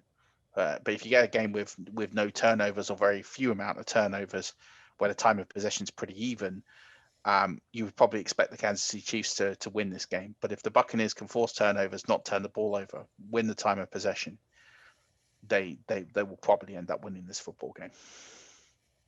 Lee, anything to add as a non-Buccaneer? Yeah, I mean, as a non-Buccaneer, don't be scared of Patrick Mahomes. It feels like so many teams are beat before they ever take the field. And, you know, it's almost that old Manchester United thing where teams would go to Old Trafford and you know, they're pooping their pants before they ever took the field, and then the game plays out that way. I think Mahomes puts the ball in places where it can get picked a lot, right? He seems to get away with it a lot. But there's been games, you know, the Dolphins are able to pick him off 3 times this year. The ball gets put in dangerous places. There is opportunities there to create change of possessions. And I couldn't agree with Jeff Reinbold more. You know, Patrick Mahomes does this thing where if he drops back and it's not there, he just falls back further and further and further until he can set his feet and make a throw, because eventually someone's going to come open. That's great. I don't want Vita Vea chasing him down the field. I want Devin White chasing him down the field, because we've seen if you can just stop him from setting his feet, that's when the ball then goes out of bounds. The ball gets put in a dangerous position, or you can actually get some really long fields against this Chiefs offense. Yes, they've found ways to pick them up, but hey, you know, you take your chances. You know, they've been in a lot of places where they've been on 3rd and 20s.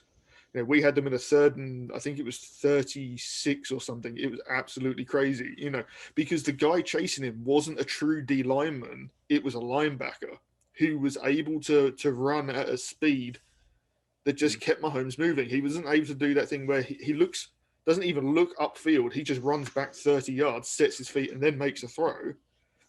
You were able to stop that from happening. I was thinking if you can be assignment sound, you have a great opportunity to, you know, to win the game. Yeah, I agree completely. And I think the one other thing I think I should say, because I think watching the Bucs this year, they seem to, on offense, for me, not necessarily have put that full game together. They have these kind of like lulls where, you know, all of a sudden you see a drive where there's just a bunch of drops and it's not characteristic. I think it was Godwin against the Packers where he dropped a couple of easy ones, then makes a spectacular catch, everything's fine, and we move on. Great. But if you can eliminate that drive, I mean, this is the game to do it. I mean, the Buccaneers have not put 4 quarters together the entire season. They've been very good for 2 or for 3 or for 3 and a bit, but they've not put 4 quarters together. And this is, if you can put it all together in one game, and this is the one you want to do it in, right? So, but I also will say they've been a different team since the bye week. You know, they've won 7 straight, 5 of those on the road. You know, they seem to be putting more and more together. They seem to have just been this little train that just started very, very slowly and bumpy, and it was a bit uncomfortable. And then all of a sudden, they've just picked up some real steam, and they're the ones that I think bring the real momentum into this game more than the Chiefs, because the Chiefs looked, you know, they were very lucky to get away with the game versus the Browns. When Chad Henne comes in, yes, he makes some great plays, but really the Browns should have put that game to bed. They had 1 drive to win that football game and didn't. You know, and that's why I think the momentum is really key in this one. And I don't think we can write the Buccaneers having that perfect 4-quarter game off. I mean, I don't think enough has been made of what Tom Brady and Gronk bring to that dressing room with the wealth of Super Bowl experience they have. Those 2 guys can single-handedly almost coach the others into a Super Bowl mentality before even stepping onto the field because of the experience they have. And it's not even really a home game for the Buccaneers because of the amount of fans and stuff and who's going and who attends Super Bowls. So I think 5 of 7, like you said, Murf, road games, why not make it 6 of 8 essentially? Yeah, I mean, they get all the benefits of the home game in terms of the fact they don't have to go anywhere. They don't have to travel anywhere different. They don't have to play on a strange field to practice. So they get all the benefits of home, but the stadium, will feel a bit foreign, but they've not played much at home. You know, they've played 2 times in 2.5 months at home. I actually did have an interesting question for you as well. Who's the designated home team? Are the Bucs able to use their own dressing room? Because I know in a lot of stadiums that away dressing room is different, and I know for being the Super Bowl, there is a designated home team and designated away team, not just the Bucs are at home; they're the home team. That's a very good question. I do believe. I remember seeing a documentary about college football where they actually had painted the away locker room pink because it changes the mentality. It subconsciously changes the mentality of players. Yeah. So the Buccaneers are designated. They are designated the home team, and it has been designated for actually because they are at home. Okay. So normally it is a random decision. I'm just reading a piece on it now. But yeah, actually, because it is their home stadium, they have designated them the home team because it's their home stadium. So there wasn't a random flip like there would have been normally. That makes perfect sense. I just didn't know the answer. Yeah, it does. I hadn't thought about it. But the Buccaneers will be playing in white and pewter, and the Chiefs will be playing in their traditional home colours. So even though the Bucs will be playing in effectively an away jersey, that's the one they're choosing to play in this game. Just out of interest, do the Bucs play in that white jersey at home often? I know the Dolphins. No. The Dolphins' designated home jersey is aqua, but at home they most often wear white. As Don Shula had said many years ago, it's an advantage to make your away team wear a dark color. We're just going to wear white, but it is technically our away jersey. Yeah, I mean, it's not happened, but it's not as common. Yeah, because I saw that the Chiefs put out their uniform decision before the Bucs, so I just presumed, I instantly presumed that the Buccaneers would be at home because they're the first team to ever get to their home venue for the Super Bowl, and then that gave the Chiefs opportunity to pick their uniform as a sort of level playing field. I don't know whether that is actually true, but it was released at the same time, so I think both teams would have made the decision of what they wanted to wear. I think both teams got what they wanted. Yeah, of course. Because the Buccaneers have worn white all through the playoffs. So I think it's that sense of continuity of going with the same jerseys, the same feeling. I think they're trying to channel that. This is just the same train. Yeah, and the Chiefs have got their exact same outfits from last year, haven't they? Yeah, exactly. So I think I think that it kind of works for all teams in this scenario. Well, Murf, it would be remiss of us not to continue the Bucs talk with one of our favourite guests of all time, Joey P. So we're going to do some Tom Brady DFS and prop betting with Joe Pisapia. Murf and Joe get into it deep. Here we go, Rush Nation.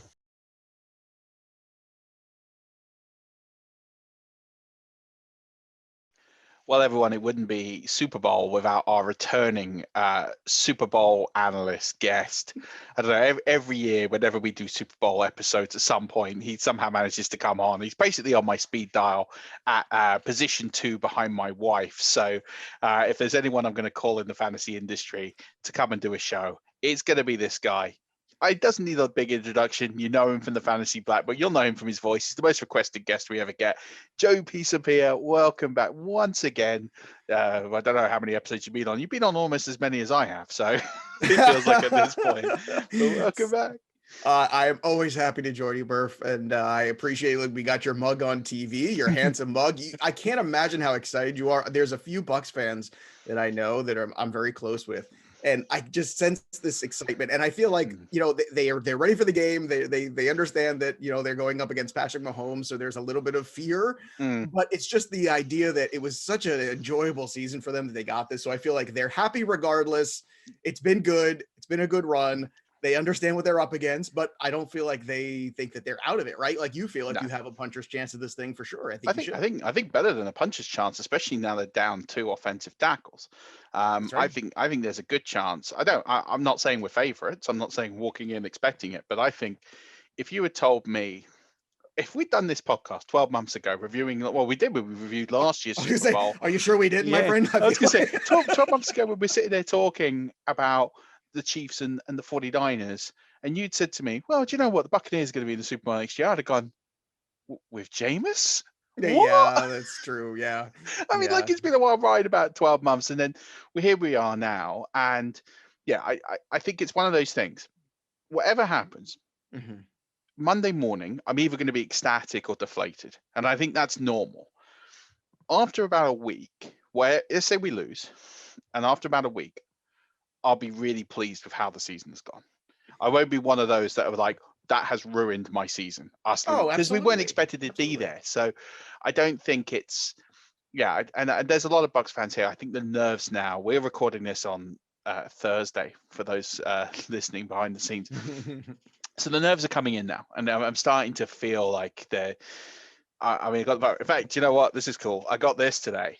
The Super Bowl program. Oh, very nice. Look at you. So that came in the post today. I've ordered the boy a Tom Brady jersey. I don't know if it's going to make it here by Sunday, but if not, it'll be here regardless because I want him to have something. I'm very torn, man, because I love Mahomes. Like, I got the 2 Funko Pops. I don't know if you can't see them in the shop because I think Rick Sanchez is there from Rick and Morty. But that's right. I'll bring him up here. You got all year, all season, every show that I do, you got Patrick Mahomes here and Tom Brady there. And now they're going head-to-head, 2 Funkos, like the old and the new GOAT, and it's a great storyline. And it's stunning to me that, you continue to tell Tom Brady he can't. And it's the most dangerous thing in the world. People talk about, missiles and talk about, pandemic things. No, Tom Brady's the most dangerous thing in the world when you tell him he can't do something. It is stunning to me how good this guy can be at certain times. And again, I'm being facetious here, people. Let's don't get too crazy on me. But I had actually picked the Bucs on TV against the Saints because that same thing. Everybody was saying no. They said, well, you beat Washington, okay, but you're not going to beat the Saints in New Orleans. I was saying, no. Yes, they are. Trust me, I've seen enough Tom Brady in my life. I know when things are running. And then I was really skeptical about the Green Bay game, because Green Bay was working at such a high level. And I honestly think they got overconfident. They beat up on that Rams team after the game. Rodgers is smiling, which he never does. And he's all like, doing his little dances and stuff. And, we all should have recognized that they were overconfident. And still, Tom Brady had some turnovers. They should have potentially even tied that game or won that game. And, they did not take advantage of those opportunities. And you don't do that against Tom Brady, you're going to lose. And it's an incredible thing to think that he could go to another team and in the first year take them to a championship. And anybody who doesn't think he's the GOAT is just, I don't get it. Like, and I know I'm a Pats fan, but I mean, it's at a certain point, like, when does everybody recognize this is not normal? It is not normal to be in the Super Bowl 48% of the time of your career. That is crazy. That's madness. And that includes the season that he was injured from like week 1, and another season where he didn't start, i.e. his rookie year. So I mean, madness. He has a better percentage of making Super Bowls than Steve Curry does making 3. Oh yeah, Steph Curry's 3-pointers, which feels automatic, right? Doesn't it? Like Steph Curry 3-pointers feels like automatic. So to the Tom Brady Super Bowls, and look, and I'm happy for Bruce Arians too, because not only is he one of my bald brothers, but like he's just who's the football coach in the NFL that tells all their guys that he's going to fine them if he misses their kid's piano recital or dance recital or football game? Like why can't these guys have lives? Why can't they? Why can't we do our jobs proficiently and then make sure that we have a life as well? And I love that. And I always thought it was crazy, these coaches that don't see their families and sleep 3 hours a night.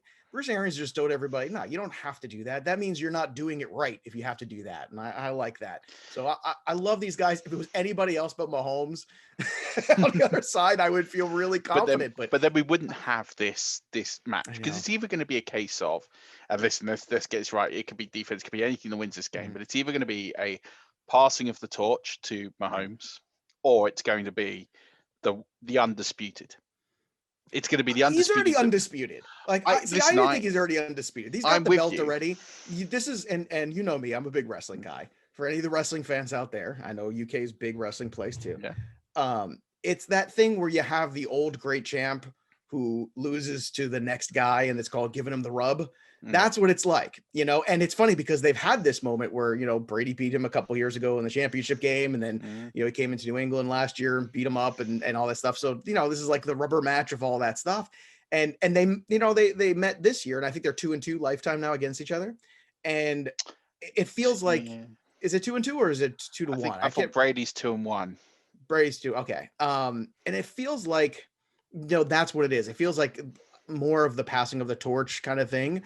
But I mean, in the way where the great champion still looks good because the fact that he got to the dance. And I think that's what's so stunning. And it's not taking anything away from the defense too. The defense has played terrific. I think Fournette's really stepped it up in the playoffs, which is terrific. And I think he's played himself into a number 1 role somewhere next year. So who would have thought too? How many times we talked this season and just miserable about Leonard Fournette, and then at the end it's like, hey, look, it all worked out in the end. Who would have thought that? But yeah, it's crazy. I think he's going to be the next great contract mistake. Probably. Oh, 100% probably. But you know what? He's my favorite mistake, just like that Sheryl Crow song.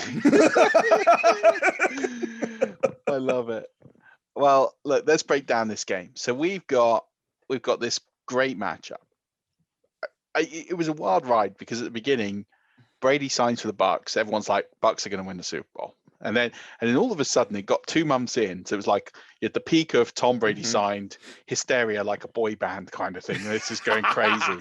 Yeah. And then you had this massive tank. It was like, well, yeah, no way he's going to do it. Not in COVID, not with no preseason, not with any practices, etc. And then you had this whole, and then he loses to Drew Brees week 1, and they're like, well, he's not going to make the Super Bowl with the Buccaneers. And all of a sudden, this meteoric rise of 5 away wins in a row, and 7 wins on the bounce since the bye, and knocking off 3 divisional champions. And here we are. Do you think? I mean, like, I think back to the last 5 or 6 Super Bowls, and just paper and expectation and storylines. Is this really like one of the great Super Bowls coming into it? Because I kind of get that feeling. This is very different from the last few. This is the one I think everyone's genuinely excited for. I think the last one we had that had this much, I would say, storyline behind it is probably back the Drew Brees, Peyton Manning, because you had 2 classic Hall of Fame quarterbacks. It was New Orleans coming off the season with Katrina. Yeah. So there was a lot of emotion. There was a lot of national, like, kind of good vibes towards them. And it was an entertaining game, especially remember the second half started with the onside kick, right? So that, to me, that probably sticks in my head right away is, oh my gosh, like, this is going to be a Super Bowl. You don't always get that. Sometimes you get, the Bears and the Colts. So that wasn't very, very fun. Like you get, I remember the Denver versus Seattle one. It was over in the first play, which is, still, it's like, and here's the kickoff and the game is over. But, yeah, it does feel like that. So now the question is, does it live up to the hype? The question is, can we get the build that could not be any bigger? And I think for the NFL's perspective, this would absolutely be the storyline they would want. And they actually got it. And it doesn't happen all the time. And people can make jokes about the refs all they want. But they did. They got it. They got the 2 biggest stars in the league at quarterback. They got 2 very well-known coaches. They got 2, I would say, different styles of football too.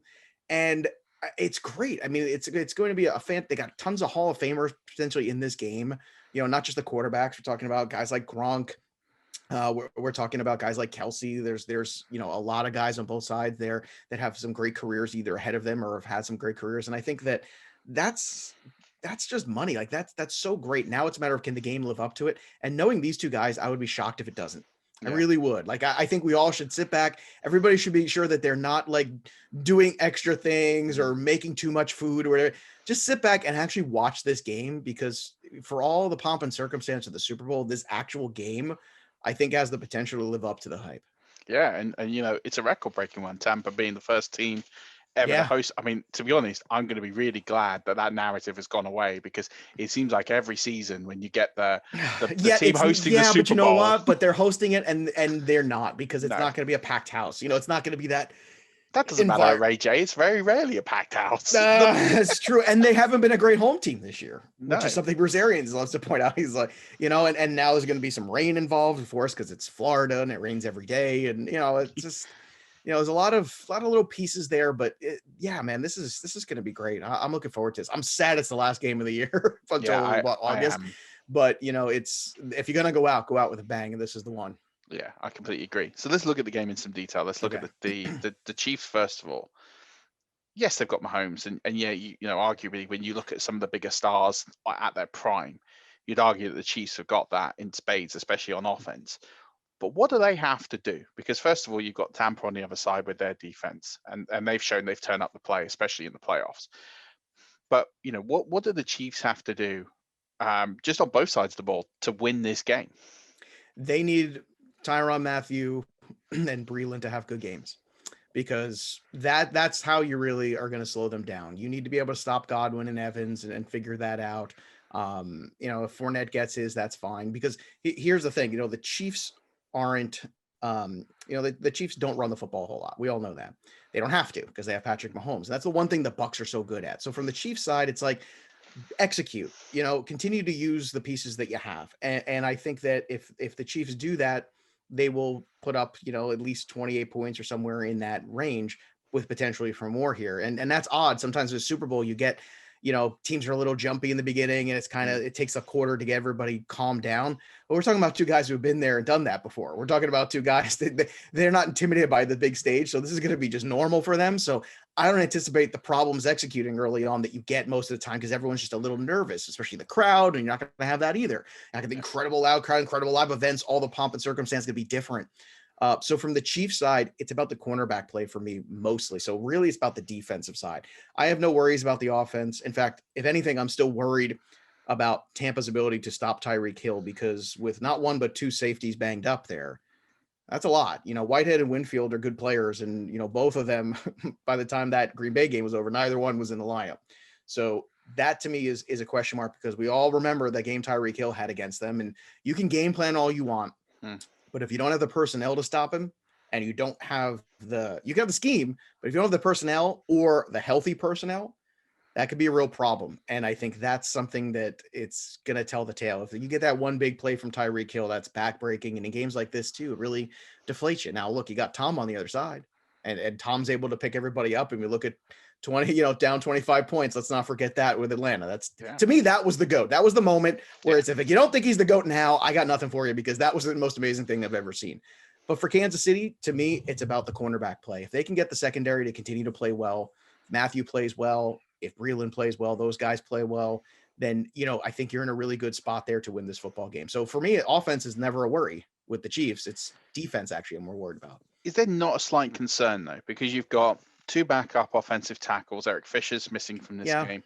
And then now you're looking at Daniel Kilgore, the center who's barely missed a game. And, he's a close contact. We're recording this on Thursday. At this point, he is still in the COVID protocol. It is, I don't even want to say 50-50. I don't know what his percentages are making the game, but it's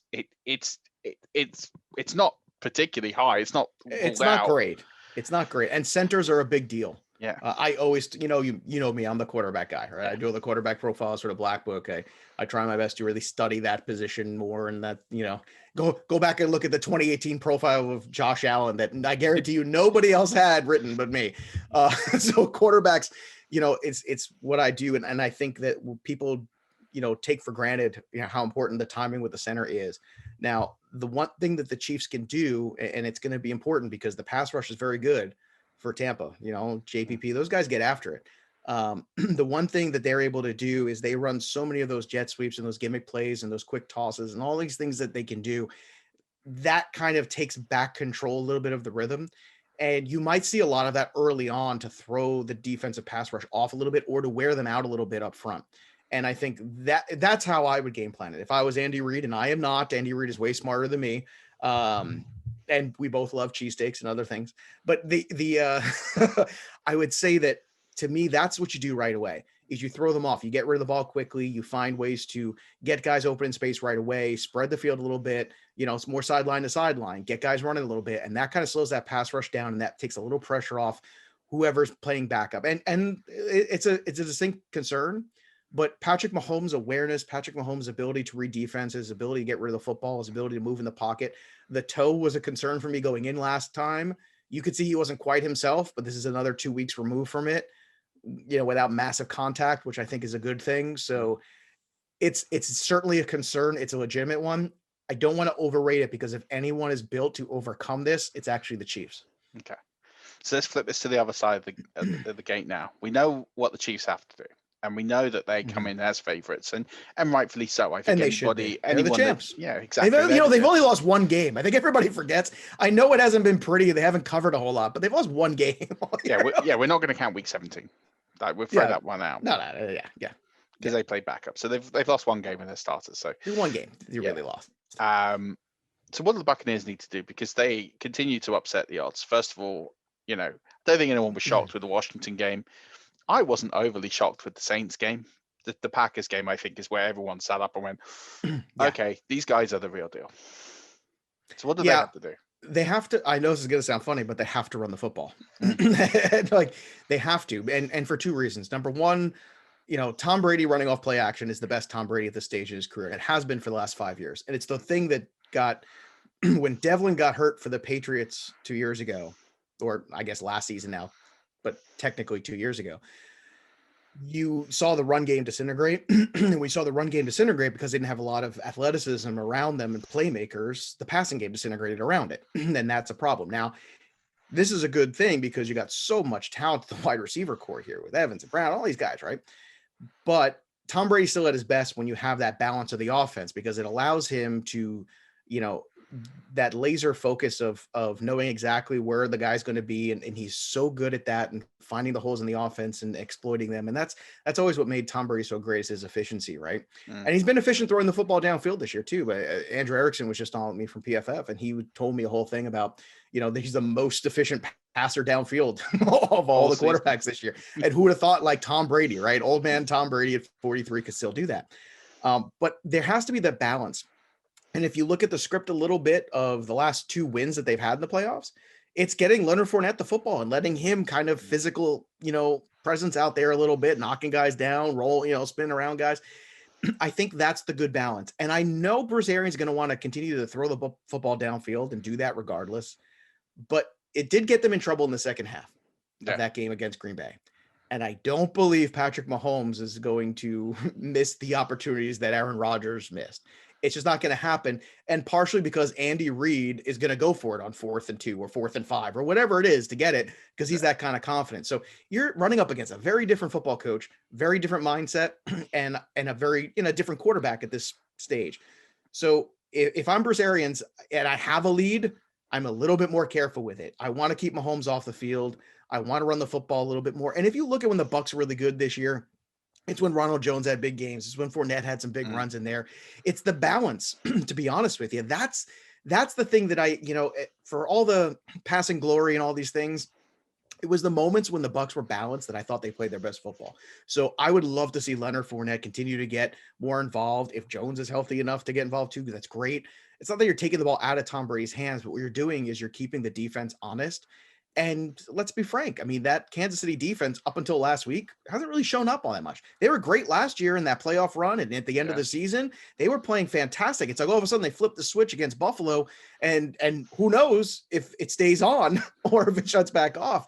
But they had a lot of trouble closing out teams. They had a lot of trouble taking their foot off the gas in games. And you can go back to that game against Tampa as the prime example of it. Took their foot off the gas and they almost lost that game because of it. I think there's a lot of lessons to be learned for that. But if I'm Tampa, if they are going to win, Leonard Fournette or whoever they decide is going to run the football is going to have at least a significant game. I don't want to say groundbreaking or record breaking, but at least significant. Yeah, I'm with you. I think they have to go on long punishing drives. They need to keep the Chiefs off the field. For me, I think if the Buccaneers win this game, they have to win the time of possession.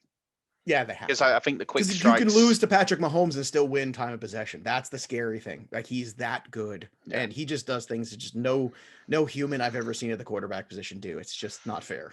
Yeah. It's just he's so good. Absolutely. And let's not forget the Steelers have an interest in this because either one of Antonio Brown or Le'Veon Bell is going to get a ring at the end of this. So I have a lot of family from Western Pennsylvania, and they are miserable. They are so miserable right now. There's no outcome for them that works. No, and now the Super Bowl, and of course it's Tom Brady too, their least favorite person. So it's just a combination of things. It's miserable, and I'm enjoying it. I think a few are, that's for sure. Let's get some takes from you in terms of DFS and prop bets, because this is your specialty. This is what you do. You help people make money. Try. And we're that kind of podcast that we want people to do well. So we do have our own DFS podcast. We've put that out. We've given people some insights of what to do for the game. But in terms of, from your experience, what are some of the best picks, best advice you can give people who either are DFS pros or people who perhaps it's the big game, they decide they're just going to put some money in and have a go? Yeah, well, look, I always talk about the good chalk on all my shows. Always, people, especially in the NFL, because you can control that. Baseball is very difficult because the failure rate is 70% of the good players. But with football, you know pretty much who's going to touch the ball, and you know if you're going to play on FanDuel or somewhere like that, and you have the MVP spot or whatever it is, it's pick the quarterback. Pick, like you could go crazy and go pick a Tyreek Hill or something like that, but these games typically come down to the quarterback when you get to the Super Bowl anyway. I mean, sometimes you do get the James White game and things like that, but I would say stick with that notion in your head. I would also look for paying up at the tight end position with Kelsey, because he is like having that other wide receiver, and it only takes one big play from Scotty Miller to offset the cost of Travis Kelce. There are those guys on there, Mecole Hardman. There's guys that you can throw into lineups and offset that cost. But the difference is, even though Brate's had some moments, and Brate could very well, do that and have a good game. Gronk could certainly have a touchdown too. That's not out of the realm of possibility, but none of them are going to have the volume that Travis Kelce's going to have. And Travis Kelce is just he's a freak of nature. What's stunning too? Somebody put this out and I didn't realize it. I guess it's just, I know where this is going. You can say that they're both 31, Yeah. right? That Gronk and Kelce are 31. And that just blew my mind. I sat there and went, wow. Are you kidding me? And I'll be honest with you. I typically don't I don't play just the single Monday Night Football slate. It's not something I do. But I understand it's Super Bowl. It's the last game. People want to have some fun. I would say, you have a finite number of combinations here. So you can't just do one. You're going to have to do probably at minimum 3 to 5, somewhere in that range, and do some combinations of those things. And what you're hoping for is one of them hits enough to pay off the entries and then bonus. That's what I'm looking to do. And you're going to have so many of the same lineups that whatever the pot is, if it's 300,000, if it's that, whatever it is, it's going to get divided up. So understand that, like, even if you do really, really well, all the ties are going to bring down the money. So just understand that it might be a better day for prop betting and wagering and things like that than necessarily the DFS side of stuff, just from that side. But look, everybody has their version of entertainment, and that's what fantasy is. Yeah, absolutely. It's just a bit of fun, and absolutely. if you can play for free, then and even make a couple of bucks or so. Championship Sunday was very productive for me, and I use the same. And I'm one of these practice what I preach kind of guys. I had my 3 lineups. My 5 lineups rather. I had 3 of them do very well. 2 of them were awful, but the 3 that were very good, it made up for the entry fees. It was no harm, no foul for the other stuff. So that's kind of what you want to do. And it's okay to just throw a buck in and play just for fun to watch. Like it's okay. Just because you're playing DFS doesn't mean you're going to leave your job tomorrow. And I think people need, you have to shake that notion. It's just for fun. It's something you can do. And if you want to really take it seriously, you can do it better than that and make some money with it. Nice. So let's look at some prop bets. You mentioned that might be a way that people can pay for their Super Bowl dinners, or maybe Valentine's Day's coming up. Maybe they can buy some flowers for their other halves or whoever. So what's some great prop bets that people can have a look at? I even with the weather involved and everything, and even with Tom Brady, you have no idea how conflicted I am, right? Yeah. I mean, behind me, up above, you can't see it, is the Tom Brady draft card, blown up poster size of pick 199. I can. It's above the TV, isn't it? Can you see it? It is above the TV. I'll put it up there a little bit. I can see it. Yeah. I can see it. There it is. So you get the Tom Brady draft card right behind the TV. And the Tom Brady draft card is a reminder of, don't tell Tom Brady he can't. And this is where I'm struggling so hard, because some of these prop bets really, it's like, you're going to tell Tom Brady no. So my favorite thing so far is the parlay of Chiefs on the money line and the over, because I'm not going to tell Tom Brady he can't. Yeah. I'm going to tell Tom Brady that he's going to be competitive in this football game and find a way and never relent, because he's Tom Brady. And if you do think that, and the rain is rain, in football, it's the wind that is way more of a factor in things. And there's not going to be significant winds here. So, and by the time we get to game time, I mean, who knows if the actual weather is going to hold that. So I think that's a lot. Everybody's going to be pounding the under for the next 2 days. I know this is going on Sunday. So, as we're recording this on Thursday, I'm going to throw that out of my head. I'm just going to concentrate on the quarterbacks and the style of play. And I think it's, even though it's high, I don't want to take the points because I'm afraid of Tom Brady. It's my insurance policy. So I'm going to get worse odds because I'm going to be on the Chiefs for the win and the over. But I'd rather have the little insurance, because I don't trust Tom Brady when he's on the underdog side. It's just a terrible place to be. It just is. It doesn't happen often, so you know what happens. Every time it happens, he wins. That's the thing. I just like, it's very scary. One thing I would say, I lived in Florida for 5 years. Yeah. I tell you now, weather changes like that in Oh, Florida. yeah, it's crazy. Because you've got the coastlines, you've got any bit of wind or pressure. The amount of times, I mean, people talk about in this country, the weather's unpredictable. We get a forecast and we say it's going to be snow and it doesn't turn up, or we get rain and it doesn't rain, which is a pretty safe bet because it rains like 300 days a year here. So you can say rain and you're right a lot more than you're wrong. But in Florida, it changes very quickly. The amount of times, I mean, I've been there for hurricanes and tornadoes. And the amount of times it's like, oh, hurricane coming your way. And then all of a sudden, oh, do you know what? It's going to go up the coast. You're going to be okay. It happens all the time. That's what happens when you buy a coastal environment. Just don't buy the weather. And all the people that sat there and bet that the Buccaneers were going to struggle in the cold and all this, listen, the elements don't matter. As you say, wind is the one that matters. So yeah, I think just ignore the weather. It's not important. It's not going to make a massive impact. It's going to be, you say the players are too good for that. If it was snowing and there were things on the field that were going to cause a major issue, that's different. But yeah, I don't think there's anything to worry about. And the other recommendation I would do to people too is just be mindful of the juice you have to lay on certain things too. Once it goes over minus 160 for something, it's not, I mean, there's so much bad can happen. It's just, I would stay away from that. I would look at the things where you see even just a little plus and you feel like, okay, well, this is possible. The lines tell you, and this is something I've learned a great deal from working at Sportgrid for the last few years and working with some people who are really good at the gambling side of things. And, they always point to the lines telling you something, where they said it, how they said it. And when you see like a minus 240 on something, you're like, don't even bother. Like you could do it. But, to risk 240 to win 100 is kind of madness. That's not necessarily, a good habit. But you will see some things and you could bet on everything. God, you could bet on who's the first guy to get a sack, which are they going to score in the opening drive. In fact, that's another one too that is interesting. I think on FanDuel, they have interesting odds on that one about that. I think it's either team or both teams scoring on the opening drive.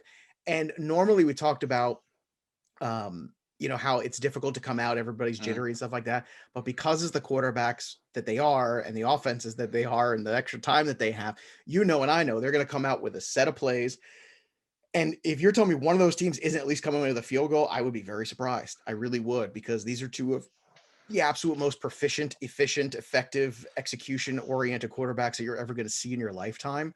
And I think you can wager on whether or not there will be a touchdown in one of the opening drives or one of the two. That's something I would look at too, because I think you want to take your fantasy acumen and what you know about these teams and try to apply it to the prop bets. Try to apply like where is the weakness of this team and the strength of this team, and then look at the lines and look at the wagers that are available. There's also one too for a missed field goal in the game, right? Have we seen a game all year without a missed field goal? I feel like I would put that in there, especially if it is wet, maybe. 100%. That's also another one. Some of them aren't sexy. Like they're not all like the over-unders on the yardage and things like that. That's kind of easy. We can run through those if you want, but it's sometimes those little tiny ones like, yeah, there's probably going to be a missed kick in this game.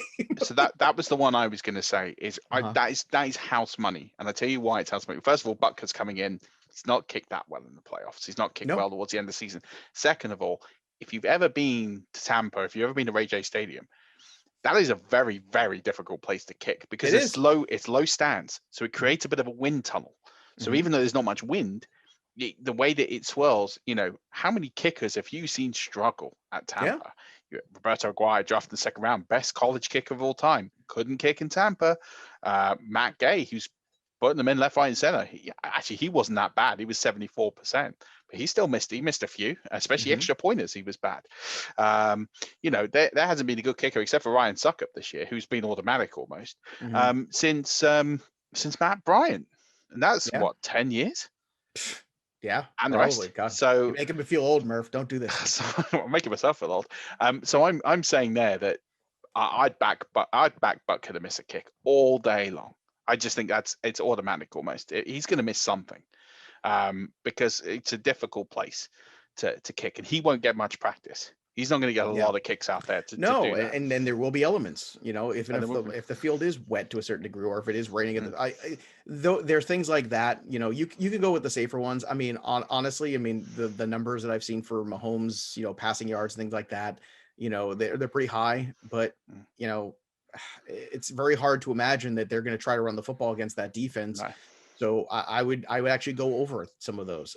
Same thing with Brady too. They're high, but I think that you're going to see these two guys go out there and lay it out on the field. And if I'm wrong, I'll eat it on Monday on the show, like I always do. But I don't feel like it's going to be wrong. I feel like it's going to be these two guys going out there and slinging it, and it's going to be fun to watch. And you're going to see it's the old man and the young man, and just like, hey, let's go out there, and they're going to just be entertaining and throw the ball around, and it's going to make for some interesting moments. But I think that overall, when you look, like I said, for the people who listen to this pod and maybe don't wager all that, but want to, take that acumen, take what you know about these teams. I would take the over on whatever Tyreek Hill's yardage is, just because he just needs that one play. He's not the guy that he has to touch the ball so many times in order to get over 100 yards or something like that. So, those are the kind of things that I think you can carry over and make good choices. Just be careful about what the odds are. Once you cross over that minus 150, minus 160 range, I don't think it's a good juice. I don't think it makes a lot of sense to make that wager, even if you think, it's a lock, it's easy money. It is until you lose it, because at the end of the day, every bet is 50-50. Yeah. So for those of you in the UK who are confused with the minus 150, that's American gambling vernacular. What Joe's talking about is like 2-to-1 on odds, so 1-2 really. When you're basically having to stake double to get your return back, exactly. etc. That's the one you're talking about there. So yeah, be very careful. Anything that's odds on, unless it's just a gimme. And I think you're right with passing yards from Mahomes. I think Hill, Kelsey, even Hardman. I think all of those are going to be gimmies. I think. Yeah, I don't, because they're not going to run the football, as you say. They're going to throw the ball 40 times. I would stay away from all the running back props because, they're going to be so volatile potentially, where you might just not get any of none of them might come in over, or you just don't know who the guy's going to be in Tampa.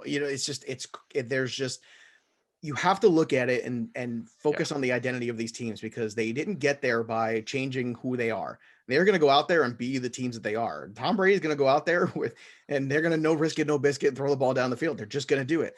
Patrick Mahomes is not going to turn off and hand the ball 25 times off to Clyde Edwards-Helaire. It's just not going to happen. No. Williams will get some runs, and Helaire might get some work and things like that, and they'll do a little thing. But it's at the end of the day, the ball's going to be in Patrick Mahomes' hand, because he is the MVP. He's the guy. I think that's what it's going to come down to. Absolutely. Who's going to be lifting the Lombardi on Sunday night, Monday morning? I think it's going to be Mahomes. I do. I think I hope it's tight. I don't want it to end up being a one-sided thing. I want this game to be good in the fourth quarter, and I can't imagine it not being, because Tom Brady, he knows this is. I mean, I've said this so many times. Tom Brady probably knows this is the last time he's going to play in the Super Bowl. And then yet again, he's there year after year.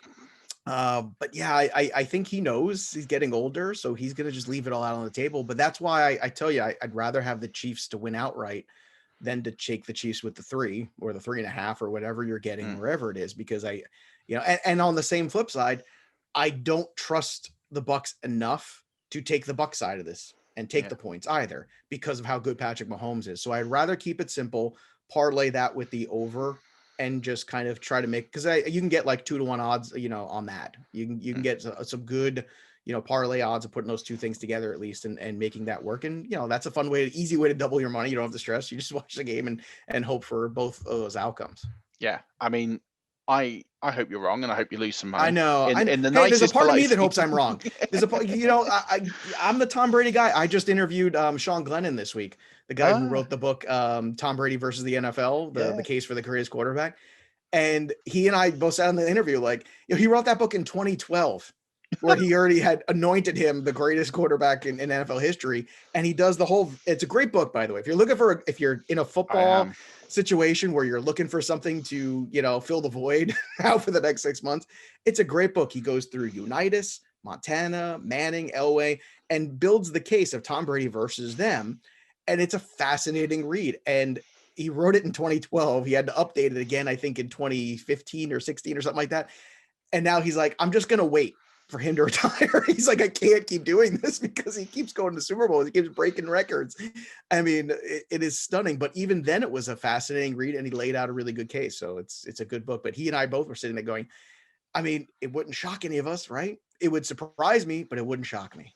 No, I think we're so spoiled with this sport, because just when we think we've got it all figured out, something comes along and surprises us all, and that is why the sport keeps giving back, and it's not the same team every year. And I know we had this spell of the Patriots, but even then, you had people that were unseating them, the Eagles. Yes, okay, for short periods, but and let's not forget, the guy who did it to him twice with the Giants, right? And the defensive coordinator was Steve Spagnuolo. And if anybody knows how to get to Brady, it's him. And if anybody knows and understands the things that he struggles with, it's him. That Tom Coughlin tree of guys really does give Tom Brady problems. It does. It gives him fits, and historically it always has. So it's just something to keep in the back of your head. And that is another nugget that is not lost on me. And I keep looking at Spagnuolo, and I keep remembering those 2 Super Bowls, and I keep thinking about 18-1 and how frustrating that was. And, like I said, if anybody can do it, it's Tom. But this is and I'll tell you what, if it was Buffalo, I think Tampa wins this game. If it was Baltimore, I think Tampa wins this game. I think any other team in the AFC, which what I've seen the last 2 weeks out of Tampa, I think they would have beat him. But it's Patrick Mahomes on the other side of that field, and it's tough, man. It's just a tough one. Well, we'll see. We're in for who. I appreciate you coming on as always and breaking this down. Some great insight. I'm sure everyone listening to us knows where you are, but also I know that we've got some new listeners, because I've been creating some new leagues for people who have never played fantasy football before, and I've been pushing them towards this. So tell everyone where they can find you and get some great insight from the man himself, and enjoy. Well, you can follow me on the Twitter machine at Joe Pisapia 17. Sportsgrid.com. We're a streaming service of TV. I host a lot of shows there for NFL and Major League Baseball. So you can find me usually on the Sunday mornings there, early 8 a.m. on the East Coast time, but most of the shows are on demand, if not all of them. So you can always pick those up too. And of course, the new Fantasy Black Book for football will be out in June. The baseball book is up right now on Amazon. You get it in UK, so no excuses. We got the nice little fancy cover behind me too. That's right. For 21. You like that? That's all. Artwork was all done already. We're already we're on to Cincinnati, my friend. We're already on to Cincinnati. We're looking forward to 2021 already. And yeah, you could check out on my Twitter handle at Joe Pisapia 17. You'll find links to wherever I am. And Murf, it is so great to this is exactly how I want to end the season. Like talking to you, because I feel like when we started, we did previews and things like that together, and then we chatted throughout. But I remember talking to you so much and having you on the show about the Tom Brady thing in Tampa and all that stuff. And to think that we're sitting here on Super Bowl Sunday is just stunning to me. And it's a perfect circle of the season. I love it. Man, me too. And I'm so glad that at least when I was on, I got more right than I did wrong. You sure did. Talking about Miles Sanders, not being Miles Sanders not being a top 15 running back. I said, don't invest in him. He's going to let you down. If you listen to me, at least you avoided one of the running back catastrophes this year. But now, as always, appreciate you coming on. We'll do this in the off season. We will chat for sure. If not during the game, after the game, I'll be a nervous wreck. So I've already got people giving me welfare checks every couple of hours. So.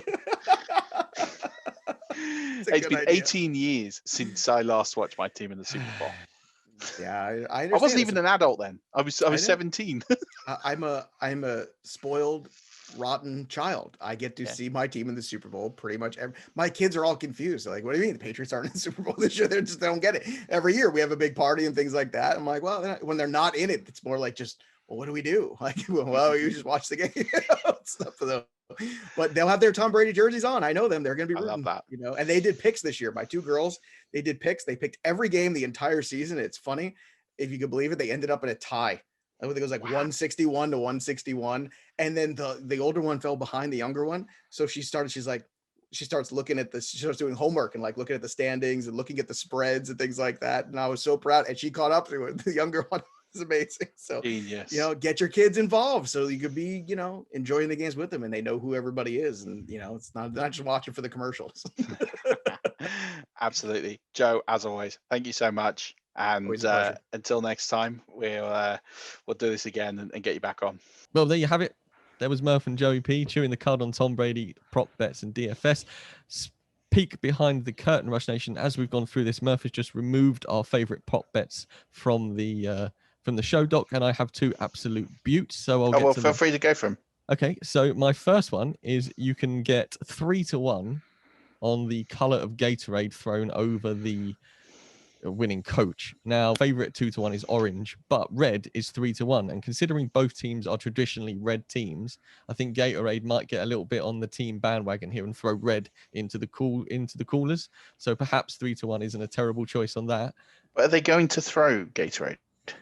Well, I don't know. I'm just saying, if they do. Well, at the Senior Bowl, they were able to do it because Brian Flores got drenched in a Gatorade bucket full of Reese's peanut cups. So, I mean, they were able to do it last Saturday. But just the NFC title game, it was confetti. Okay, I'm just saying this is I've looked up prop bets. This is one of the things I looked up, and you can get 3-1 on red Gatorade. Okay, the next one that can definitely happen because COVID cannot intervene unless Tony Romo gets it between now and 6 p.m. Tony Romo over under on to say, let me tell you, Jim, is 2. And I reckon that's going over all day long. The game is going to be an absolute beaut. And to get over under on 2, go and get yourself some Tony Romo over on let me tell you, Jim. Yeah, definitely. Right. Let's do some Super Bowl traditions and questions from listeners. Do either of you 2 fine gentlemen have any Super Bowl traditions? Lee, I'm coming to you first.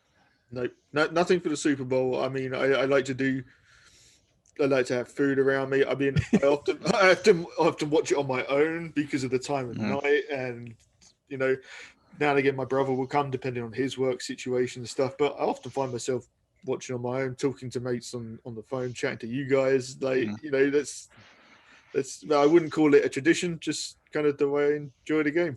I'm exactly the same.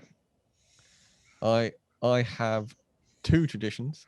My first one is I always grab a 4-pack of Budweiser Prohibition. So it is alcohol-free beer, but I generally do have to work the next day. So I try and keep my drinking to a limit, but I like to have a beer whilst watching. So I will get a 4-pack of Budweiser Prohibition. And then my second one is I always, for some reason, have a bag of Doritos mint chips and some salsa to go with those beers. So that is what I've done ever since, I don't know, 4 years ago. So that's every year. That's my thing. 4 alcohol-free beers and a bag of Doritos because I'm hardcore and I'm living the best life. Fair enough. And then questions from the listeners, Murf. What do we got? So if the game's on the line in the 4th quarter, which QB, RB, and wide receiver rooms would you take out of the 2 teams? So I think everyone would go with Mahomes over Brady. I don't think that's too. Brady was part of one of the greatest Super Bowl comebacks ever. How can you write him out? I'm not writing him out. We're just going with talent, but I guess C for all. I don't know. Running back, it's just a. It's not a great matchup. I'd probably take the Buccaneers too over the Chiefs too. The wide receiver rooms is interesting because the Chiefs have the best wide receiver, but the Bucs have the best depth. Yeah, I'd probably go with the Bucs just because of the depth. Yeah, I can't disagree with that. I feel like Travis Kelce has been horrendously missed off this list somehow. Well, just put him in the wide receiver. He's a wide receiver. Well, okay. If he's a wide receiver, are you taking the Bucs' depth over Tyreek Hill and Travis Kelce then? Yeah. Oh man, that's tough. Because you've got so many. You've got you've got Evans, Godwin, Antonio Brown, Scotty Miller, Tyler Johnson. All these guys can catch the football. Scotty Miller is quick.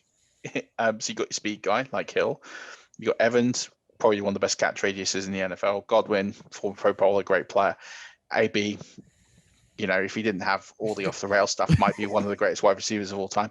I mean, what more do you want? You get embarrassment of riches. Like you got 2 guys versus 4. Give me the 4 guys. It's not like they're any slouch. Yeah, that's fair. I think we've got to go with the Buccaneers then. So we're saying Bucs wide receiver room, Bucs running backs, but maybe the Chiefs quarterback, or you go with Brady. I feel bad on the Chiefs now. They've got no representation. This is a one-sided affair, and we need not watch it. Lee. It's really difficult. I mean, if the game depended on it, I want Brady. Just history tells me that he's going to make it happen. And not just talking about Super Bowl games, just the sheer amount of games that he's managed to pull that off in. I actually, the running back room go either way. I'll be honest. The Bucs running backs just don't excite me any more than the Chiefs. It's not. It's not necessarily a slight against the Bucs. It's just I think give it to the Chiefs just because the rest of the Bucs, yeah.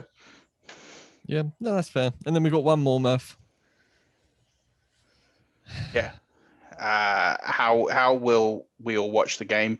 I'll be watching it in silence, messaging you all and Buccaneers fans, I suppose, trying to not wake up my 18-month-old son. Has someone been designated to check on you, at the end of the game in case resuscitation is needed? No. I suppose I'm not far away, and if I don't hear anything at the ceremony, maybe I'll take a drive down. A last minute check. Yeah, Murf, he's running down the street. It's fine. Yeah. I mean, exactly the same for me. I'm going to be on the sofa with a 4-pack of Budweiser and some Doritos. But yeah, it's going to be a different Super Bowl this year, regardless. I think because there ain't no Super Bowl parties, right? No. Murf, what a lot of fun that was. Yeah, unbelievable guests we had, and it's going to be a very special Super Bowl, and this has been a lot of fun. Yeah, right, Murf. Well, we're going to let you go because we can tell you're chomping at the bit to get your preparations ready. Lee, thanks so much for jumping on, man. This has been an absolute hoot. No, it's been great. Rush Nation, enjoy your Super Bowl Sundays. We will see you on the other side, heading towards another fantasy football season. Let's go, Bucs. I'm saying it right here. Let's get the dub. Let's make Brady undisputed GOAT of all time and Murf the happiest Buccaneers fan on the planet. And until next time, Rush Nation, as always, don't forget, keep rushing.